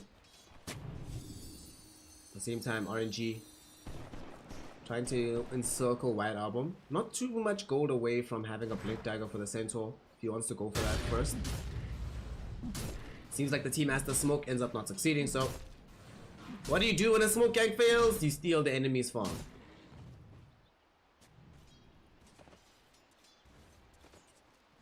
How is this possible? Spectre's almost caught up to the God King. How, dude?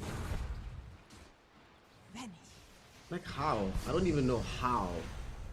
You know, sometimes I really get the feeling that we should all be watching Monet replays to find out where he's getting this farm from. There's so many games like this.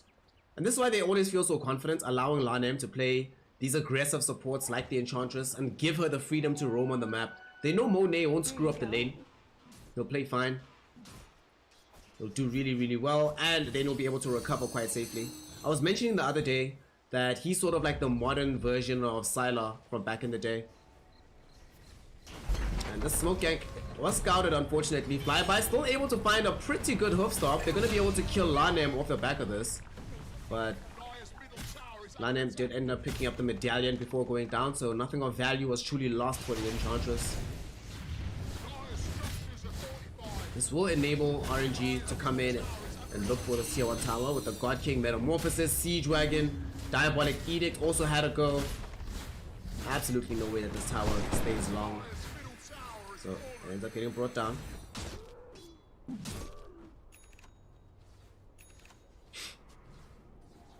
A prize.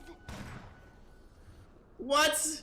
XXX and Borax are still here, dude. Poor God King. Poor God King, dude. And now they're actually just gonna go for this horned kill. Now it's gonna lead them into super as well. Very easy pickup here, flyby. This time around, the hoof stomp doesn't connect. Ended up getting dodged. The arrow, though, will land out onto this Enchantress, which might bring her down. Do they have the damage for this? Bloodname still alive, does eventually die. But look how many resources it required out of RNG because they had to commit D-Stones' life. And he spent way too much time looking for that kill. The rest of Asta, while they were busy trying to bring down Enchantress, they put their focus and attention onto the Lesh. Guess which kill is more important? And that's right after killing the God King. And they're still in the freaking triangle. Yo, relax. Jeez. Asta have made such good use of this triangle. That one observer ward that they planted, it just now expires. But this ward, that ward was game winning, honestly. Allows them to not only steal away farm twice, right? They steal away farm twice from the God King. They prevent him from being able to farm a third time. And then they kill him on the fourth play. Amazing stuff from the side of Asta. Flyby, and y'all need to do something special. That hoof stomp that he was able to find in the mid lane, they need to be able to do that consistently with Snapfire. Somehow being able to already have Morty's kisses in the air, and the arrow must be following through to lock down the puck.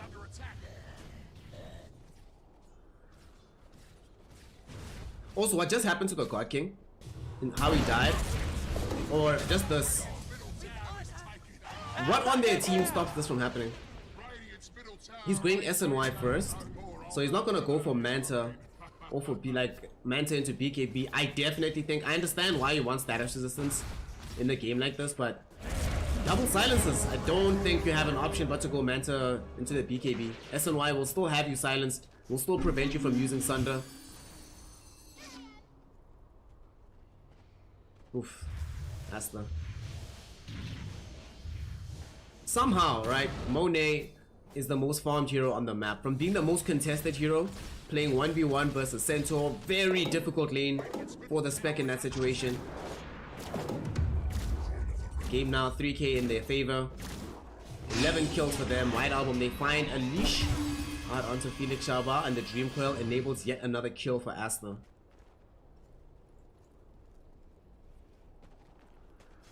Look how farmed he is. Blink Witchblade with double null tally at 18 minutes into the game. Absolutely bonkers level of farm right now for the puck. The Spectre as well. About to finish Manta style. Are you freaking kidding me?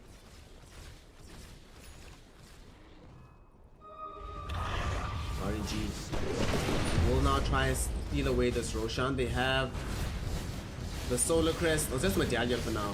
Medallion and Low Shredder should do the trick.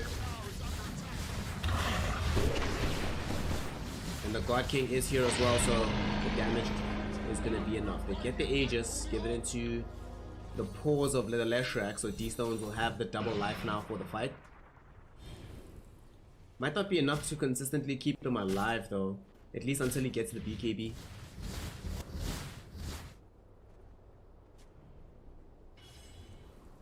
Maybe, yeah, generally, better late game. Generally the late game situation, right, is if TB is like 2k gold ahead of Spectre, then TB solo carries the game. But Spectre just needs to be on par with the Terrorblade, and then the Spectre team generally wins. I think you have to be like massively far ahead as Terrorblade to beat out the Spectre.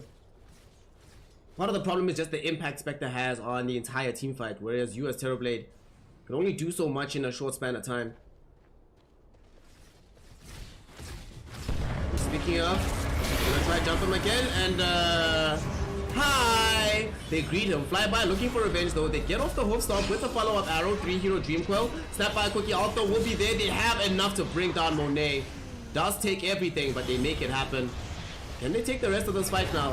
XXX helping to kill Felix Chaubar. God Rebuke thrown out, and they get a lot of damage out onto D-Stones. Can they kill him? He's in this up right now. Rod of Atos will be there to hold Flyby in position. And this Moonlight Shadow will be able to save D-Stones.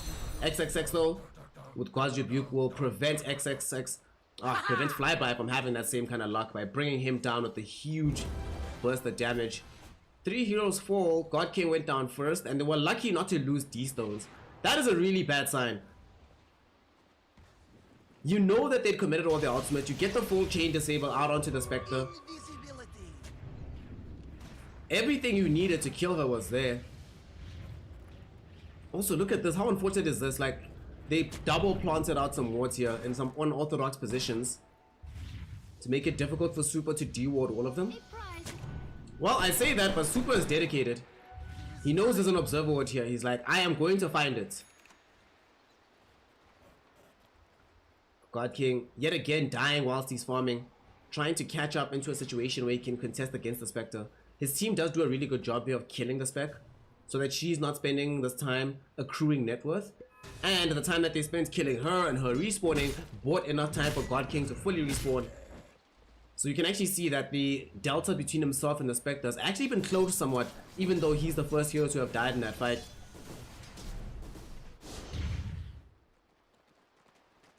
It's all on the God King now. D-Stones can still have some pretty high impact in this game as the Lesh. However, Mars will eventually... Oh. Gonna try to use the Stampede. Looking for Borax. Will they kill the Scarlet Mage? Yeah, they do.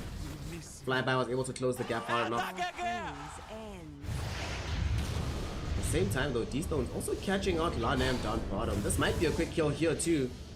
Lanem is trying to run into the trees to get some cover there. D-Stones though with the Lightning Storm able to get the kill. Might die himself though. White Album, oof, was looking for the Dream Coil. Doesn't connect it. That's pretty big. 2 kills on the map, more space bought. Doesn't seem like White Album is buying like Lincolns or BKB anytime soon. So that means that, well, Lincoln won't really help. He's waiting for this Dagon build, but not going to be tanking up all that much. So he's still killable. For RNG, there is still hope in this game.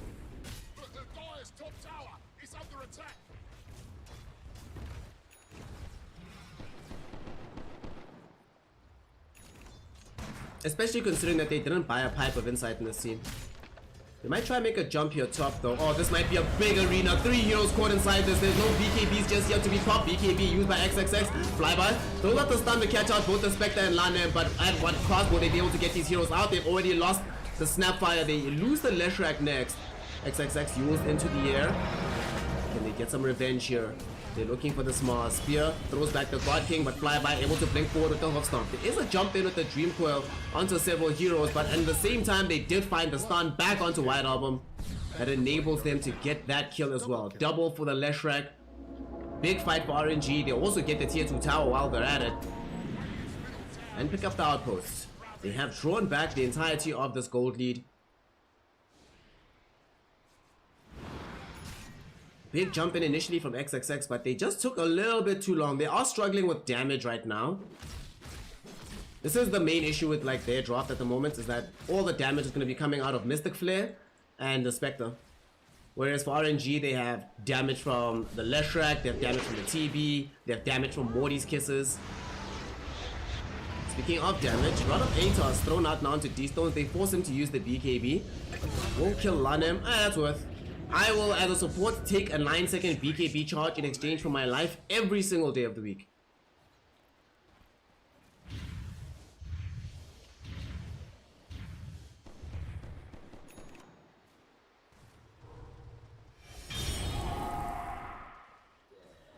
Felix Shaba just backing up the Snapfire there, RNG. Feeling good about what just has transpired, because it's given the Terrorblade the edge in the game overall. Getting closer towards picking up Eye of Skadi.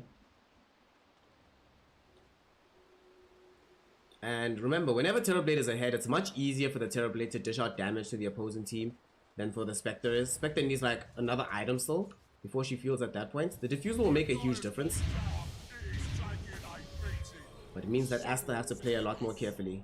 Moonlight Shadow used, as they might want to run onto XXX. He was underneath an observer ward, but he seemed to have some awareness that he was being hunted. I mean, look at the map right now, right? It's so dark. They don't see anything. Nobody's showing, so rather just play safe. Blink Dagger was picked up now by the Skywrath Mage. A lot of farm is being accrued here for Borax. Blink ATOS 25 minutes in, man. What a game.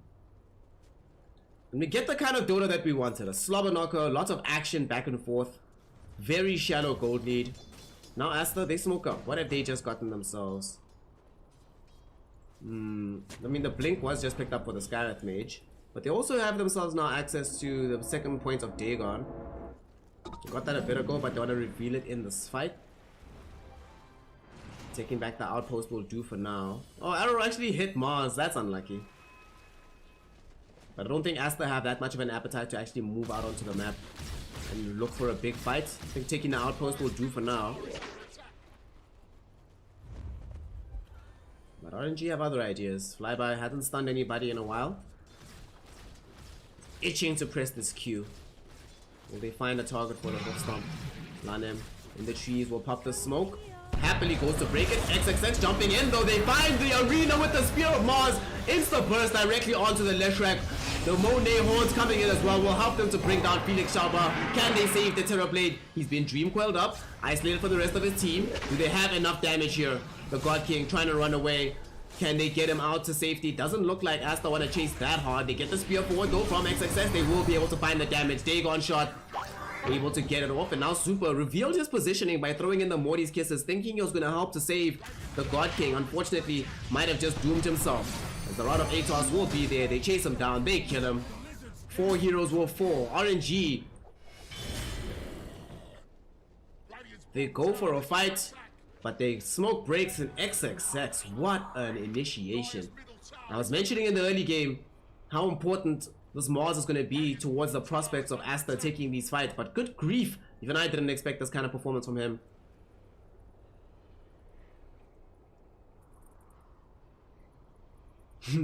Yeah, also the Terrorblade spent some time in that fight trying to hit Lanem. It was really funny. The rest of his team is busy dying. And he's like, alright, look man. Lanem's about 1 hit, guys. That's all we need. 1 hit, and this Enchantress dies.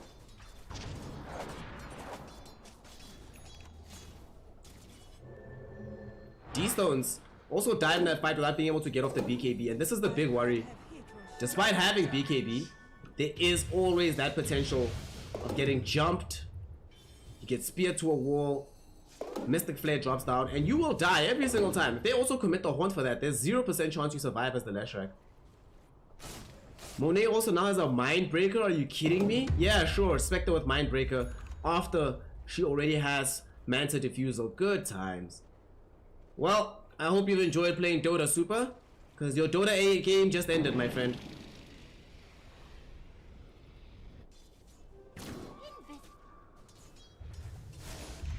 That's the finish off a Desolator now for the Mars, so they have some more negative armor for the fight. This will be good against the God King.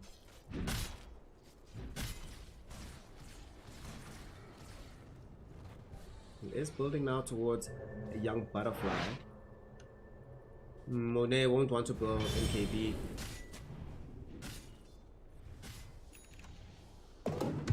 Still though, for the worry for God King is, I still think he needs BKB. You see how they ignored him in that last fight? That was wonderful from Asta. They literally left him alone. They're like, yeah, we'll deal with you later. Even after they've already killed D-Stones, it was just not a priority for them to assault the Terrorblade, because they were like, what does this guy actually do to us? We dream coil him and we run away. He can't chase us, doesn't have BKB or anything. Nice jump, Monet able to use the Manta to dodge the hoof stomp. XXX yet again finding another strong arena on the 3. BKB used by D-Stones and Flyby will get them out of it. And this one will turn into a defensive arena. Dream Coil now used up as these BKBs will expire. Haunt going forth. Monet, can they save him here? They're trying to haunt in and out of the fight. God King was able to use off the Sunder there. Felix Sharpa falling very low, not dead just yet. There is going to be a jump in. D-Stones does manage to get away from the fight. Morty's Kisses flying forward. Lanem will end up getting bursted by one as Flyby also chases up onto the high ground to make sure that the Enchantress will die.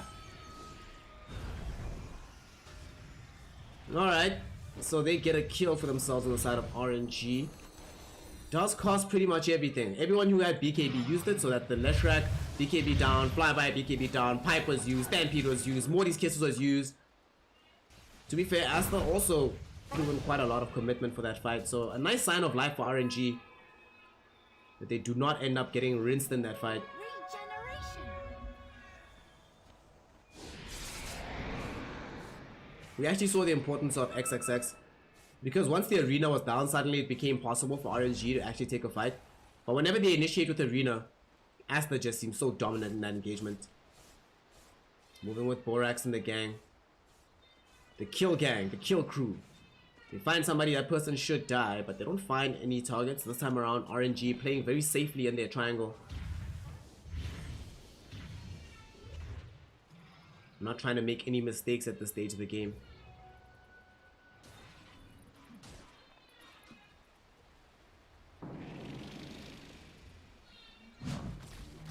The illusion, we will scout that the Roche is available and online.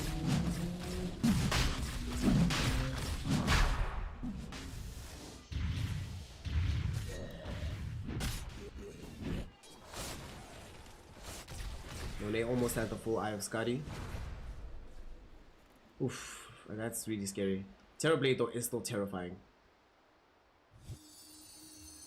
Butterfly being built up now for Anime Blade. Looks like this puck is really all in invested on getting the full Dagon. Queued up the Dagon 5, so they have additional magic burst. I think they are lacking burst, so this is one of the few games where I actually agree with the decision to go for this young Dagon burst.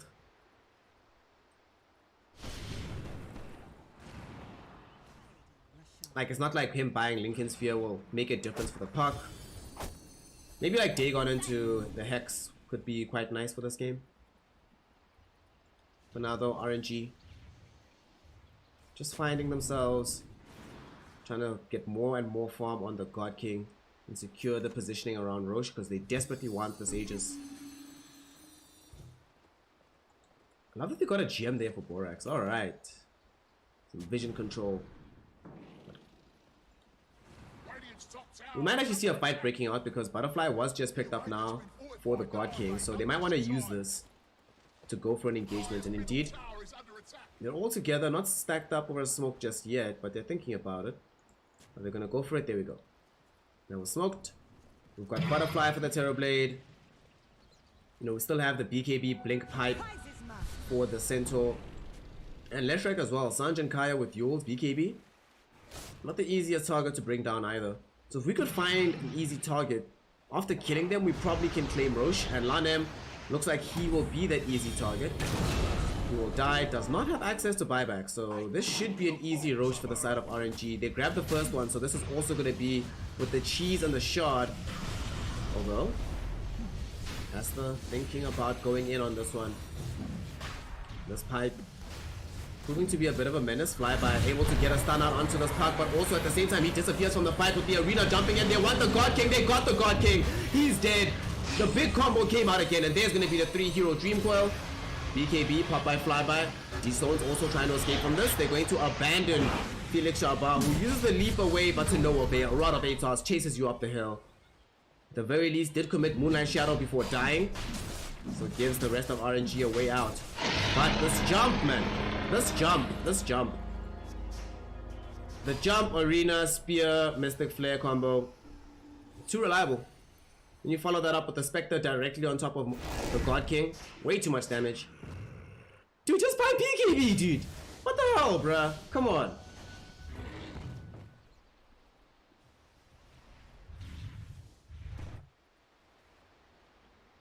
Because the thing is, like, if you notice how XXX has been using the arena, he's been exploiting the fact that there's no BKB. Whenever he jumps D-Stones, notice this, right? You'll notice this in the next fight. Whenever he jumps on D-Stones, he spears first. You know why? Because D-Stones has BKB, so if you don't spear first, there's no point. Because if you go arena first, he'll BKB walk out of it, and you'll be able to escape. For similar reasons, well, Centaur's just too tanky to jump on, he's not a priority target. However, when he jumps on the God King, every single time he has enough time to get up the arena and then spear him. Because he knows, what are you gonna do? You don't have BKB, you don't even have like Aghanim Scepter to Terror Wave me or anything. There's literally nothing you can do to stop this move from happening. And because this jump has been so consistent for XXX, it allows White Album to sit patiently with his Dream Coil, not actually using it as a spell of initiation. He's using it more as a tool of catch-up. I was mentioning earlier in the game that their methods of chase aren't that great. It is that great if a spell that you normally reserve for initiating, such as Dream Coil, is instead repurposed for chasing. Suddenly, with the hero as mobile as the puck, it is extremely difficult to escape away from Asta as a full unit.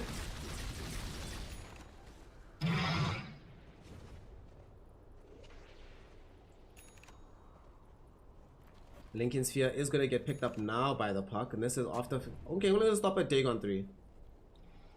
So this is to prevent being sundered. That way you can sort of close the gap onto the Terrorblade and make sure that you can kill this hero.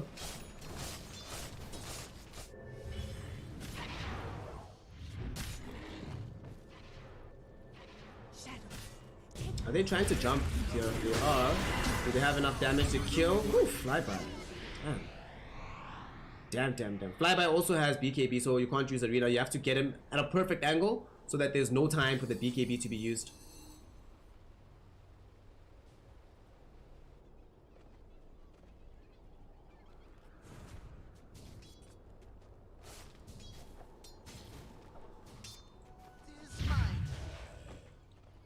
Oh boy, 7k gold lead right now for Team Asta. They are looking very, very strong. Here comes the push onto the tier 2 tower in the mid lane. XXX with the Deso will make this go by a lot faster. Also this Deso, we're starting to see the damage ramping up on these heroes, and it's obscene.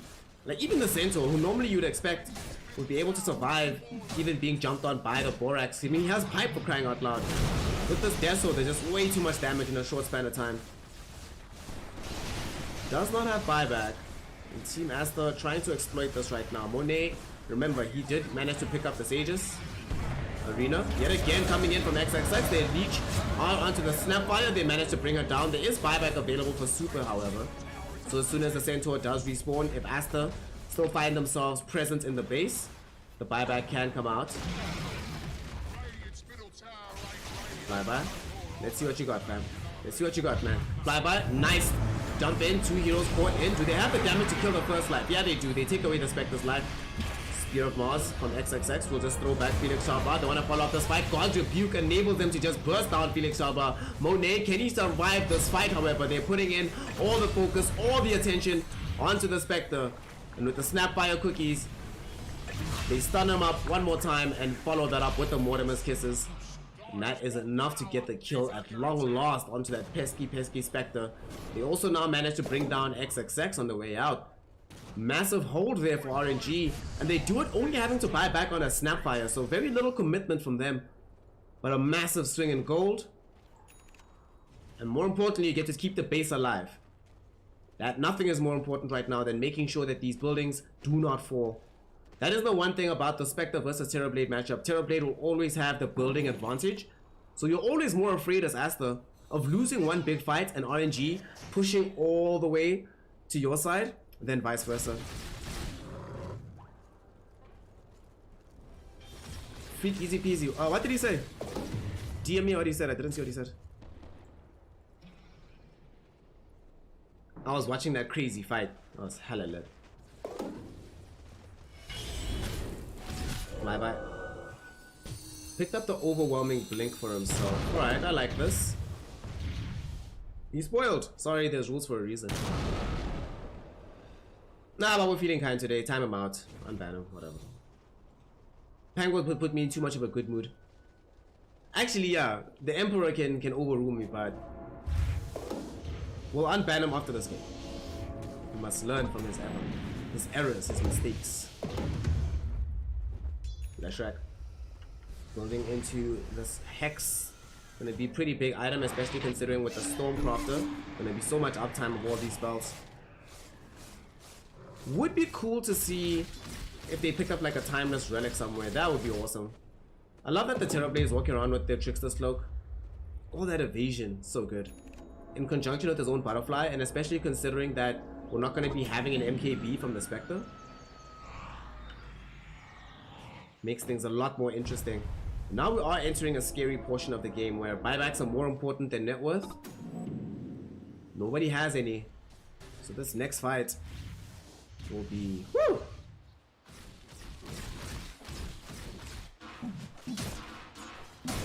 Pretty big deal, pretty big deal.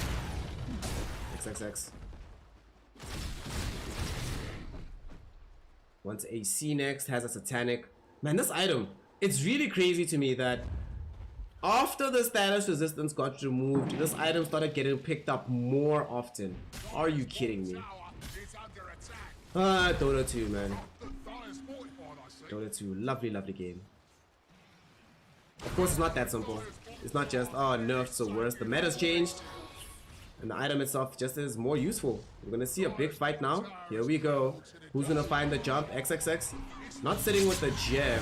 They're gonna look for Lanem. XXX gets off a BKB. Spear of Mars through back. Felix Sharba. Felix Sharba, he's gonna be the first one to fall in this fight. Now here comes the arena. The God King inside with XXX. They use the stampede from Flyby. They're reaching outside though for the Leshrac. They wanna try and bring him down, but Monet is situated on a very bizarre portion of the fight right now, very far away from the rest of his team. So Monet is suddenly in a lot of danger here. No Aegis, remember. So this might be a true death for the Spectre, and indeed it will be. Can they clean up anybody else? They lose the Leshrac. Flyby now in the trees. Will they be able to bring him down? God Rebuke doesn't connect. Super, in the meantime, does end up falling. God King does somehow manage to TP out both himself and Flyby. They commit Super's life just to make sure they can successfully complete the God King TP. Ends up being worth it. Yet another fight where they do kill Monet, but at what cost? The Leshrac dies again. And honestly, Monet needn't have died there. The positioning from that Spectre was rather bizarre. Also, I must say that I don't fully agree with the itemization of going Butterfly. I think Satanic or Hot would have been better at this point in the game.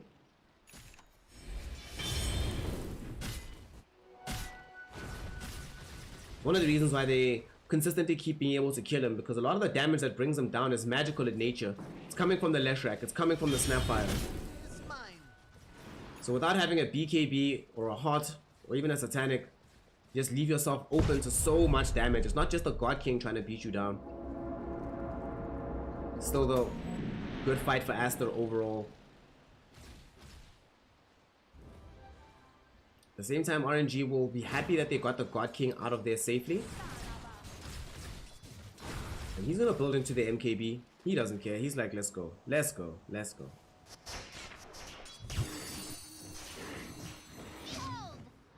White Album's also been playing really well with this E-Blade since he's been picking it up. The E-Blade Dagon combo, not just good for bursting down these targets, but also very good for preventing Terror Blade from dishing out damage. If you E-Blade him in the ethereal form, you can't do anything.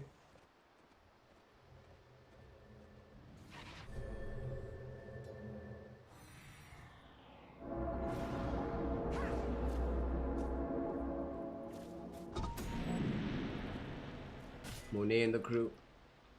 The lead is somewhat plateaued around 7k. They're struggling to increase it beyond that. Experience though climbing very steadily in their favor. They've got 3 25s, only 2 available for RNG, but a 4th is coming for the Centaur. However, look at the levels for the supports on RNG. Snapfire doesn't even have the 3rd point into the Morty's Kisses. That is pretty huge. Massive experience difference, so especially considering that Skyrath Mage at some point will get 25. Then things get really... Yo, if you get 25 plus Aghanim Scepter, yeah, it's good times. It's fun. Lanem, yet again, allowing himself to be the first one on in the fight. XXX goes in with the arena. They're trying to isolate the God King, but there's too much damage here. Felix Sharba does end up getting bursted early on, does buy back though. XXX drawing attention from both Flyfly and the God King. Meantime, Monet and White Album trying to hunt on the far side of the fight. XXX will end up losing his life to the God King. Way too much damage there. The Mystic Flare combo almost kills Super, but the Sunder, God King ends up saving the life of his compatriot. And he's got his own Sunder back very shortly. Spectre gonna get isolated, gonna get caught out. Team Aster falling apart in this fight. They end up losing 3, make that 4 as they bring down Borax as well here on the high ground. The God King able to stand his ground, dishing out all the damage in the world. Now the 3rd Roche with the refresher shot. Looks like it's... Wait, is it refresher or Aghanims? Let's see. Ooh. Monet's positioning in these fights. Oh, it's an axe, yeah. They find Felix sharp at the very least. I will say that I'm not liking how Monet's been positioning himself in these engagements. Like just where he's been standing and where he's trying to hunt to dish out the damage. Now, remember what we spoke about a lot earlier, that if the game is even, Spectre will beat the Terrorblade, but the game looks like this with Terrorblade 8k net worth ahead, things start to look markedly different. That was what a swing of gold. Look at this graph. It's maybe a bit of time to actually accurately reflect, but my god, what a swing. In less than 2 minutes, we've seen about 14,000 gold swing in favor of RNG.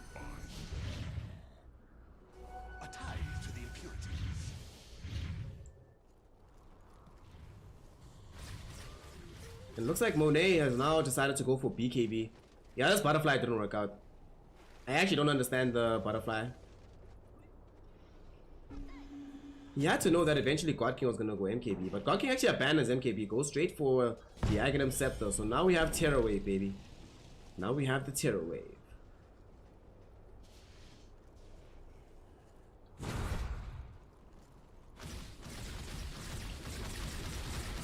God King, monstrously farmed on the map. Satanic, Skadi, Butterfly, SNY, wants a Moonshot. Biggest hero on the map by some distance. Due to the safety of the Aegis, is deciding to forego buyback for now. As that might be an exploitable scenario for them. They still need more farm. Like Spectre is just not there yet. Also, I feel like more than one actually piece of itemization is at issue here, because instead of having the Dagon was useful at some point, but I would have rather had the Hex and then now you start building into the Dagon 5s. Also, I think Lanem is taking his responsibility of smoke breaking a little bit too seriously. They're gonna jump. Oh, flyby! Able to find 2 heroes with the Hoof Stomp. Both of those heroes are extremely important. They've lost Puck, they've lost the Skywrath Mage. Everybody else has to leave. I think that's also a gem drop down to the deck. What a jump! Flyby! Big pop-up plays right there. That enables them to pick up the kill. Find themselves in a situation where now they're going to want to look to going up onto the higher ground, because they know there's no Skywrath Mage. Skywrath Mage bought back in a previous engagement. They can force the Puck buyback. And you might have to. This is God King with a double damage. You look at this Terrorblade eviscerate your base. Cannot afford to just let this happen. Mid laner Rax is gone immediately. Can they do anything about this? Without the Skywrath Mage, a significant portion of damage is not available for them. They're just gonna lose 2 lanes of Rax. Heads up, Monet. Putting in some damage. God King, however, is just way too big. God King Terrorblade, man. Got to this point in the game, super far ahead of the Spectre. And they feel no fear, and there's no tier 2 bottom, so they might look to try and get themselves the full set here. They were looking for a grab onto White Album. Metamorphosis won't last forever though, boys, so time to get out. So now jump in, XXX, huge arena onto absolutely everybody. Oh, we need a Leshrac outside of it. They will not have enough damage just yet to get everybody down. XXX will refresh. Everybody's back into this, but Monet taking way too much damage. Will Monet survive this fight? They brought down White Album outside of the arena. Monet will pop BKB, but Monet's all alone. That was a dieback on the park. That's a death on the Spectre. Now they can go back in it. I think Asta's just lost the game. Big arena, but yet again, miscoordination in terms of who's going where, who's doing what. So they do not spend any time actually dishing out damage on any of these real targets. So with the buyback from the Spectre, no access to having a park. Lanem did. Lanem buys back instantly. RNG are gonna give up nothing in the process of getting themselves the full mega creeps. They took 3 lanes of Rags, not losing a single hero. And Team Asta. Now Lanem caught out. Lanem's dead. Lanem's gone. Lanem is taken out. Monet Using the final horns, will they be able to find a situation where they can get anybody down? Okay, Mystic Flare was out onto the Leshrac. Vorax doesn't have enough damage just yet to get this kill. God King though, out with the Sunder. 3 stones, gets kept alive, pops the cheese. Monet dies, Monet loses his life. No buyback for the Spectre, and that's gonna be it. GG, well played score. RNG will secure themselves game number 1 here versus Team Asta. Woo! Woo. First loss of the day. Pango, I'm sorry. This is actually beyond just your first loss of the day, comrade. This is only the second map drop for Asta. The entire DPC period. Oops, that wasn't supposed to happen. Sorry, went to the wrong screen. The entire DPC period, this is the second map they've dropped. Second. Only one map they've dropped against Vici Gaming. Wow. Asta.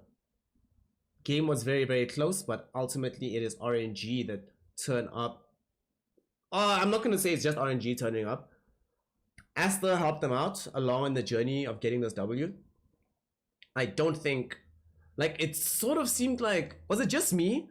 Or did it sort of seem like after a particular point in the game, maybe like 30-something minutes? Let's see. It was around the time that the Skywrath Mage was hella farmed. I remember around then. So, Skywrath had Blink at 25. It was definitely before the gem pickup. But around this time, they just got so sloppy on side of Asta. Definitely after... Okay, let's actually have a hard marker be this Roshan fight, because they still took this fight very well. But after this, decision making just got really bizarre, especially Monet. Continually, Monet found himself very far away from the rest of his team. It's one thing to do that in a draft where everybody in the draft is being kept in control. Let's say you have an axe or something, right? If XXX is getting a jump, catching 4 heroes and you're going on to the 1, that's one thing. But he's catching like 2 or 3, and you're going on to 2 of the most dangerous ones long before you have BKB. Like, he kept jumping the Leshrac, which makes no sense to me. Like, no, don't do that. And then White Album sort of joined him in the, I don't know what's happening here. Don't think the Dagon was necessary. The Lincoln Sphere, nice idea, I suppose, but we never actually got to see this item be useful at all. Maybe even to put onto Spectre. We saw it once, but it was immediately taken away by a Lightning Storm. So White Album didn't itemize the best with how we went in. I mean, these are not, like, look at these items, dude. Blink Witchblade, amazing. But then Dagon, Lincoln Sphere, E-Blade. No Sheepstick. I would have even taken a Yule Scepter being built up instead of this. At least the way that it ended up panning out, so... And also Monet. Yeah. To go, dude, Skadi into Butterfly. Yeah, I don't know about that one. I don't know about that one. How, man? I don't know about that one. Well, that's game 1. Asta. Making this an exciting one because everybody assumes Asta's going to win the series. I still do make that assumption. But now it's going to be them chasing instead of them just being ahead. So it's going to be fun. It's going to be fun. So everybody get ready. We'll be out here. Pango, I agree with you that I think it's going to be 2-1. Haha, lol. So with the 2-1 possibility still weighing over our heads, waiting to see if it's going to drop down, we're going to take a short break. And when we come back, more Dota 2, more Pango stream, and more DPC. Don't go anywhere. We'll be right back with some more Dota 2 action.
know it's time to rise from the fire.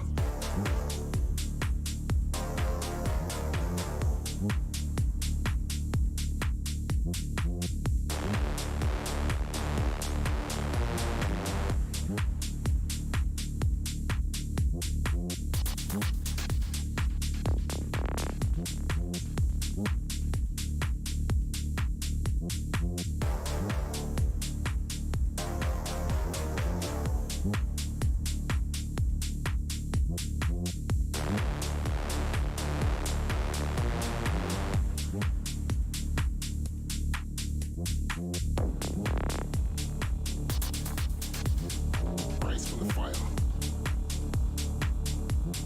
Time to rise. Rise from the fire.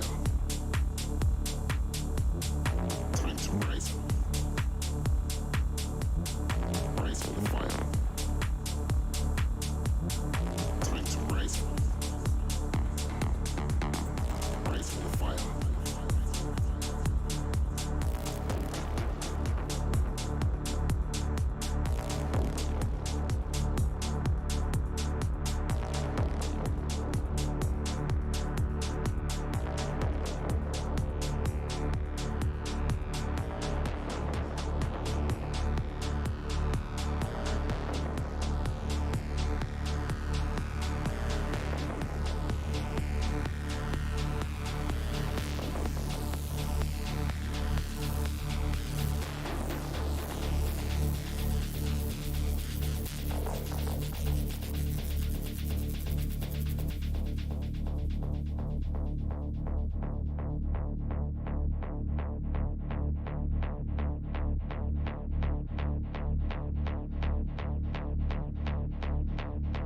You know it's time to rise from the fire.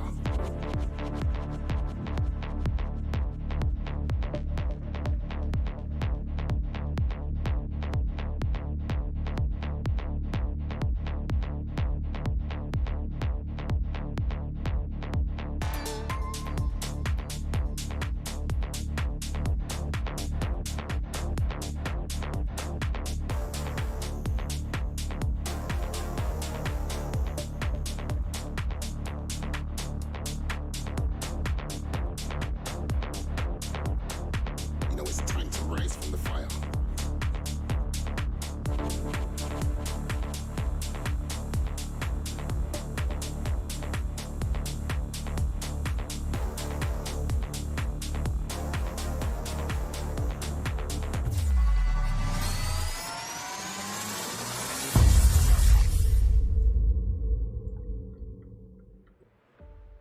Ladies, gentlemen, and my NB comrades, welcome back here to Snare-Casting as we continue with some Dota. We've left I-League.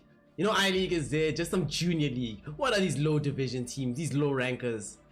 When it gets to the DPC is where it really matters. Actually, not this feels like I-League is regular league football, but this right here, this is the Champions League, or at least the Champions League group stages, actual Champions League, the playoffs as the major. I like that analogy. I'm gonna keep it.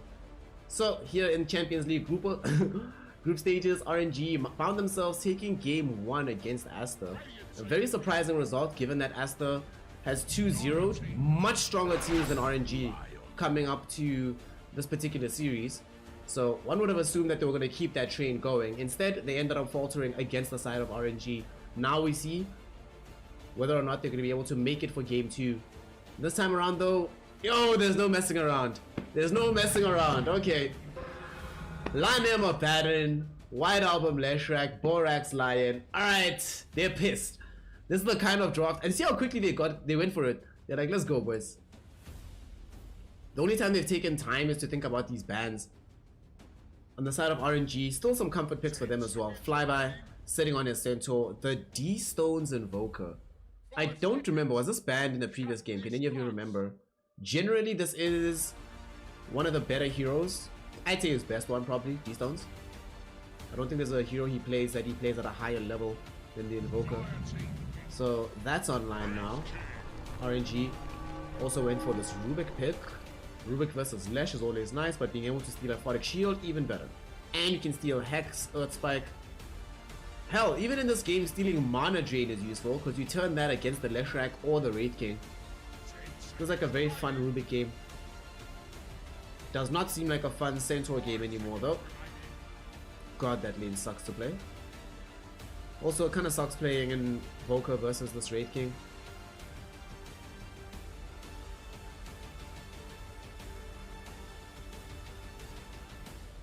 Ah, hold on, Pango, hold on. No, they can't pick XXXX. They need to say something for game 3. Need to say something for game 3. That would be a bit too much. RNG will decide now if they're going to pick up another support or just get the God King hero now. We'll figure this out later in terms of the support duo. I mean, Super can still play the Rubik or Felix Shabao. A lot of flexibility on the hero. Definitely preferred on the 4 position. But yeah, get the God King hero now. Pick up the Medusa. Ah, Pango, look what they banned. Feels bad, man. They banned the Pango. Medusa, the pickup here for the God King. Just give him the hardest carry you can imagine. You know what the matchup is going to be. The matchup is definitely playable later, especially versus this Wraith King. Yeah, you're 100% comfortable going late here as RNG. You also, as the game goes later and later and later, the Medusa just starts to become so much scarier with the later points of alacrity. So they want to make sure that they can prevent Team Asta from playing with high tempo and ending this game early, especially with this Leshrac pattern. I must say, I actually really liked RNG's drafting over these 2 games.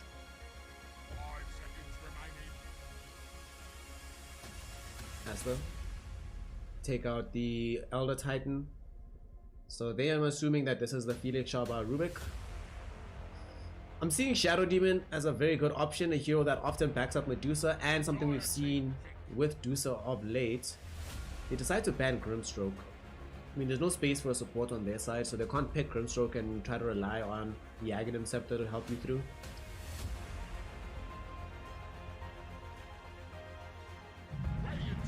RNG. Himself the Phoenix. Alright, so we do have the Sunray, additional heal for the Medusa, lots of protection for the Supernova, quite difficult to get past a Centaur, past Stone Gaze to where the egg is to destroy it reliably. And Fire Spirits is quite nice. Asta don't really have any real options for an egg hitter right now, so let's see what they go for XXX. You want to be able to start fights for us, right? So his Axe is in the pool, Darkseer's banned, the Centaur's banned. Could go for the Sand King. We've seen that earlier today in the offlane. Didn't go that amazingly. Not the best hero in the world versus Dusa either. I wouldn't mind seeing Enigma in the offlane. Or Beastmaster. One of the two. Maybe Beastmaster actually. So you have the faster push with the whole team. Oh. Okay. Didn't see that coming.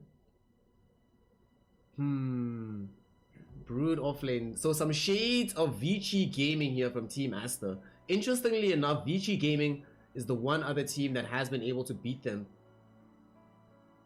So if you can't beat them, join them. Pick up this Brood Mother. Alright. Alright. This is not an easy game for RNG to play against Brood.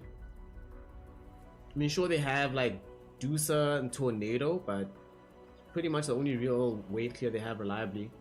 Rubik Fade Bolt, until you get maxed out Arcane Supremacy, I don't think kills all the spiders. But by the time you get to max stacks of Arcane Supremacy, the Broodmother should have Pipe of Insight complete at that point.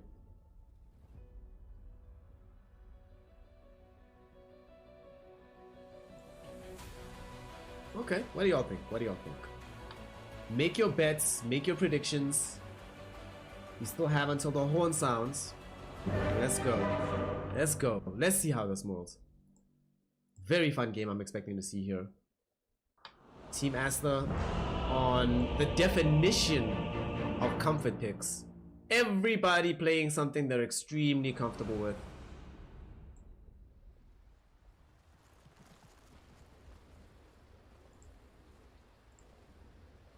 What a surprise! What a surprise! Bow to your Let's see how this bow to your lord. Oh, sorry gonna to be quite fun. Make your predictions, make your bets. Oof. This one, it really is Asta's game to lose. Because, come on, dude. All these comfort picks, they've won so many games with these heroes, these combinations. It's looked so good every time they pull it out. The one X factor here is going to be the Broodmother in the offlane. XXX can definitely make this work. Certainly a phenomenal player. Whether or not he'll be able to pull out the phenomenal play in this game remains to be seen. But let's find out together 30 seconds to battle. as we begin game number 2. Team Asta need a victory here to take us to the decider. But RNG, I don't think their draft is bad by any stretch of the imagination. I like this draft. Game 1, I thought their draft was, like I said, I thought their draft was better. I just thought Asta was a better team. This game, I do somewhat favor the Asta draft. Let's see what they can make happen here. The contest over the bounty. Who took it? Who took it? Got taken by flyby. Feels bad. Okay. XXX will get other one, so both teams will end up just trading 2-2. And here we go. White Album Leshrac versus the D-Stones Invoker. A matchup they've both become very accustomed to at this point. White Album has been getting the better of this particular matchup.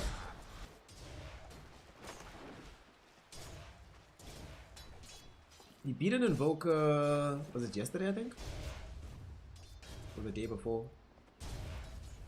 So we'll see if he can continue that trend here. Do definitely think that in this matchup it's quite important for D-Stones just to make sure that he doesn't die. So he needs to be watching the sides of the map, make sure he knows where Borax is at all times on that lion. Otherwise that lion just shows up, makes your life a living hell.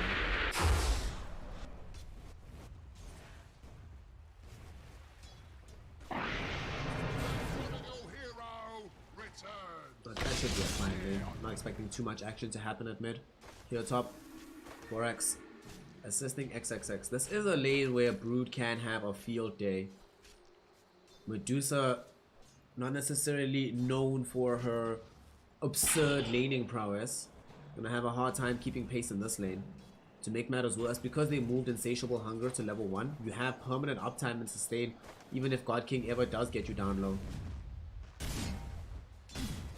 And of course down bottom, Monet is just gonna free farm in this lane.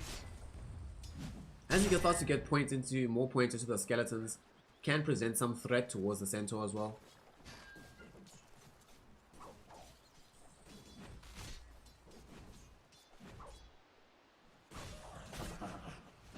Very slow considered early game here.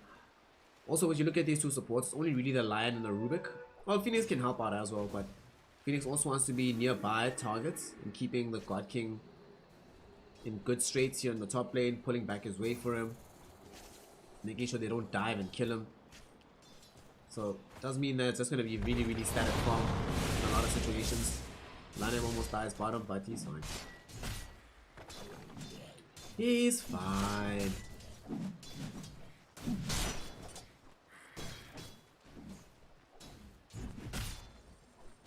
Monet, I'm imagining, is gonna go. Oh, actually, already queuing up the Midas.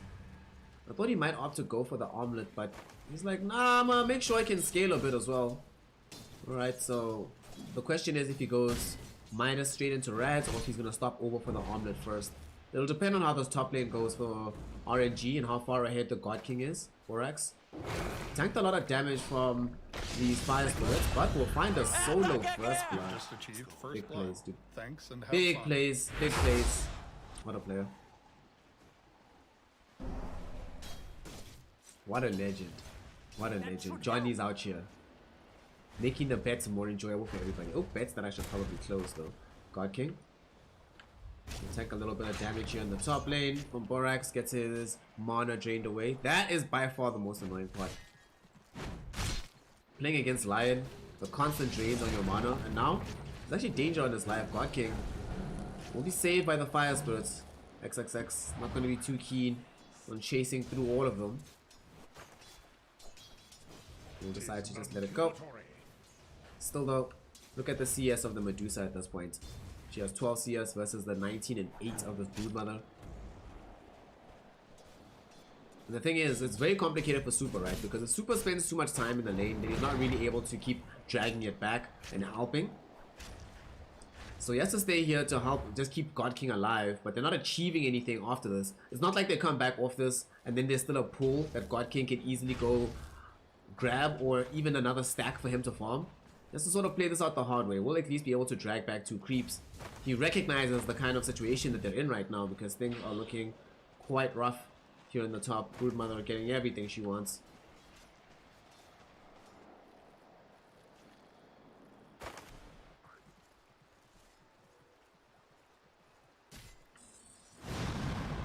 Monet is getting in towards the Midas.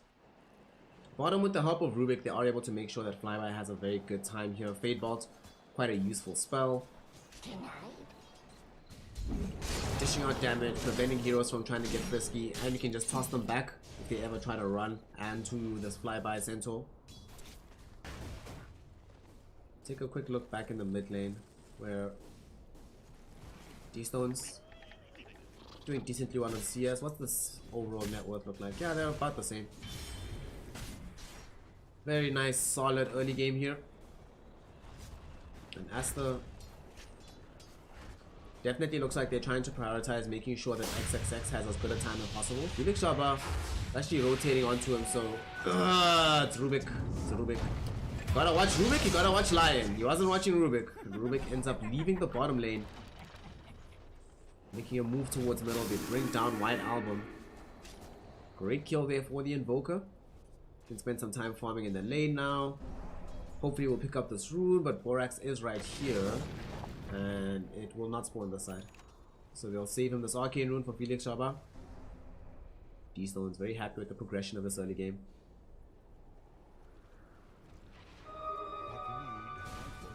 God King certainly is not, however. The thing is, bottom, even though they are getting farm on Flyby, and Flyby now is Vanguard, so he can creep skip forever. He doesn't really put the same kill threat onto Monet in the same way that XXX can keep pressing and pushing back the God King. 21 CS at 6 minutes into the game. All gonna see now a jump onto Flyby as they want to try and bring him down. Lanem's shield will pop, and it doesn't seem like this aggression goes anywhere. Do manage to eliminate the creep wave that's here at the meantime. So Monet just like, sweet fam, more farm for me, awesome, thanks. I don't think RNG are happy anymore with this early game.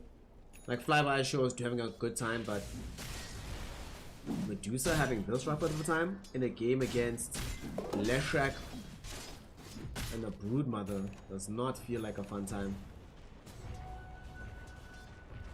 XXX just keeps applying pressure here top. Sea Dragon won't do too much damage onto the tower. Also, how many denies does he have in this lane? 15 denies! Are you kidding me? Jeez. They rotate right on down bottom as they want to kill onto the Centaur. Split Earth will catch you. Stampede will not help you, my friend. They split Earth. Oh, Borax also finds the Earth Spike spawn on onto the Phoenix Shaba Rubik, enabling White Album to pick up a double kill with his first rotation.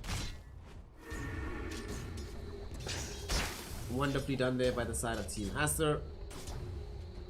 Not going to fully enable them to put damage into the tower just yet, but makes them feel very, very good about their prospects on the map. Lanem got to get some experience middle. And now Flyby had to come top to help the God King. This is a Broodmother by herself, drawing 3 heroes to the top lane and forcing the Medusa away into the jungle. It's crazy. XXX is having a magnificent game. until this point. They actually might be able to kill Flyby. Hot Stomp does get dispelled away with the Aphotic Shield. Insatiable Hunger activated. The chase down. Flyby. Curse of Avernus. Will it trigger the 4th time? Indeed it will. Lanem finds it, so they get the bonus attack speed, baby. This is going to be a dead Centaur. And XXX claims the kill. Spawn Spiders was also activated. So now we've got a mini army. Yay. This is really bad. The hero that actually is getting the most farm in the early game for you. Oh, D-Stones. Yo, that sentry that's in the river ends up saving D-Stones' life. But the hero that was doing really well in this game ends up dying after having to move top. The Medusa has to go into the jungle. Because of how much time they had to spend either saving Medusa or helping Centaur bottom, there wasn't really time for them to get that many stacks off in the jungle. So it's not like the Medusa is going to hyper farm at this rate. And now they lose the tier 1 tower.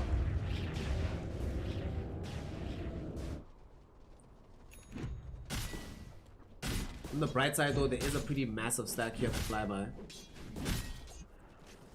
Rubik was able to stack that up in the meantime while dipping in and out of helping in the mid lane and towards bottom. So Flyby gets this. Closer towards the Hood of Defiance we go. And of course the Blink Dagger as well should come out at some point. Rude just also wants the Hood of Defiance into the pipe. Starting to do the job of taking over that portion of the map. And the thing is, remember, we're playing in a game with an underfarmed Medusa, so she needs as much space on the map to farm. Very greedy hero. She likes to soak up as much available farm as she can. So if there are resources that are being shut away from the Medusa, it's one of these heroes that gets impacted by it even more so than just simply on paper, well, I don't have a jungle to farm. It's crucial farm that Medusa needs. XXX now putting pressure on the tower. White Album. We'll wait for the next creep wave. Diabolic Edict cooling down in 8 seconds. They don't have the Yule Scepter just yet, so taking a fight is a little bit risky from their side. Looks like White Album will be satisfied being like, yeah, let's clear out the area. Oh, God King. Really struggling on the other side of the map. It's going to be a tornado from D-Stone, but there is borrowed time for Lanium, so this kill cannot happen. Just keeping these heroes here. If you do this, right, on the side of Aster, it forces God King to only be able to play around his tier 1 tower. Because if the rest of his team... Oh, D-Stone actually just gets caught and killed. Wow.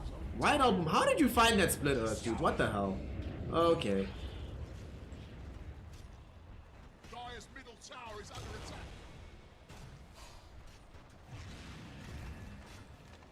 Now they come middle. Diabolic Edict. Up in 2 seconds. Not even going to be necessary with how much damage they have with the Brood Mother army. Securing them another tier 1 tower. Only one left on the map. Monet already farming right in front of it. God King. Remember what we spoke about. Because the rest of his team is playing on the northern side of the map, he had to vacate the bottom lane. Can't really play there safely, so has to wait for his team to show up. This is such an inefficient usage of their resources. Look what they're doing on the side of Aster. XXX is farming Dire jungle. Mid, there's a Leshrac there who's just soaking up these waves. Bottom lane as well as Radiant jungle is being farmed by Monet. Just being extremely efficient on the map right now, taking everything for themselves.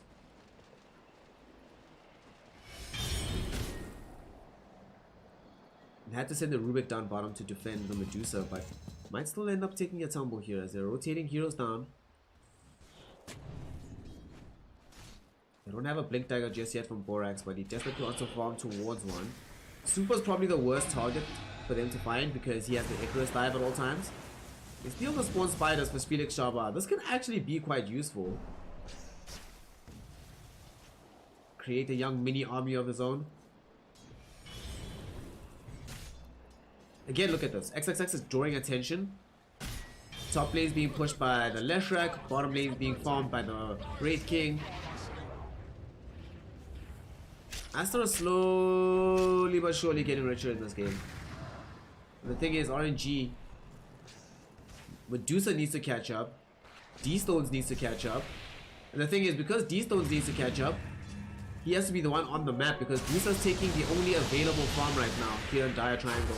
There's nowhere else that feels safe to go, but here's XXX. Opening up space in the one place that they thought was safe too, so they have to retreat even further back. There's so little space to play this map at the moment. And God King is really getting nothing. Does have Yasha, it looks like. So that is something that will make a difference.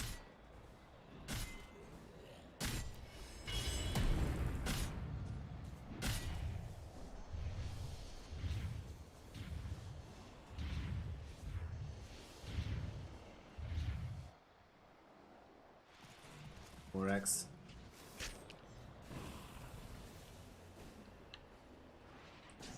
Once they get that blink dagger, it becomes even more difficult for RNG. Right now, the priority is just to secure the triangle and secure Medusa's farm as much as possible. XXX though has no intention of allowing them to do so. He's invading the triangle already.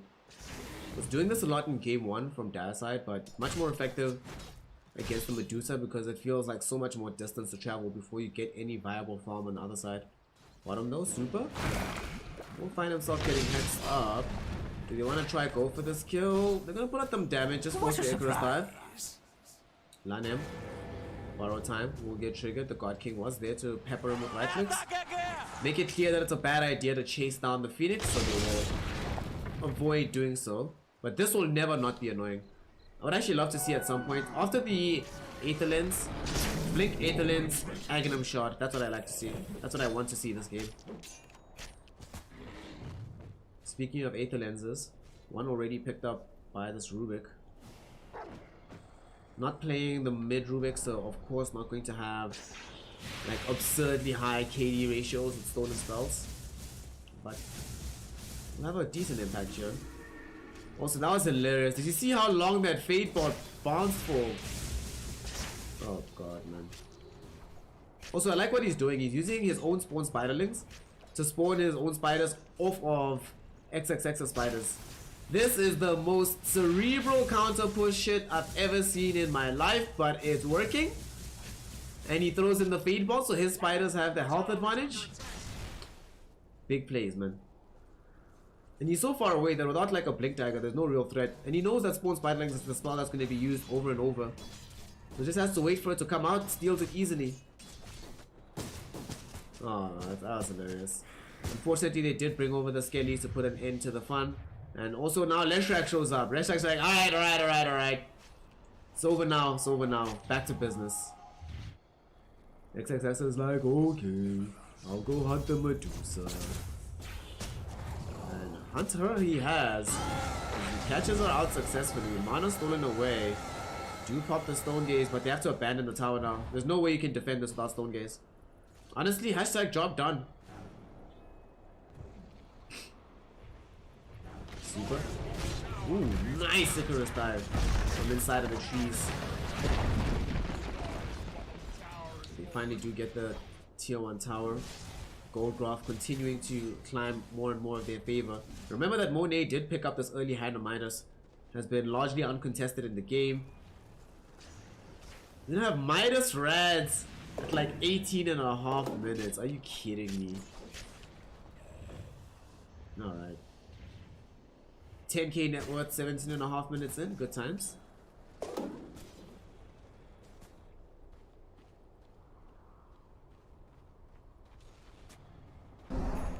Same is certainly not happening on the side of RNG as they're going to try smoke up on the map right now, looking for a way back into the game. Centaur does have access to the Blink Dagger now, so initiation can come forth in that direction. No way, Borax. And because their smokes aren't going to pop, and it would have been worse if their smokes popped as well, but he just gets out, gets his Blink Dagger. Now they could potentially smoke and move. And with God King showing, might be in a little bit of danger here.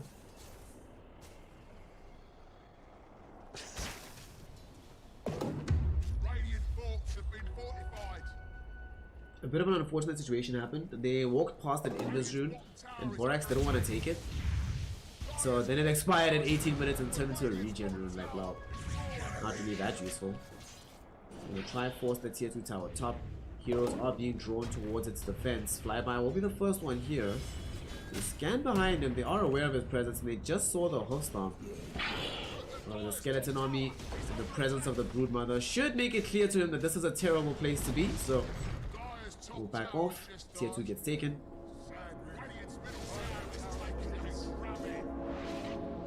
Alright. You love to see it. You love to see it. White Album.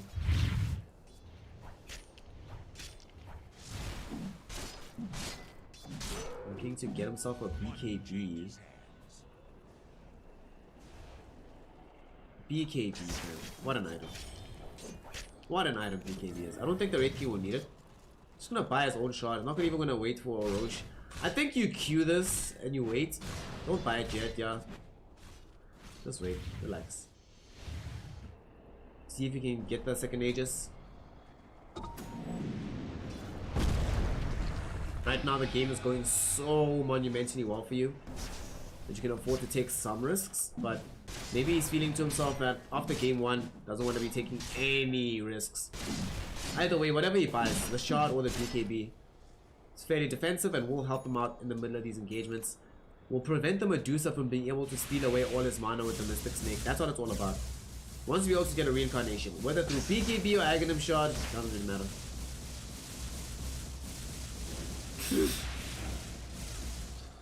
Wow. It's still going, dude! What is this Fade Bolt? Wow, okay. They finally have the Fade Bolt, and Felix Shaba had to TP away from XXX. Will manage to do so successfully. Monet. Double damage rune. Yeah, it's time to Roche. Let's go. I don't even think you're scouted with this move. Like, they'll know about it now. So they are gonna come to try and prevent this. Man, these stolen spawn spiderlings have really made a huge difference. Imagine if you was playing a different support hero except for Rubik. How really against it RNG would be right now. This Rubik is making all the difference in the world. Stealing the spawn spiderlings in particular. Making this Broodmother much less effective than she would be otherwise.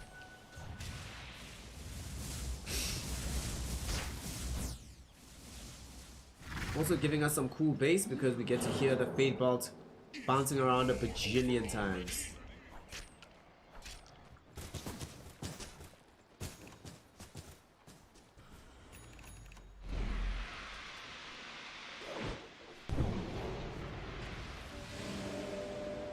Man, we're 22 minutes almost into this game. We've only had 6 kills. Are you kidding me? I've never seen this.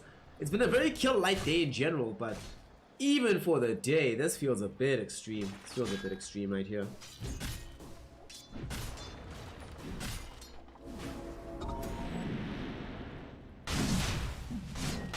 Monet. Finally now inside the Roshan pit. They know where these RNG heroes are.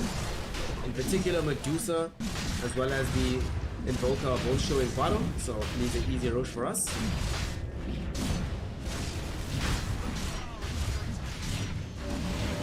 They just into the waiting arms of White Album on the Leshrac. Give the double life towards the Rainbow Pony. You love these heroes that are super effective on go number 2 with very low cooldown spells, so you love to see it. Aphotic Shield now stolen by Felix Shaba. Quite surprised that we didn't see London just immediately use Miscoil to try and get rid of it, but doesn't happen. White Album now. When's the BKB coming? Oh, he's got it. Sweet. Oh, okay, awesome. So what do we build now? Sanj and Kaya? Get some statuses going? It'll also depend on what happens with this particular movement, and they move as a smoke unit. Not going to be able to find any targets though. RNG playing very confidently, understanding that they're being gone on, so they'll back off. Radiant's middle tower is taking a drubbing.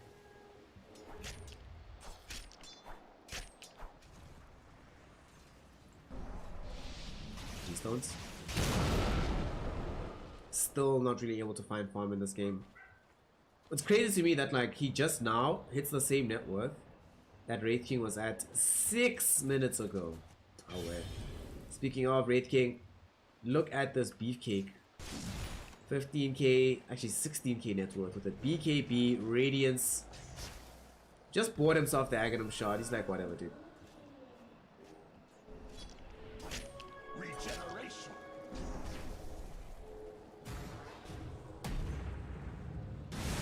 Okay. Yo, this fear of XXX. Wow. Okay. God King. Still just parked here middle. Has been able to recover a lot of the farm. So there are shades of game 1 that I see here, where God King, despite his team being in some dire straits, somehow still able to recover the necessary farm that's going to get him over the hill. He is playing this Medusa now. It's not Terrorblade. However, one of the best carries in the entire game, if not the best, especially in the late game scenario. So if they can somehow keep this game stalled out, keep it as slow as it is. Only 6 kills, they might make a 7th right now as they catch out this Invoker. Killing the trees, Finger of Death used. No freaking way! D-Stones, dude. Okay. Right. That had to happen. Does deny them a finger stack, however. Radiant's middle tower is under attack. D-Stones has been doing a lot on the map with very low. Been drawing attention, hasn't been dying. It's all about creating space for the God King.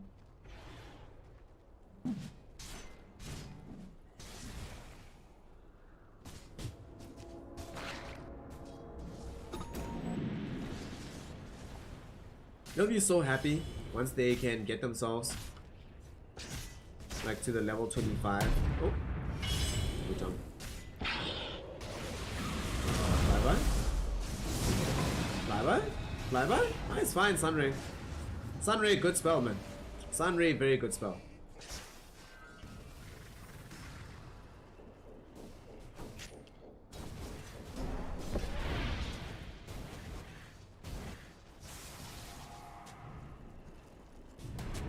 Flyby. I'm gonna get a nice jump onto XXX, but even he realizes that this brute is not dying. Guardian Greaves, Pipe of Insight, building Sange. Probably gonna turn the Sange into a Heaven's Halberd. Yeah, death is not happening. Death is not happening. Not this game at the very least. And a different game maybe, but this one, nope.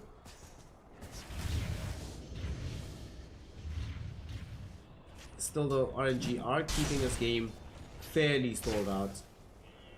But Asta's coming for all their objectives one by one, knocking them over as if they're walking through themselves through a checklist. You can see that the tier 2 tower down here in the bottom lane seems like it's definitely next on that list. They want the building, they want the structure. Slashrack level 20 now, are you kidding me? And they find Lanham. Okay. Lanham will find himself tossed into the air with the use. Borrow time was committed. There's the Supernova. They have no way to destroy this very quickly. They use the Sunstrike as well to kill Lanham. Supernova should pop here. Everybody got stoned out by the Stone Gaze from the Medusa, but they don't manage to kill Leshrac or the Wraith King. So now they're going to try turning on this damage, but White Album falling very low. His BKB is down. The Aegis just disappeared. What a time to be alive. And what a time to get a kill. RNG strike back. Bringing down the Medusa into a big fight and having her kill 2 on the opposing side. Lots of gold now picked up for the Medusa. Very nicely done. Flyby. Might not even die down bottom. It does have quite a lot of tankability. Does get brought down eventually though. Borax does see fit to commit the finger. Gets the first stack charge. Middle tower is under attack.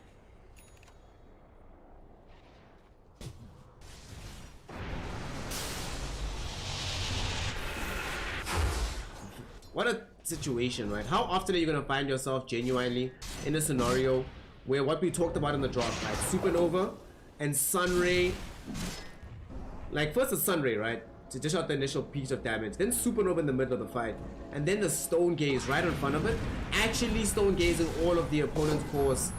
Never happens, Monet.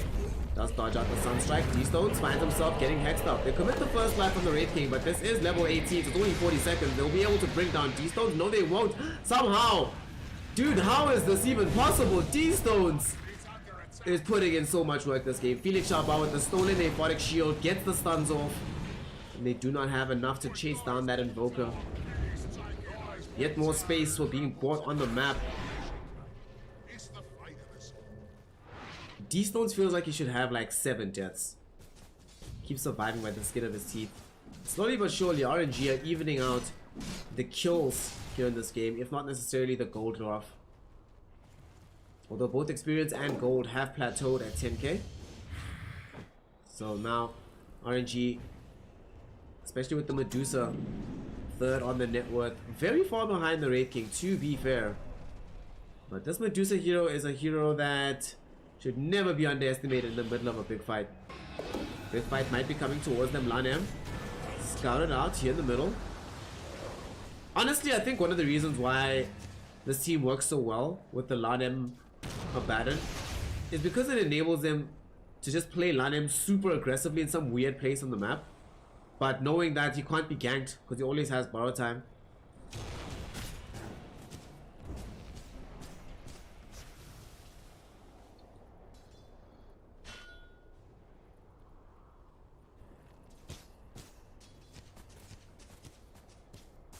God King now finally does have the MKB, baby.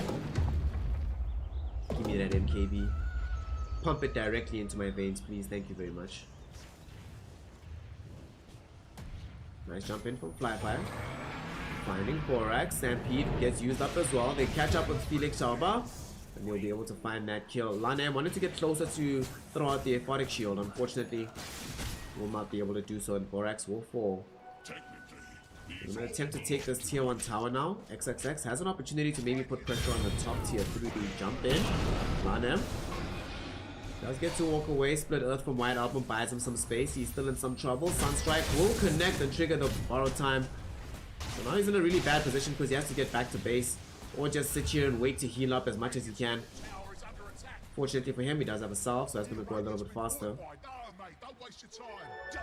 Also, now that Monet shows up, RNG is like, yeah, we don't really have appetite for the rest of this fight. Split Earth, connect onto the God King. There's going to be Monet with the follow-up Sunray will come in with the heals. EMP will be dropped down by D-Stones. They also use the Stone Gaze. Remember, now they only have the Supernova available as a team fight spell. They do not have Aghanim Scepter, so no Cataclysm for the Invoker. Monet jumping in. Do they get the Supernova down? Do they have enough damage for this? Yes, they do. They pop the egg. Does take the first life though, but that means that he's available to come back on life 2 to bring down the God King. Surrounded by all the Asti heroes. They cannot make the Medusa stay alive any longer. Finally, RNG get punched through. Flyby dies as well right after.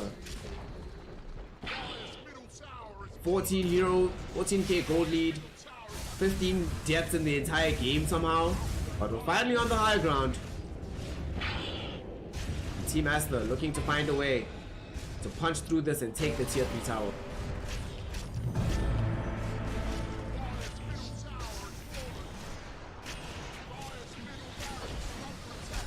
Will they be able to get it? Look at this everywhere from XXX. Man, that's annoying. Oh gosh. Oh dude, Aghanim shot, dude. Silken Bola AoE. That's hilarious. Well, it gets the job done, allows him to take the laner X. But all this was about. With that secured, also gives them enough gold for Leshrac to be able to snag up this Bloodstone. Bloodstone, BKB, Yule's Blink feel hella strong right now as Lesh. RNG realize that they're super far behind in this game, that if they do not go for a fight and win it, there's no way to win out this fight. Wait, what? Felix Sharba, those are half of his webs. Oh my god, lol. Okay. Okay. God King. Still the one true hope for his team. Once SNY MKB, Maelstrom, Manta, still not nearly big enough. Needs like 2-3 items before he can contest against Monet. Titan Sliver as well on this girl. Are you kidding me? Titan Sliver, BKB, AC. XXX might die here. 4-star down to the low ground. Does manage to keep him alive for now. Even for a Brood Mother, you gotta have a 4-star on the team, yo. I'm telling you, this item, the future. You're playing 4 position, buy 4-star. Gonna try smoke back now on the side of Asta immediately. Ocean, Sunstrike in the pit to try and scout out these heroes. None of them are home though. Instead, flyby. Oh, he's gonna be the first target here. Do they have enough damage to kill him? Gets off the stampede. Lanem still has his aquatic shield stolen away. And looks like they might be able to take the first life off Monet. But now it's Stone Gaze and Supernova. Now suddenly there's gonna be the Impale, the Mana Drain. That's only what God King's in trouble. He's gonna get hexed up. Monet comes back to life with the BKB. The Rage Fire Blast to stun him up. More mana draining from Borax to make sure that there's no mana shield. And he's still alive on this side of the fight whilst this team just cleans up house on the north side. Finally, they come back to kill the Invoker. And as D-Stones dies, RNG throw in the towel. GG is called. Team Asta will take game number 2. D-Stones couldn't even kill the Lion there. Aghanim shot, baby. What did I tell you? Amazing on this Lion versus Medusa. And this game just got out of control in a hurry. Like, yo, real talk, yo. XXX, yo, let's alright subs, let's do it. Where's your putting in work for our boy XXX? Because he was out here. Him shutting down this Rubik changed the entire game. Or shutting down the Medusa in the top lane, preventing her from getting any real semblance of farm for so long. Like, I'll actually see how long she was. When did she actually get to top 4? Around what, 17, 18 minutes? Even then, so still quite behind the Brood. 20 minutes in, still very behind the Brood. Really overtakes Brood Mother when 26 minutes in. Meantime, the game is just kind of running away from you on the other side. Team Asta taking tower after tower. XXX is making the map increasingly tiny. Very little you can do about it as well. And really good performance. White Album also had a standout performance. He played quite well on this hero. So next game, whoever has second pick is banning Leshrac. Because in both games in the series, Leshrac has been the hero that has won things out. So watch long MSI. Baby, take it easy, comrade. Take it easy. Thanks for hanging out for so long, comrade. Last stream. Well, we'll see. My energy is flagging now, and I don't want to burn out before the rest of the week. This is still game 2. So we still have more Dota. So let's get it. More Dotes coming at you in just a second. The one thing that you should do in the meantime, get yourself a clock, water, go get some air, go outside, admire this beautiful. See you back.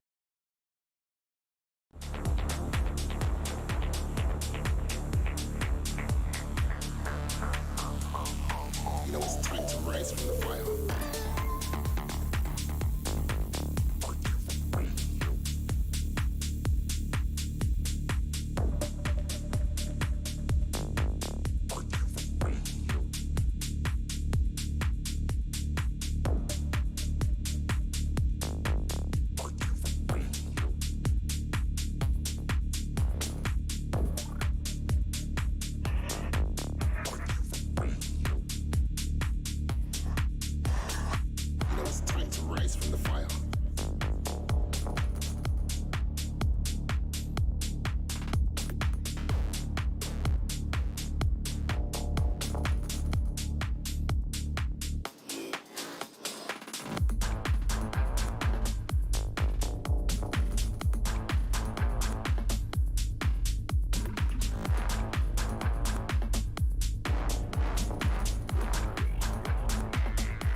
Ladies, gentlemen, and my NB comrades, welcome to the finale here in the DPC Upper Division in China.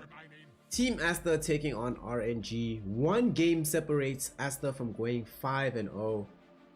One game separates RNG 2-3. It is a must win, both of these squads. A win here, given the results of everybody else and given how many play days are left, all but guarantees Aster a place. Actually, I think mathematically it definitely guarantees them a place. Let me make sure. Let me check. Let's see. Yeah, if they win this game, Aster, right?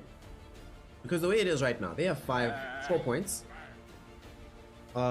Including this game, there's 3 games left to play. If they win this one, they're 5-0. The next closest is Elephant. Elephant, LGD, and Vici are all tied right now, 3-2.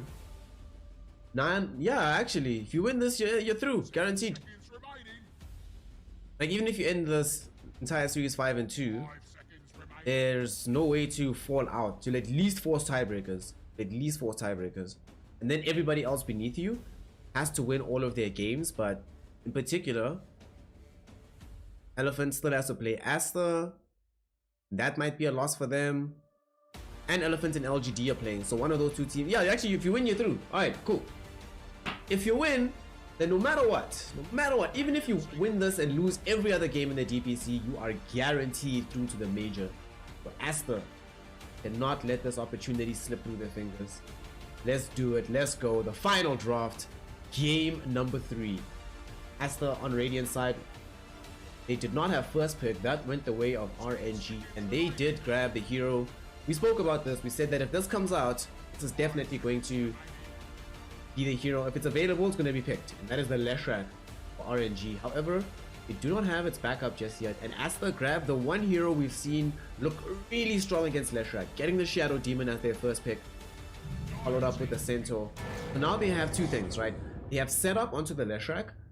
You disrupt him, can set up with the Hoofstorm quite easily.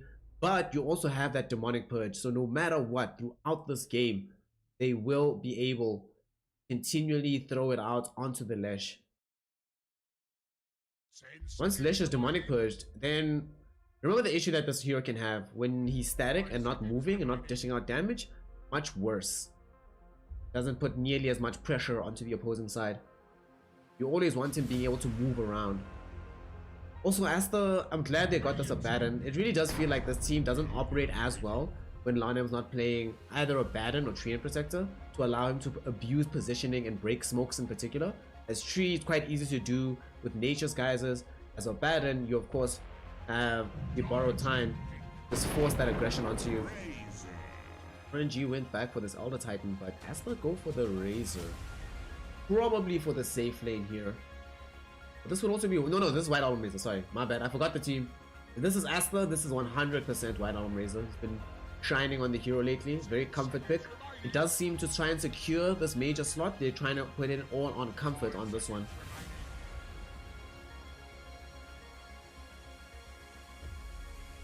Now, I might be talking about the situation for Aster in terms of them securing their spot at the major.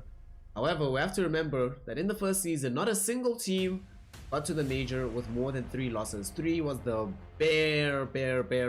Like, that's it. That's the limit. God doesn't get more forgiving than this. And unfortunately for RNG, even after this game, they still have to play both Vici Gaming as well as PSG.LGD. So a loss here would pretty much represent the end of their hopes wanted to be able to get to the major. So this is everything to play for. You gotta love it. You gotta love it. Love to see it. RNG, Hawk Warden picked up now for the God King.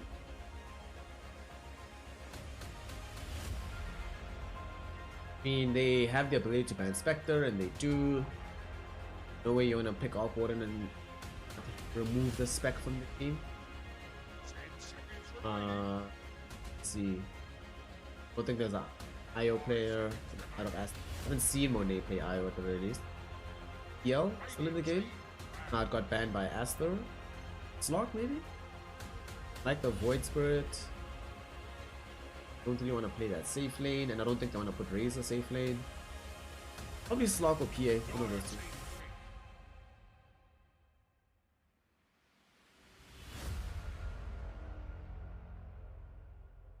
Last overall pick here, so they can think about what way they want to deal with this awkward. And we'll see now the last hero pick coming in from them. It's going to be the support to be played by Felix Sharp. 10 seconds remaining. Murana, 5 Iron, seconds remaining. it's Phoenix. It's lost with Phoenix. This time around though, they also have some really impressive protection for the Phoenix egg. We'll go Rubik again. Since spells to steal once more. Radiant team pick. What the puck? Okay, so tied Hunter 5 there. Tied 5 or 4, I think. I'm gonna put the puck middle. I want to be able to make sure that they have every tool in the arsenal to make no one is getting to the God King. It's awkward and must be protected at all costs. 5 seconds remaining. Puck pick. Anti-mage. Choose your hero. We've got some Dota too. Oh, alright. Right. Anti-mage, last pick. I don't see. I'm hype. I'm hype. Put this right into my vein. Dude, anti-mage into Puck, Arc Warden, offlane Tidehunter, support Leshrac. Oh! And they have no like insta disable. What do they have here to actually deal with this anti-mage? Precious little. Have Ravage, right? So you've got the young Ravage, but Silence, Imcoil, Split Earth should never really connect onto an anti-mage unless there's already been the usage of Ravage beforehand. Alrighty, okay. This is gonna be interesting. You want a hero to put into the safe lane and to carry you on the side of Asta that can get into the Arc Warden's face. Personally, I would have preferred Slock here. I think Slock could have like Buffalo stomped this game, but I wanted to go for the Monet AM. So Monet AM, let's see what you got. Let's see if you've got enough. Take this W and secure your team a place at the second major, the remaining major before TI. Last opportunity to get yourself points. Otherwise, you gotta play them qualifiers. Things look hella scary right now in the DPC landscape. Team Asta, at the moment, because of a somewhat disappointing showing at the previous major, despite having an excellent showing in the league play, they still right now do not sit in the safe zone, so they have to get to the major if they want to qualify through point. RNG, of course, even worse position, pretty much no points to their name, so make or break time. You literally, this game could literally, no cap, be worth millions of dollars in the long run. So as the Monet anti-mage going to be the hero, put them over the line, or is RNG to be able to rely on the God King once more? Let's find out. It's game number 3. The finale kicks off. Let's get this fight started. The battle in.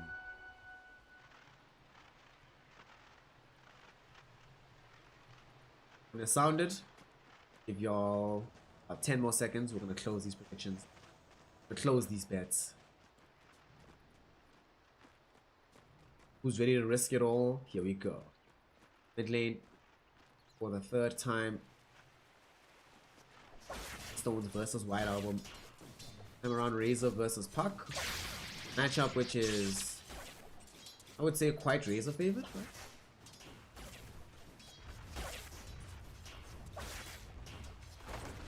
It also depends on how much time you're able to spend here aggressively on the high ground. These stones can outskill you. We'll have to see what ends up happening at like level 2, level 3. But I would say intuitively that Razor should It shall not be. take this lane versus fly by, excuse me, super. Thing about the anti-mate doesn't want to approach too close because then the spam and harass from super anchor smash is annoying to deal with. Fortunately, with Lanem being in the cut, once Lanem gets points into Curse of Avernus, he can zone back a lot of this harass all by himself. Feels so much better, anti-mage. Okay, attacks. Gonna put some damage out onto the God King. Say, hey man, we don't think it's a good idea for you to farm here, bro. Maybe you should back up a bit. God King, I go.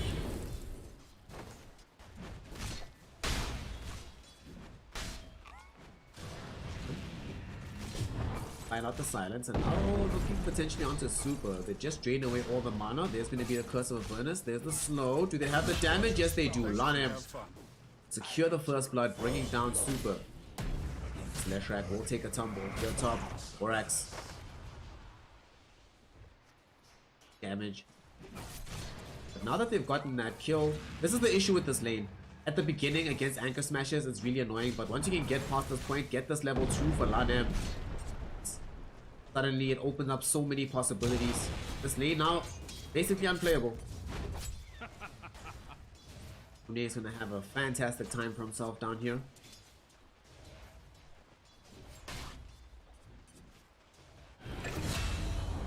And Baba ends up getting brought down on the other. Bit unfortunate that.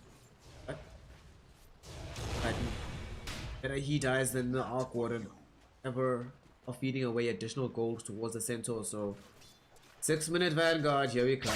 Maybe even sooner.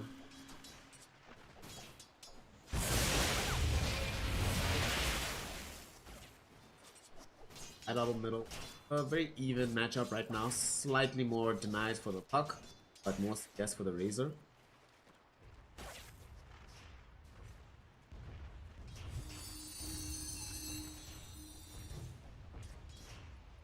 Stone doesn't have to have an exhilarating performance in the laning phase. It's when he starts rotating, we have to start seeing where he can be effective.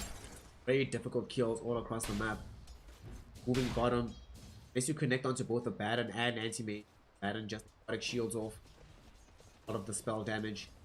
Stuns. Very few limited stuns. Top lane XXX, jumping him, not that easy either, because Borax, they don't jump him at the same time, also has access to the disruption. The double save potential that they have on the side of Asta makes it quite difficult to imagine that RNG are going to be able to find effective jumps consistently. Puck in the mid game has to play out of his freaking mind. Okay. Split Earth. Damage down onto super. It healed up again. How annoying it is, man. Lanem just pulls through. It's like, oh wait, boss, I got you. Don't even stress, B. Don't even stress, man. Off the back of that, I think if they can get this early ring of health for this anti-mage, it makes that lane so effective. Because you can trade infinitely versus the Tidehunter now. Even if Tidehunter gets Soul Ring or his own ring of health, you know you'll always have Curse of Avernus as well as the mana break damage to ensure that that hero plays a bit far back.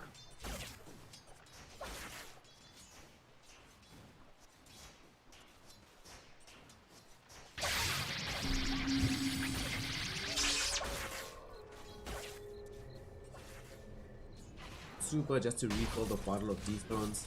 Gonna leave Flyby alone down bottom once more, so it's gonna get zoned back. Ring of Health will keep him alive. Don't have major burst just yet. That means now you can't really apply pressure back onto Monet. Monet is free to farm this lane as he pleases.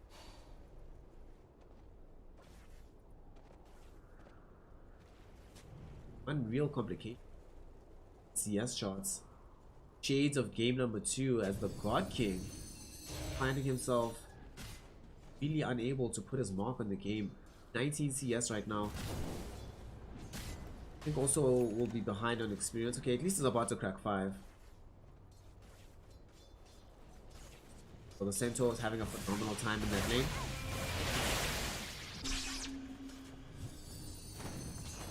Small going to be having a situation where it's he that has to catch up as time goes on. Cooper will draw essentially a kill here. We're gonna steal away the bounty rune. Stealing the bounty is what gets him killed, but probably viewing that as worth it across the team. Might have damage onto God King. There is Wolf Stomp available. Is this the real deal? Yes, it is. No Tempest double available, so that's an actual kill. The setup finally gets shown by Borax. Disruption into Hoof Stomp equals easy kill.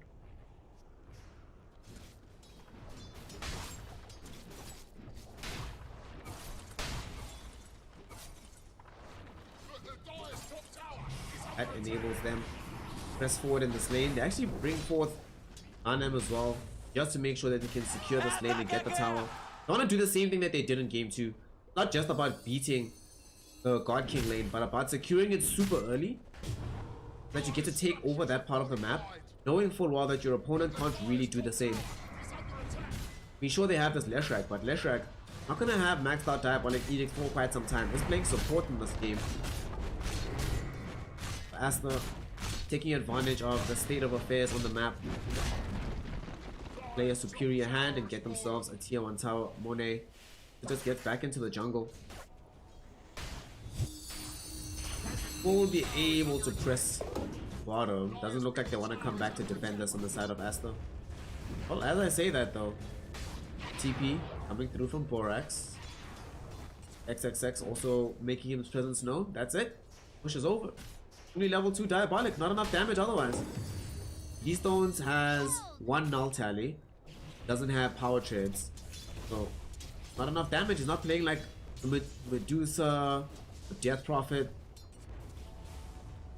They're comfortable posting up, either through just sheer tank ability or with ghosts. Fuck. Actually find the kill.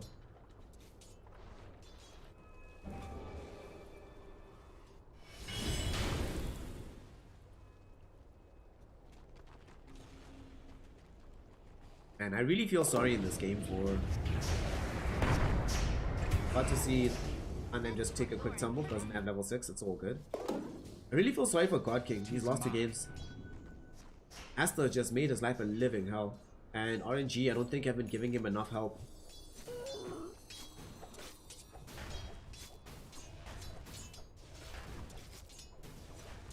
This game, maybe still quite some distance away from picking up his Midas into the Maelstrom. Mage meantime was having back. Would be the fastest timing in the whole world. Super. Might find himself losing his life here. Up, almost certainly going to die. Gets disrupted. Already used Split Earth. And Phoenix Shaba makes a nice attempt with the Echo Stomp there, but unfortunately will still result in a dead Leshrac. At the same time though, dive in from the puck would enable them to kill Borax as well as Lanem. They did not expect that. The side of Team Asta, the jump in from the puck, good enough to secure them. Couple of hero fights there. This fight turned into kills. The Chaba just TP's out in front of White Album. They force the usage of the Eye of the Storm, but they still don't get a kill. Feels good, man.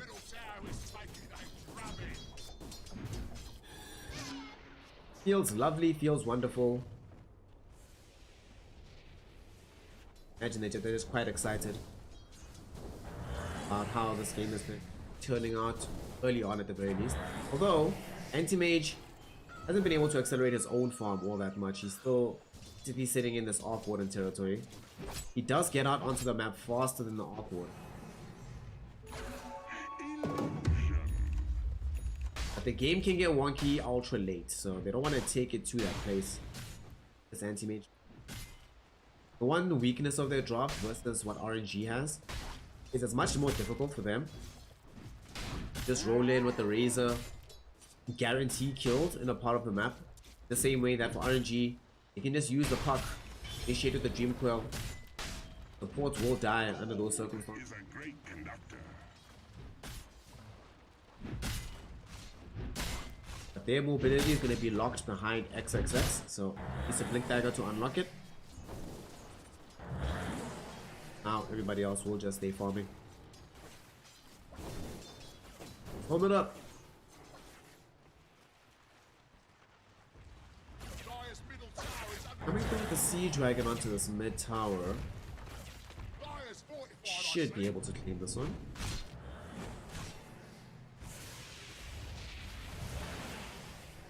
Four heroes around this. Be the anti-mage that's not present.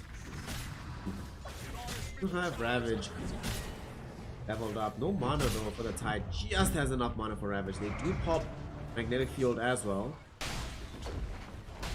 Love how whenever he uses Anchor Smash, it actually takes away the mana necessary for the Ravage, but he does have a Clarity going. Trying to clear them away from this area. Same time though, Monet is farming the top part of the map. But King will do what he can with his Tempest double.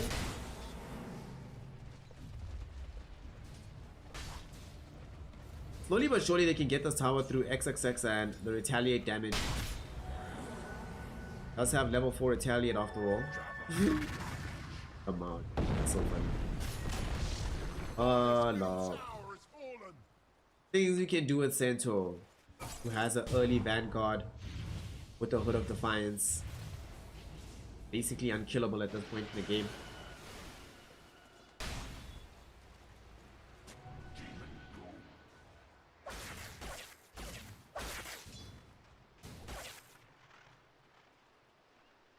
KB queued up for White Album. He wants the ability to be able to close gap onto that Arc Warden without having to worry about Ravage, Echo Storm, Dream Coil, etc.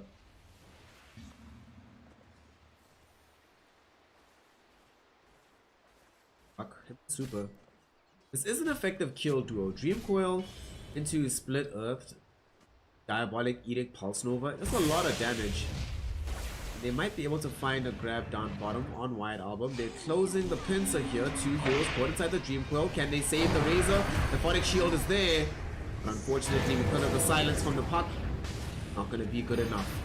Hanem will also give up the Ghost after the borrowed time. Great move coming in there from the side of Asta. Thinking that they were going to try and go onto the Tempest double and then secure the tier 1, but an even better move coming in from RNG. Longer rotation catches them out and enables them to put pressure onto the tier 1 tower now. Boy, Radiant's bottom tower is fallen. This is the one thing though, right?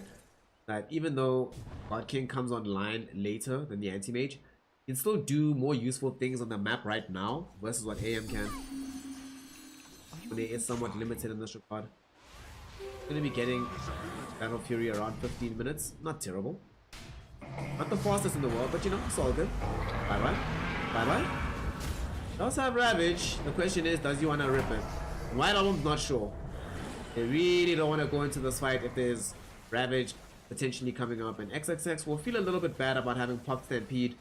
White Album wouldn't have used the Eye of the Storm without the Stampede being popped. But now I suppose it's a farming Eye of the Storm, so it's all good, no problem. No worries.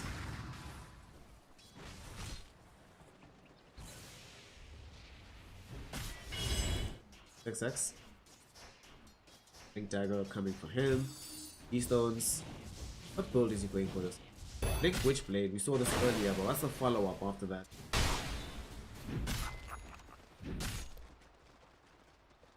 Five to 5 right now. 10 kills in total, but very quiet game. Battle Fury obtained for Monet. At the same time, the God King just finished the Maelstrom.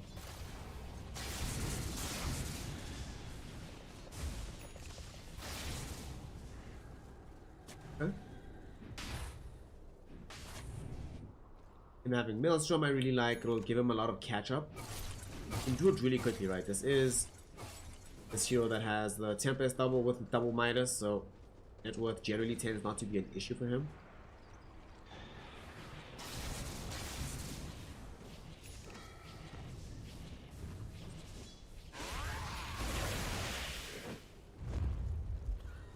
Asta, but right underneath the watch, so PSG will be preparing for this one. However, they also now know that if they do decide to make this jump onto Borax in the top lane, that there's no support behind them. Yeah. Find the God King. Tempest double. Smoke doesn't break. Feels bad. Lots of movement around the map, but real picks. By not really the target you want to go on for this kind of maneuver. Well, they're gonna try for it though. Still have Ravage. Don't think he wants to use it though. They're leading him around on the leash. Lots of damage being done. XXX is nearby just in case. Cast upon the tide. In case there was a Ravage, then he can at least like blink away from the Ravage, then Stampede to catch the Tide onto afterwards. But turns out to be unnecessary. White Album also moving down. They managed to find that kill. D-Stones and Gang are like, okay, sure. Fine with this. Let's try and see how much damage we can put onto this tier 1 tower top. So we finally have maxed out Diabolic Edict for super. No White Album can't pour top to stop us. Let's go.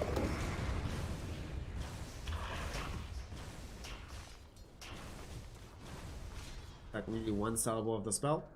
Don't want to stick around any longer because they're gonna smoke now. Go for a bigger target. Abai all the way on the bottom of the map, but between these three heroes, there's a fair amount of punch. Especially if they commit the splitter as well. Under those circumstances, they kill pretty much anyone on the map. But that is predicated on finding someone on the map. Fortunately, struggling to do so right now. It will maybe be good to refresh this vision in the area, but I don't find them anything new, unfortunately. Yeah, AM net worth is crazy right now. There was a point towards the basically right below the Arc Warden, but he's starting to blitz past them. This is before he finishes S and Y. It's a lot tankier, feels like maybe participating in 1 or 2 fights.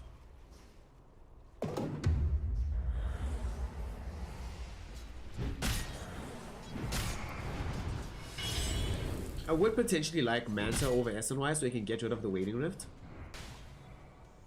I do think in this game it's very vital that AM be allowed maximum mobility. Never be put in a position where death is even a possibility.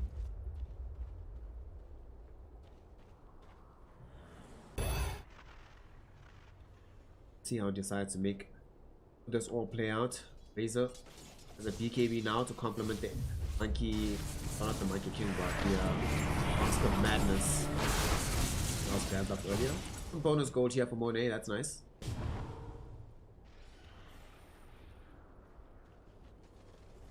Rest of Asta though will smoke whilst Monet keeps farming. I have Blink Dagger on XXX. Find the target. Stones will show top. And there's no one actually sitting behind him, so if they can get on top of him, this is a possible kill to get. And they find it. Oh, wait. Oh, beautiful. No, too soon. Oh, wait, maybe not. Well, these Stones will end up dying here. Getting chased down. They do have the vision. They have a way of catching him up onto the high ground though. Not just yet. Felix Shaba puts in the echo stops. Two chasing heroes, and D-Stones will be able to bottle his way to his winning condition on health. Stay alive. In the meantime though, not going to be possible for Borax, because Borax will take a tumble.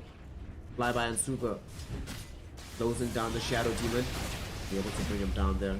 This is a 4v5 scenario at the moment. If they do decide to take a full fight, be more like 5v3, because Anti-Mage probably doesn't want to participate just yet. He's building very similar to what he would if he was playing Faceless Void. This is the first Ravage of the game. Flyby sadly can't get much with it because White Album does have the early BKB. XXX was looking for the whole stuff, doesn't manage to find it though. D-Stones still alive. White Album losing a lot of his HP. Oof. This coil, Aquatic Shield should be able to get him out to safety. This is very similar to that Faceless Void build, but instead of having Maelstrom, we put Battle Fury, then straight into SNY Satanic.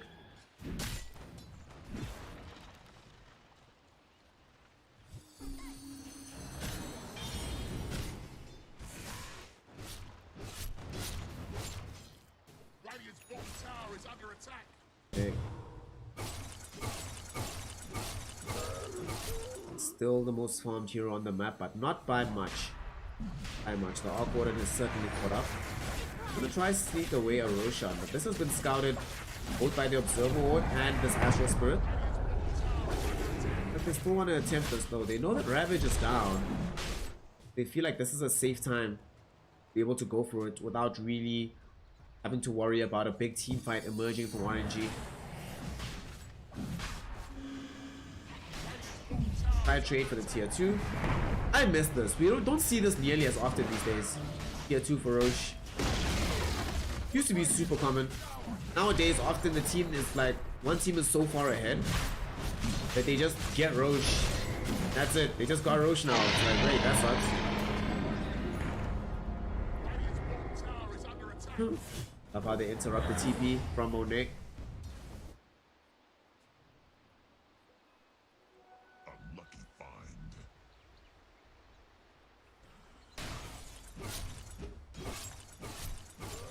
Very, very close game right here. Neither team is going to make this easy for one another. For Asta, guaranteed trip to the major on the line. RNG, last chance.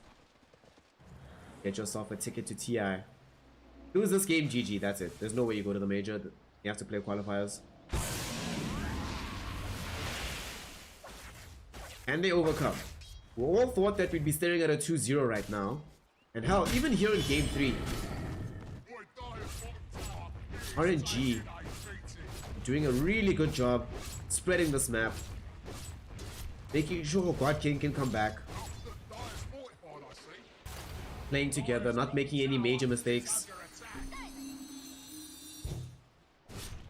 I sometimes feel bad for RNG for the fact that they are a Chinese team, because imagine a team like RNG playing in a different region, man. It would be crushing.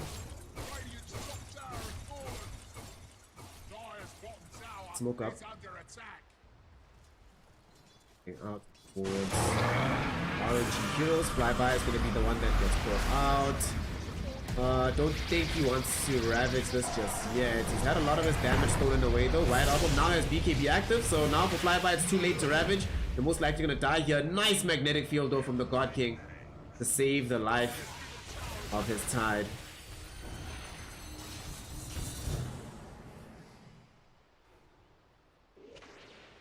China #1, baby. China #1, bro. Man, that was some clean movement there from the side of RNG. Save the Tide. To be fair, Asta were a little bit hesitant because, understandably so, it's a Tide Hunter with Ravage. Gonna play as carefully as possible around this hero. Had a little bit more damage, they probably find that kill. Razor trying to solve this issue somewhat, getting an SMY. Better chase potential. Ooh, God King. That was the real deal, so very dangerous place for him to be. But he does scout out Monet, who needs to be seen if he knows something is coming towards him. Actually jumps into a somewhat bad position. They might have caught him now. They're going to be the jump, the damage, anti-mage. Has the Aegis. Will end up popping in. XXX with 3 heroes caught with the Hoofstorm. But that's all they have access to. There's the Ravage. Directly onto 3 in fact, because they also caught Borax. But Monet somehow managed to blink away anyway. D-Stones trying to catch the anti-mage, won't be able to do so. And now White Album comes into the back of the fight, looking for some targets. They haven't found anybody just yet, but oh no! XXX caught the God King! Oh, what a target, what a time to be alive. And White Album with the Plasma Field also able to snatch Super and bring him down. Somehow Monet stays alive. Full Ravage came out. ET was right on top of him. They committed the splitter. But somehow on a sliver of HP, Anti-Mage blinks away. The rest of his team just clean up. Worst case scenario there. They found the God King. Absolute worst case scenario. If they don't find God King and they kill like Puck, it still sucks, but it's like whatever. You still lose your tier 2, but not like Puck is gonna solo win you the game at this point, but God King. The thing that's terrifying is that fight was effectively 4v5. Consider it. Anti-Mage gets caught out completely by himself, right? Blinking around trying to farm creeps. He gets killed. They take the first life without having to commit any of their major ultimates for it. And then on the second life, they do commit these ultimates. They do kill the Shadow Demon, I believe. It was SD that died, right? Yeah, Borax died. But Anti-Mage doesn't. And he leaves the fight alive. And instead, you end up losing that fight. Anti-Mage did literally 0 damage in that fight, and yet RNG still lost. That is of major concern right now. White Album did quite a lot in that engagement. SNY now pretty much complete.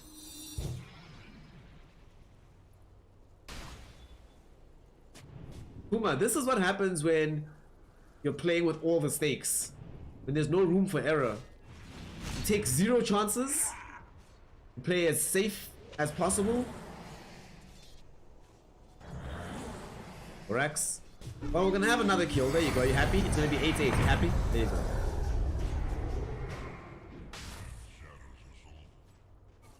Everybody who might have bet on first to 10 currently right now chewing their fingernails. Anything can happen over the next few minutes. 2k gold lead still for the side of Team Asta.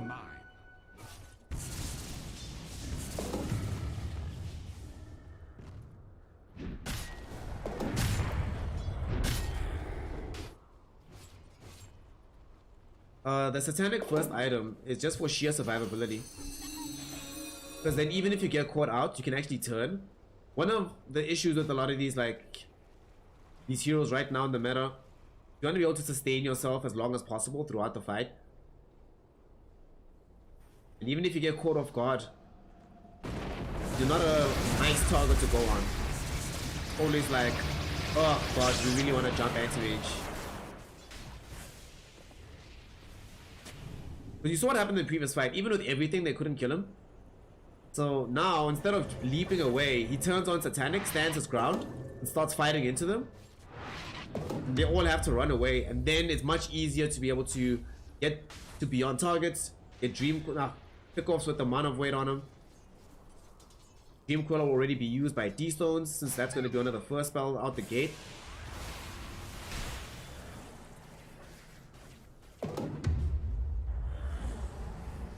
It also enables them to mono up versus the God King Arc Warden.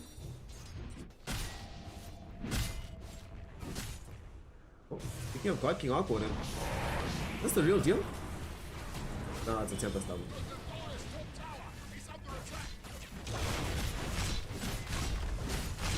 Well, here goes down the tower. They haven't even lost a tier 1 in the mid lane. They're putting pressure on it now, but Vorax already coming back to defend it. That's really insane. 29 minutes in, RNG being held, taking a tier 1, but somehow still putting pressure onto a tier 3 bottom. Dota 2, gotta love it. Silver Edge. 10 for the Arc Warden.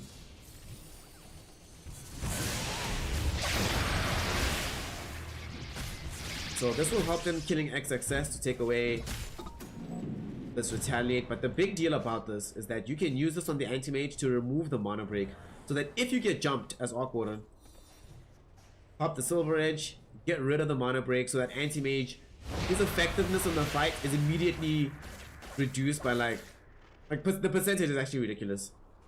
More than half.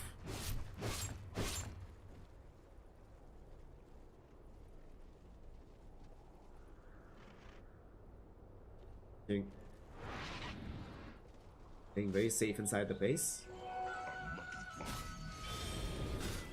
Died once in open play, doesn't want to allow for that to happen again. Meantime though, of their farm on the map is being taken away by Team Asper, who are doing similar things as they did in Game 2. Closing the map, making the region of play for RNG a lot smaller. And very similar to Game 2, where it was a Medusa, this time around it's a Puck. We've got this one core hero that basically soaks up every resource on the map, and another hero who needs to help control tempo. Still needs some degree of farm, but has to by necessity give some of it up towards the God King. At least still see this Aghanim Scepter come not too long from now.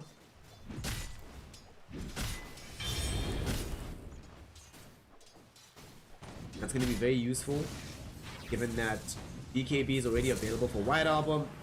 The BKB on the Centaur. Anti-Mage is actually going for his own BKB as well.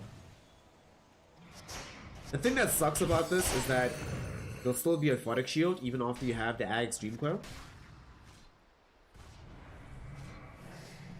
So your positioning still has to be stellar as this puck.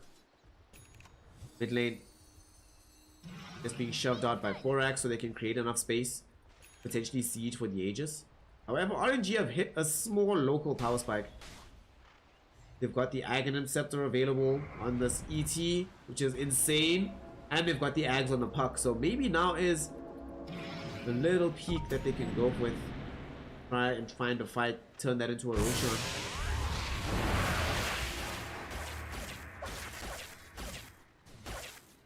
Sadly though, not easy to jump onto these Asta heroes.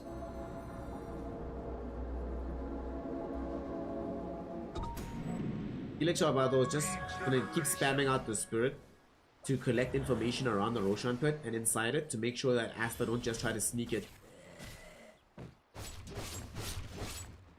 Monet in the meantime wants to get closer towards BKB. Has the AC, so actually dangerous in these fights.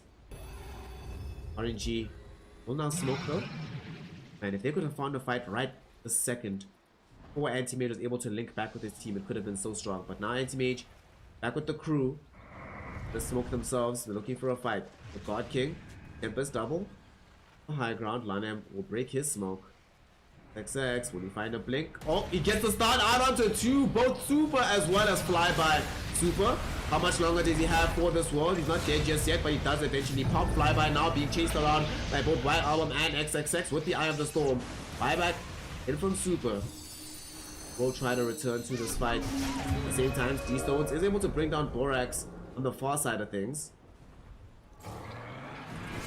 Anti-Mage actually caught D-Stones to the Mana Void. Will they be able to find the follow-up kill? He tried to juke them out with the tricks. It's not going to be successful in this endeavor. XXX! There's going to be the full hero stun, but unfortunately the Ravage is going to be even better from Flyby. Stuns up 4 as well. XXX is gone, so is Monet. Both of them in the grave. Monet does buy back with Borax. Tis mine. They do not want to give up this Roshan. There's no puck in the field. Don't know if she has buyback. No buyback available for the puck. So maybe Asta will feel confident enough to go into the pit, but they do not want to do this without the Centaur. The Beefcaker gonna absorb this pressure. Man, they don't know that RNG is prepared to just make a full retreat from the area. Unfortunately, their side doesn't really take Roshan that quickly. Abaddon doesn't have a Solar Crest. He opted rather to go for the BKB. Nor does Borax. Obviously, he went for the Blink Dagger. So no quick way to take the Aegis. It's a pretty huge buyback, honestly. Now it means Asta has to take the Net Rosh. But also, crucially, brings the Arc Warden in line in net worth with this Anti-Mage.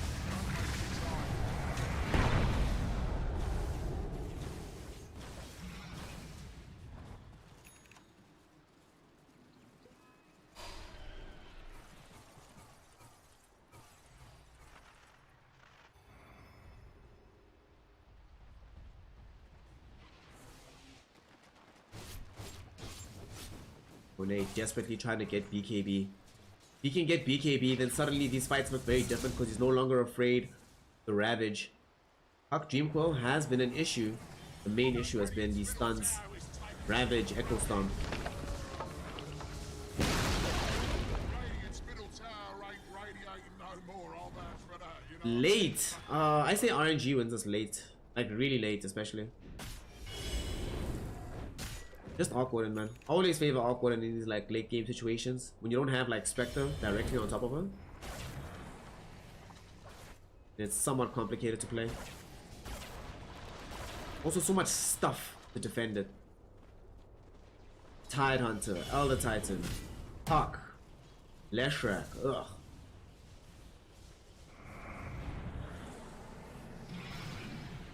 Once they hit this BKB, Asta will be effectively 6-slotted on this Anti-Mage, and it will be go time. Because then they don't have that much more time that he's going to spend at the top, feeling very comfortable playing into this Arc Warden. Team Asta are somewhat on a timer here.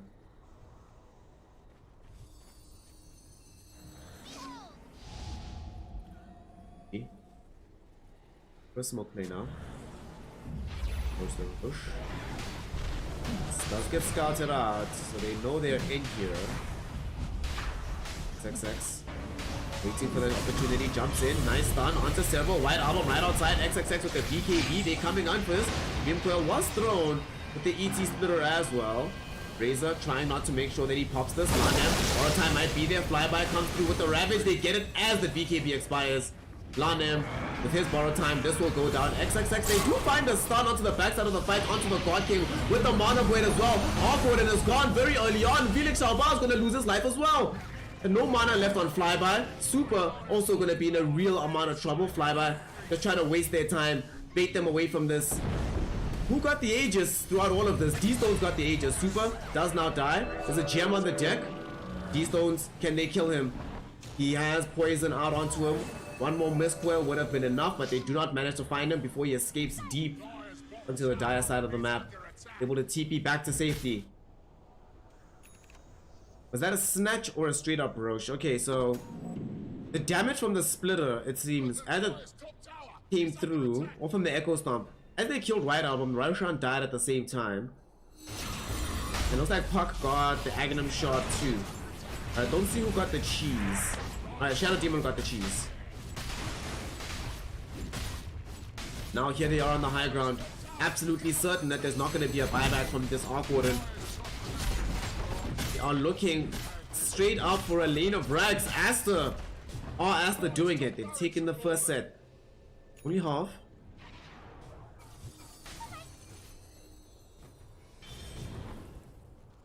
Oh no.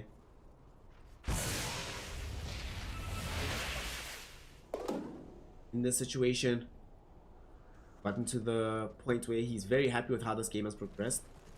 Eye of Skadi probably replaces the Battle Fury, or even Boots actually.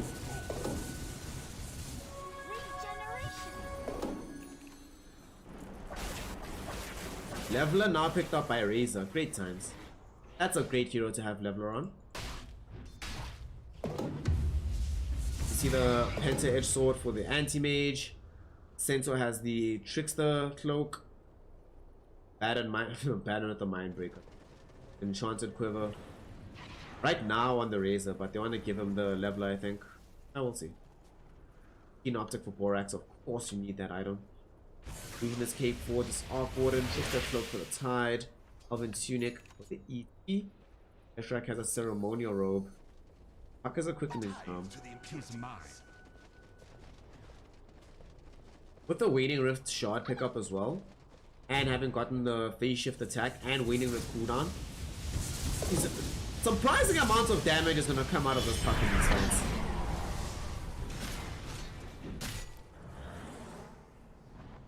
And we're going to see a demonstration perhaps. Smoke out XXX. Well out into the wilderness right now. Does have the blink available. Doesn't use it in time though. BKB now popped. Very difficult kill however. They're putting out a little bit of damage, but still surviving. Will be able to stampede away potentially. Flyby does have Ravage, but doesn't want to use it so soon. Lanem will have to pop the borrow time as well to be able to walk away from this. Spark rates on the high ground. They're looking for a Ravage target. Lanem just pops the BKB to run himself away.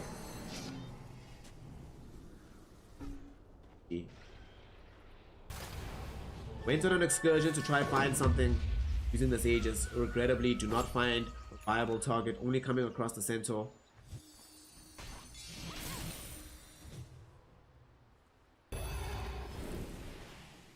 Palma Fed is out here. Chappie is the hook.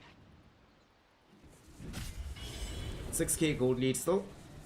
Not really increasing by great bounds here. Asta's still in a position where the game is still in a timer. The base can be destroyed in one Arc Warden push. However, on the bright side for them as well, God King is also running out of slots. We'll drop the Midas for the Butterfly. Then we'll upgrade the D-Lance into a Hurricane Pike, but also somewhat reaching the end of the tether of what's possible for that Arc Warden.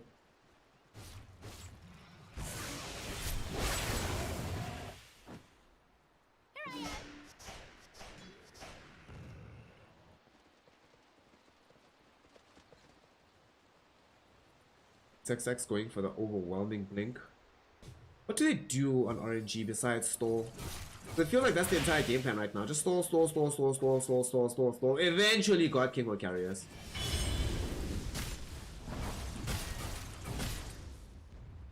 To be fair, right now, he is the one that's keeping them in the game and making sure these side waves are pushed in sufficiently to always demand attention from these Aster heroes.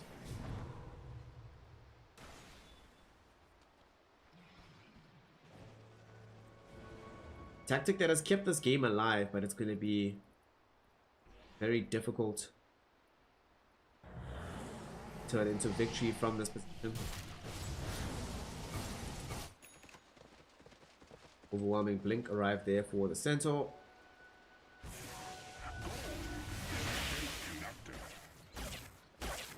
It's actually going to be interesting, right? Watching this in tandem with his initiations. The amount of space he's going to be able to create all by his lonesome. See Anti-Mage catch up there. Anti-Mage wants a Abyssal Blade. Since there is going to be a Butterfly built up for the God King, potentially wants to look towards that MKB now. Similar to how the Arc Warden, I mean, you do buy MKB on this hero anyway, but you have it preemptively.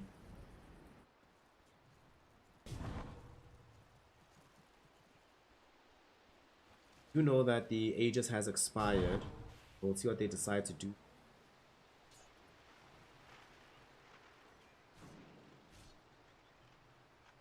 Such a close game.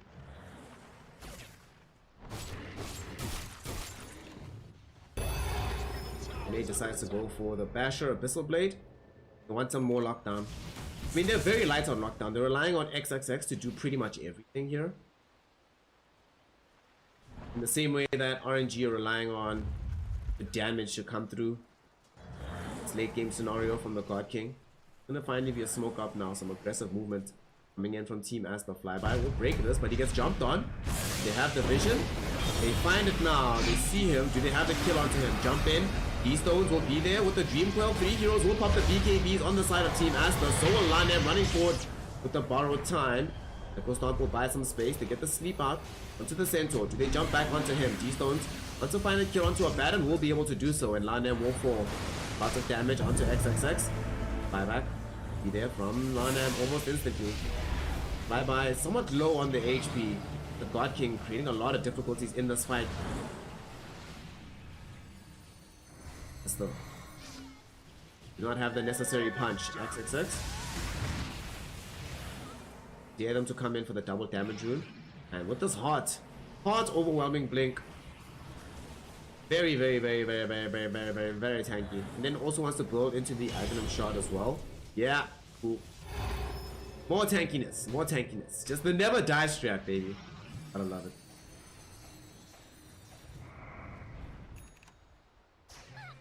Dash. What levels are everybody actually? Let's take a look. Almost 30 for the Anti-Mage. 25 for Puck. Razor and Centaur are about to hit 25 not too long from now. So is the Arc Warden.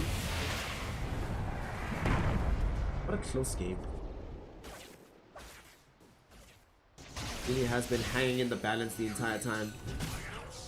The Razor's Edge. Borax picks up a Hex. What? Scythe of Vice on a Shadow Demon, baby. Let's go.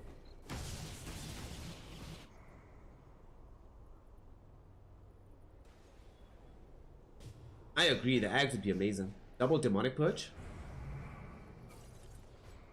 Having one for Puck, one for Tide, one for... Okay, maybe Tide actually gets to stay out of it, whatever. One for Puck, 2 for the Arc Warden. That's what's up.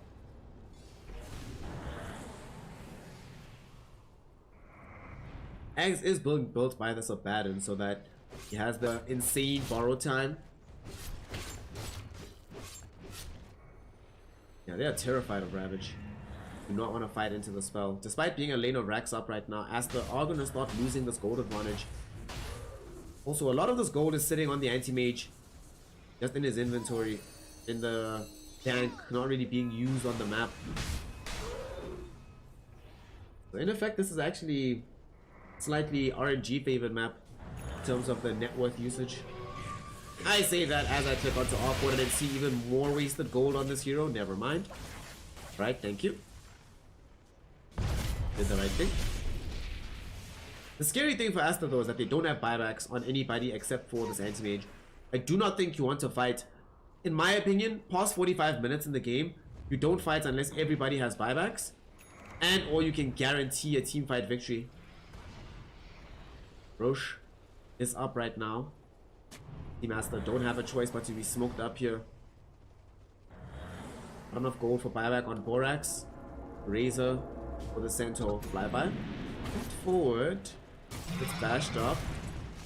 So his mana gets taken away. Lanem. Pop BKB. Jump in from XXX. Find Super on the other side of the fight. Can they kill the left track? Yes, they can. Lanem. Borrow time comes through from him. God King with the Tempest double, putting out quite a lot of damage in the middle of the fray. So Lanem will end up dying. And remember, there's no buyback available for this Abandon, but at the same time, Monet, oh, he thought he found the real God King. That's not going to be the case. They do find the real Felix Chauba though. This BKB charge goes towards killing him. Will they be able to get anything more out of this? XXX finds the starter to flyby. Flyby doesn't have mana for the Ravage anymore. Monet is going to be able to kill him. And now they've isolated the true God King. Oh wait, no they haven't. He TP'd out. Got out. Got out. He got out. Okay.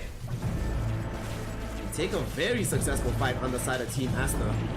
Cure themselves positioning around Roche. However, the triple round of buybacks from RNG will dissuade them from staying in the pit right now. This does mean that Lanem has respawned naturally. 3 buybacks are down, so if they die again, it's straight diebacks on the side of RNG. Oof.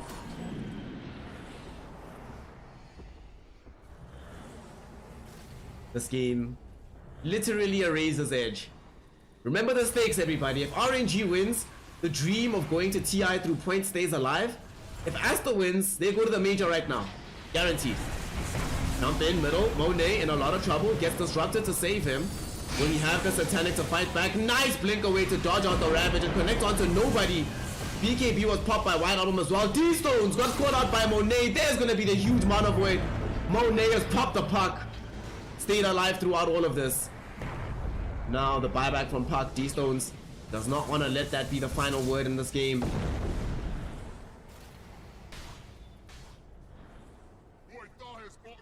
They're still positioned around this Roshan pit. The stalemate will continue.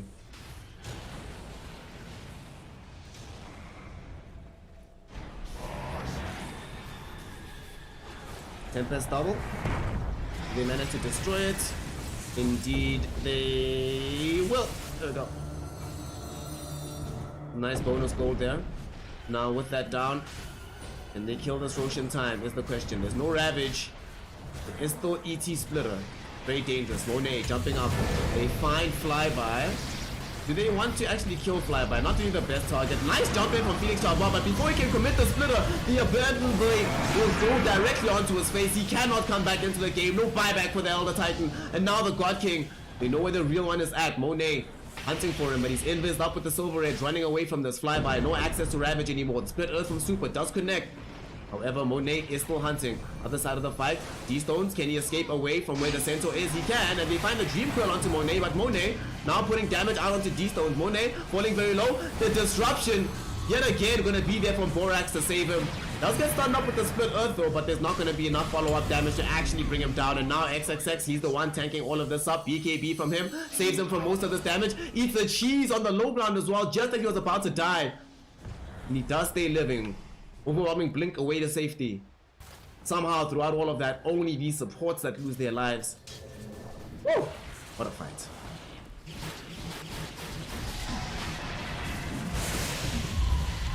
God King buying time.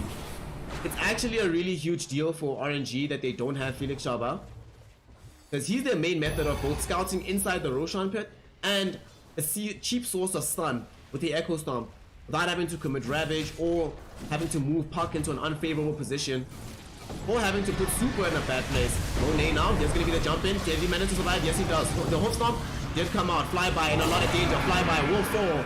Man of Void takes him down. There's no buyback available for him. The God King. They found the real God King. He's gonna fall. Has to buy back instantly. Super. He died back. Don't die. Don't die. He doesn't have a choice. He gets brought down right now by XXX. D-Stones with the phase shift will be able to get a kill onto the anti-mage somehow. An AM buys back on Monet. The fight has gone long enough around the Roshan pit that Monet died, bought back, and has refreshed the buyback again and uses it.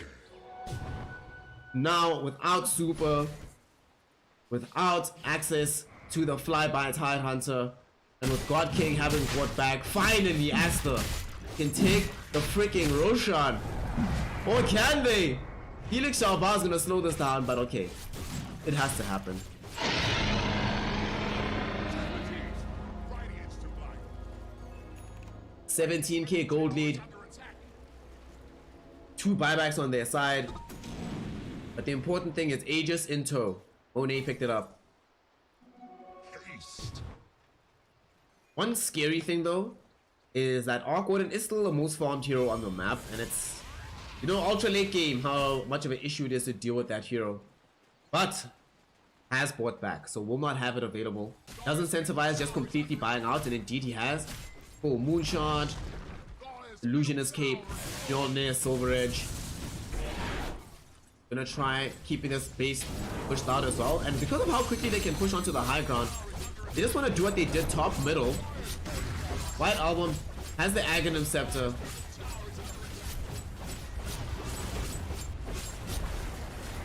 Looks like this was Zora's drop from Roche. What a gift.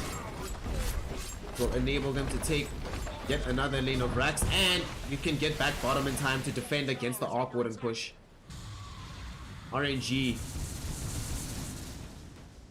Possibility of playing TI slipping away in front of them. For all the teams that will be in the Chinese region, qualifying will be a bloodbath.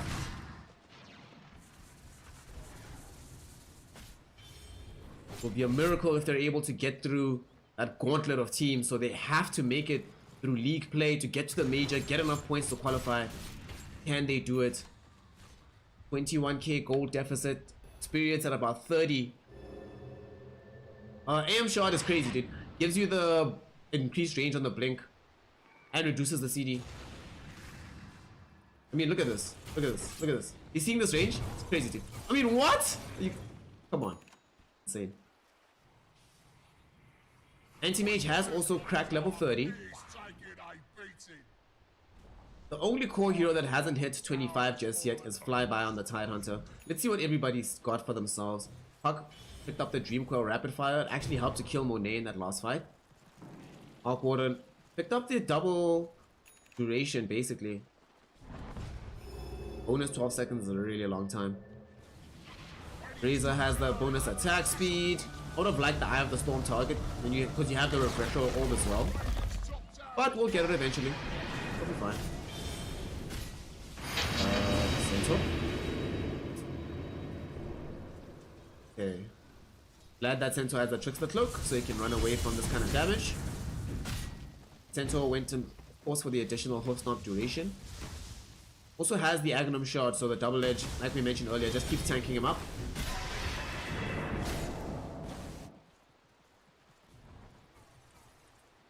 So to qualify for TI, right, it's only the top 12 teams qualify from points.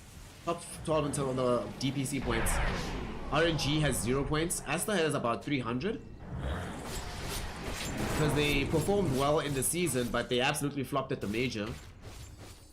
For various reasons. That means that they didn't get enough points to be in the top 12. Right now they're like 15th.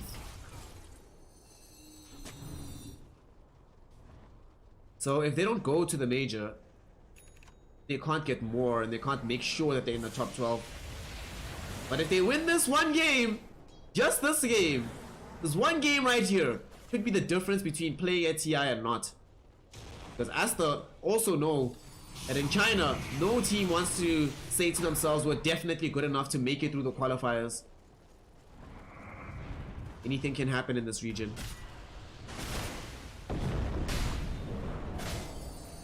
Bye bye. Once to hold this out as long as possible. They still have a range rack top, so even if they lose this lane here, it doesn't equal into immediate mega creeps. Love that Leshrac got the shot, it's so funny. This is the best high ground defense ever. This is so stupid. XXX must be like just looking around being like, seriously? This is happening? Really? God King. Pushing these side waves. Finest Tempest double destroyed. Monet is going to try and bring this wave all the way in. And what's to stop him from doing so? There's no way they push out the other waves towards their own base in time with 2 waves of super creeps. Of course, he does have the Agnum shot, so he blinks ever faster towards these waves. In the meantime, White Album will gladly just soak up the farm available for the triangle. However, RNG's buybacks are coming back off cooldown. 2 minutes away until the God King has buyback again. This ages from the anti-mage.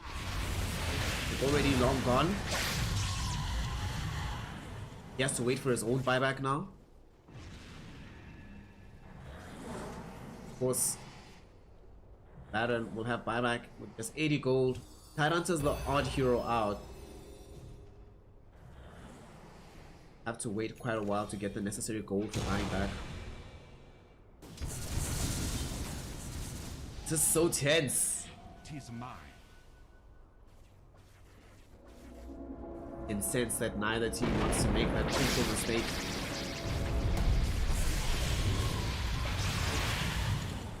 Not even taking chances with outposts being reclaimed. They're like, no, it's our experience.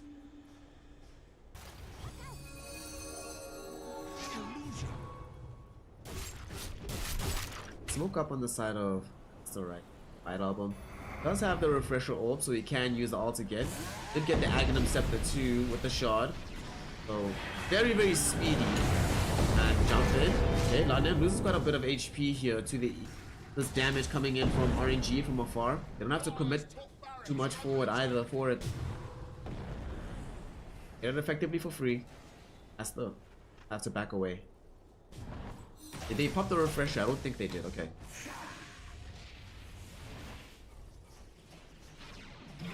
This can help them take out the base. Because they're really struggling to be able to get up on the hill. If they can ever get White Album next to the base, the buildings. Hell, if their next Roshan gets picked up by Asta and they get the refresher shard, then you best believe they're going to use that as a way to push up the high ground. In pure late game Chinese fashion, we have gotten to that point where everybody is gonna have these buybacks. 38 gold, the flyby. Everyone's maxed out. 11,000 gold just casually sitting on on the God King because he can't spend the money. You're gonna spend it on, and now these stones jumped in. Found 2 heroes here, White Album as well as Lanam. Just wanna try and keep them at bay here. Monet also doesn't really want the smoke. Lanem, okay, put out. There's gonna be the Ravage catching out onto 4 heroes. They bursted down. Lanem does have buyback. Looks like they'll just be able to retreat now on the side of Asta. Awkwarded, man. Big game awkwarded. Fun times. I'm actually surprised. Okay. Going on to flyby. They buy back on Lanem. They kill flyby. And he has buyback. Okay, I'm fine with that. I'm not fine with the Lanem buyback though. That would have been really good if Lanem didn't have to buy back, but because he bought back, buybacks are more important than kills at this point. Now they have to try and force the tie buyback. Unfortunately, though, it's quite hard to push up the hill with the Leshrac able to do his thing with the split earth. Alright, good enough. They force a buyback. Okay, Monet. Will he be able to escape away here? Needs to have the BKB. Inside the D-Stone's Dream Coil, though. Is able to get out to safety. Oh god, look where the God King is coming with the Tempest double. Is he gonna be able to take it? Nah, can't take it.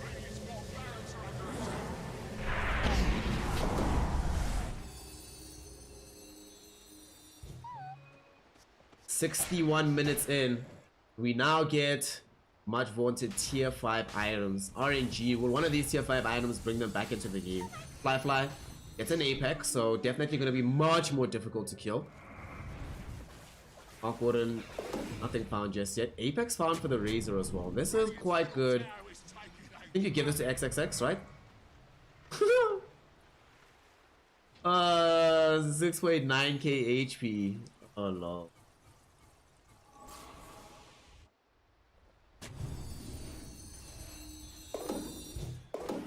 Tide having bought back. Buybacks being on cooldown for almost everybody. You know what this all means? We will go back to the Roshan pit, baby. Anti-Mage picks up an Aghanim Scepter now.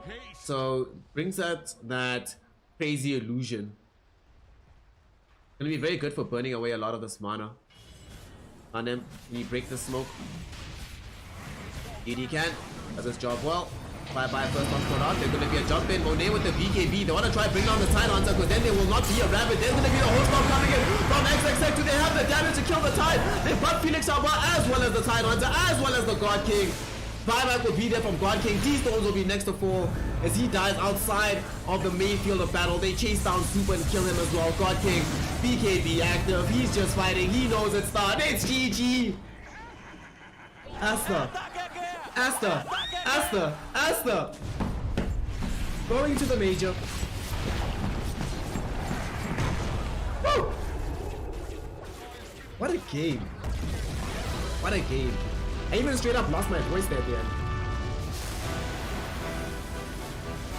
Woo! Wow. Team freaking Asta, baby. It took them a while. 63 minutes of Dota 2. 3 games in the series. But they have done it. They are 5-0. They are going to the major. Still qualify for TI. Woo! Freaking ass. RNG, unfortunately, time to prepare yourself for those very fun, very challenging regional qualifiers later. Feels bad. I mean, there is still a universe, right? Where RNG, because they play what? Vici and LGD next, right?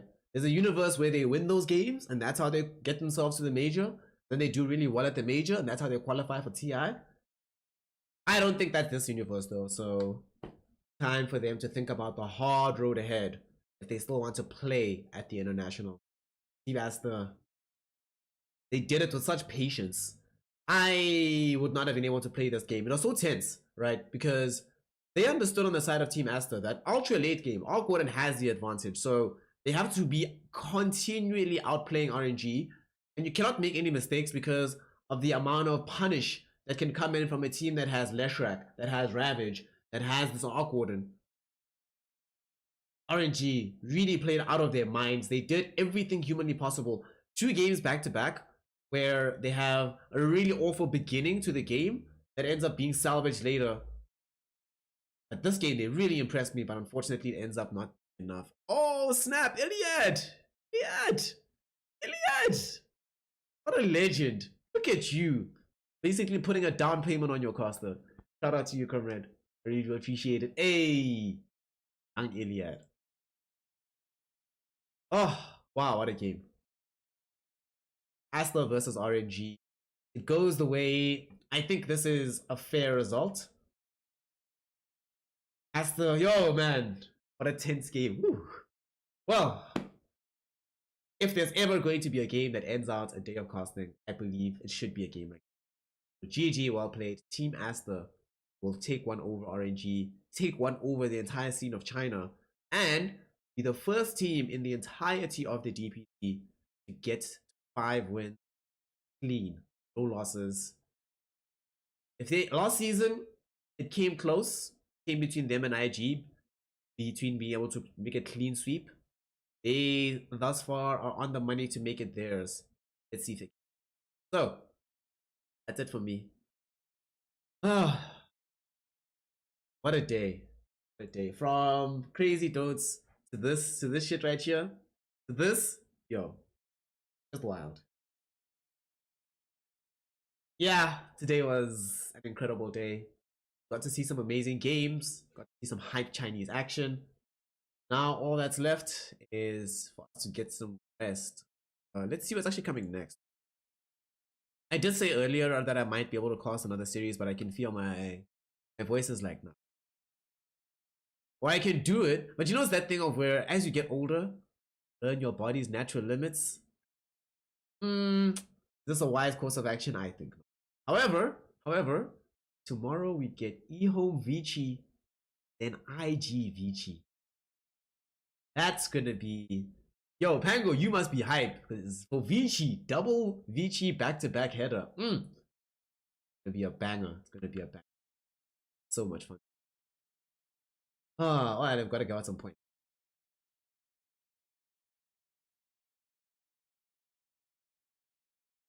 Do any of you also sometimes just lose tabs on your computer? But you probably don't have like 300 tabs open up.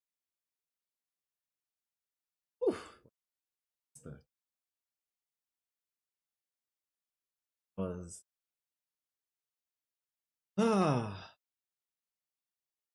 well, ladies, gentlemen, NB comrades, gonna be that for today. Yeah. So a long list of shout outs for today. Long list of y'all pulled through. Starting early on in the day, Jesus Christ. Like early on, right? Barely had gotten into it. Penta pulls through, gifting out subs, you know, throwing them out like they're candy. Then Ealdrin subs. Then Pango breaks me to 500 little pieces, each of them having a $1 value. Jesus Christ, I'm still amazed. Then Brutal T raids. Then Brutal T subscribes. Then Brutal T cheers. Then River God Sobex cheers again. Then Penta gifts another sub. Then Pango puts in more money. Then Iliad subs until July. Oh, what the hell? What the hell? What the hell? Yeah, no words. And then, as I think it's all done, River God Sobek has been cheekily lurking. Then he pulls through. It's like, ha! Put some more cheers on it. Jesus. Yeah. Today has... Yeah, this is a top one day. This is a top one day. I don't know if y'all know... Like, get onto the Discord, right? And I will link you... I'm gonna link you some thingy-mabob. The track, or the song, sorry. Yeah. Sometimes when I get this excited, like my brain actually loses track of words, like the order to put them in. But come through to the Discord. I'll put a track there, which I feel perfectly encapsulates how I feel right now. Thank you all so much. Really do appreciate it. Shout out as well to Class X Jaeger in the background, quietly monitoring, quietly helping everything run, quietly letting me know when I'm being a dumbass. Shout out to you, comrade. Really do appreciate it. All of you. Yes, all I can say is see you tomorrow.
understand.